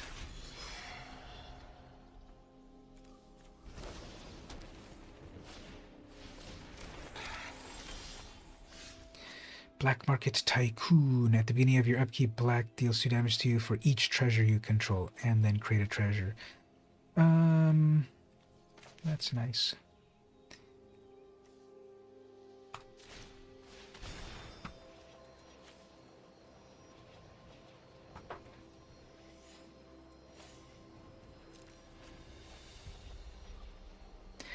So now I have a big old vehicle in the graveyard.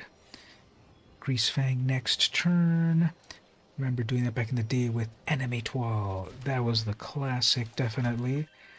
You would put out Wall of Wood and give it animate land, right? Alright, so what are they doing here? Chandra. Hey, Double red. I'm Chandra. Nice to meet you. I sure hope you can't handle the heat. Alright, let's get some vehicle action happening. There's that zombie infestation to discard things, but I don't think I'll do it. Yikes! I'm out of here!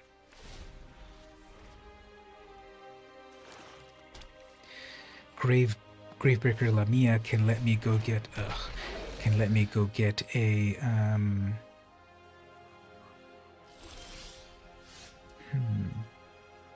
okay, actually out of mana. Yay.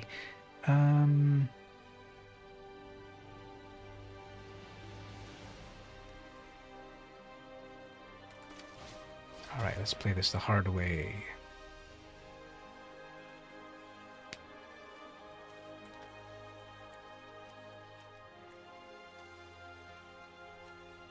Flink can definitely do a thing.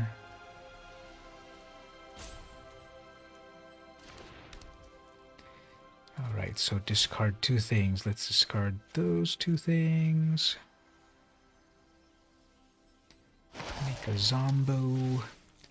Bring that back. Draw me a card. Hopefully a land draw. Yes, opponent, you have to pass priority every single time.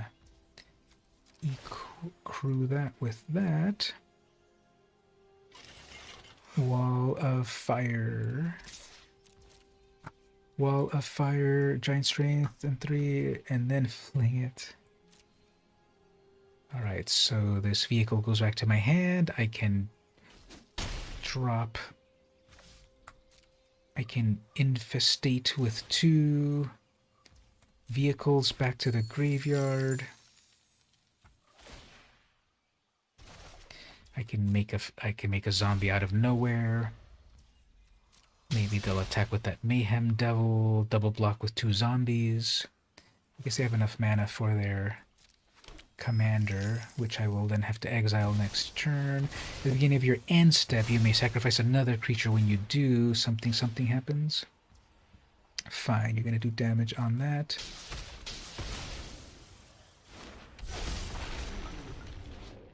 When you do, deals damage equal to that creature's power to any target, and create 3 creatures. I don't think you're gonna sacrifice your own creatures for that.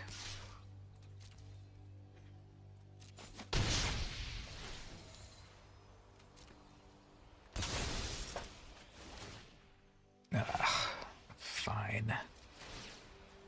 This is getting out of hand, definitely, but I will be able to exile Mayhem Devil. So freaking good. They're already... Alright, well, I had enough for tonight. So, alright everyone, well, that was a bunch of things we did on the stream. We did the draft, we looked at some cards, we looked at some vintage photos. We did a lot of cool stuff. So let's wrap it up at this point. Been streaming for 4 hours and a half. Where does the time go? So thanks everyone for coming to stop by to play some new cards and draft and such. Open up some packs. Next time when I come back, we got another pack to open up. More gameplay and the like. And we'll be back next time.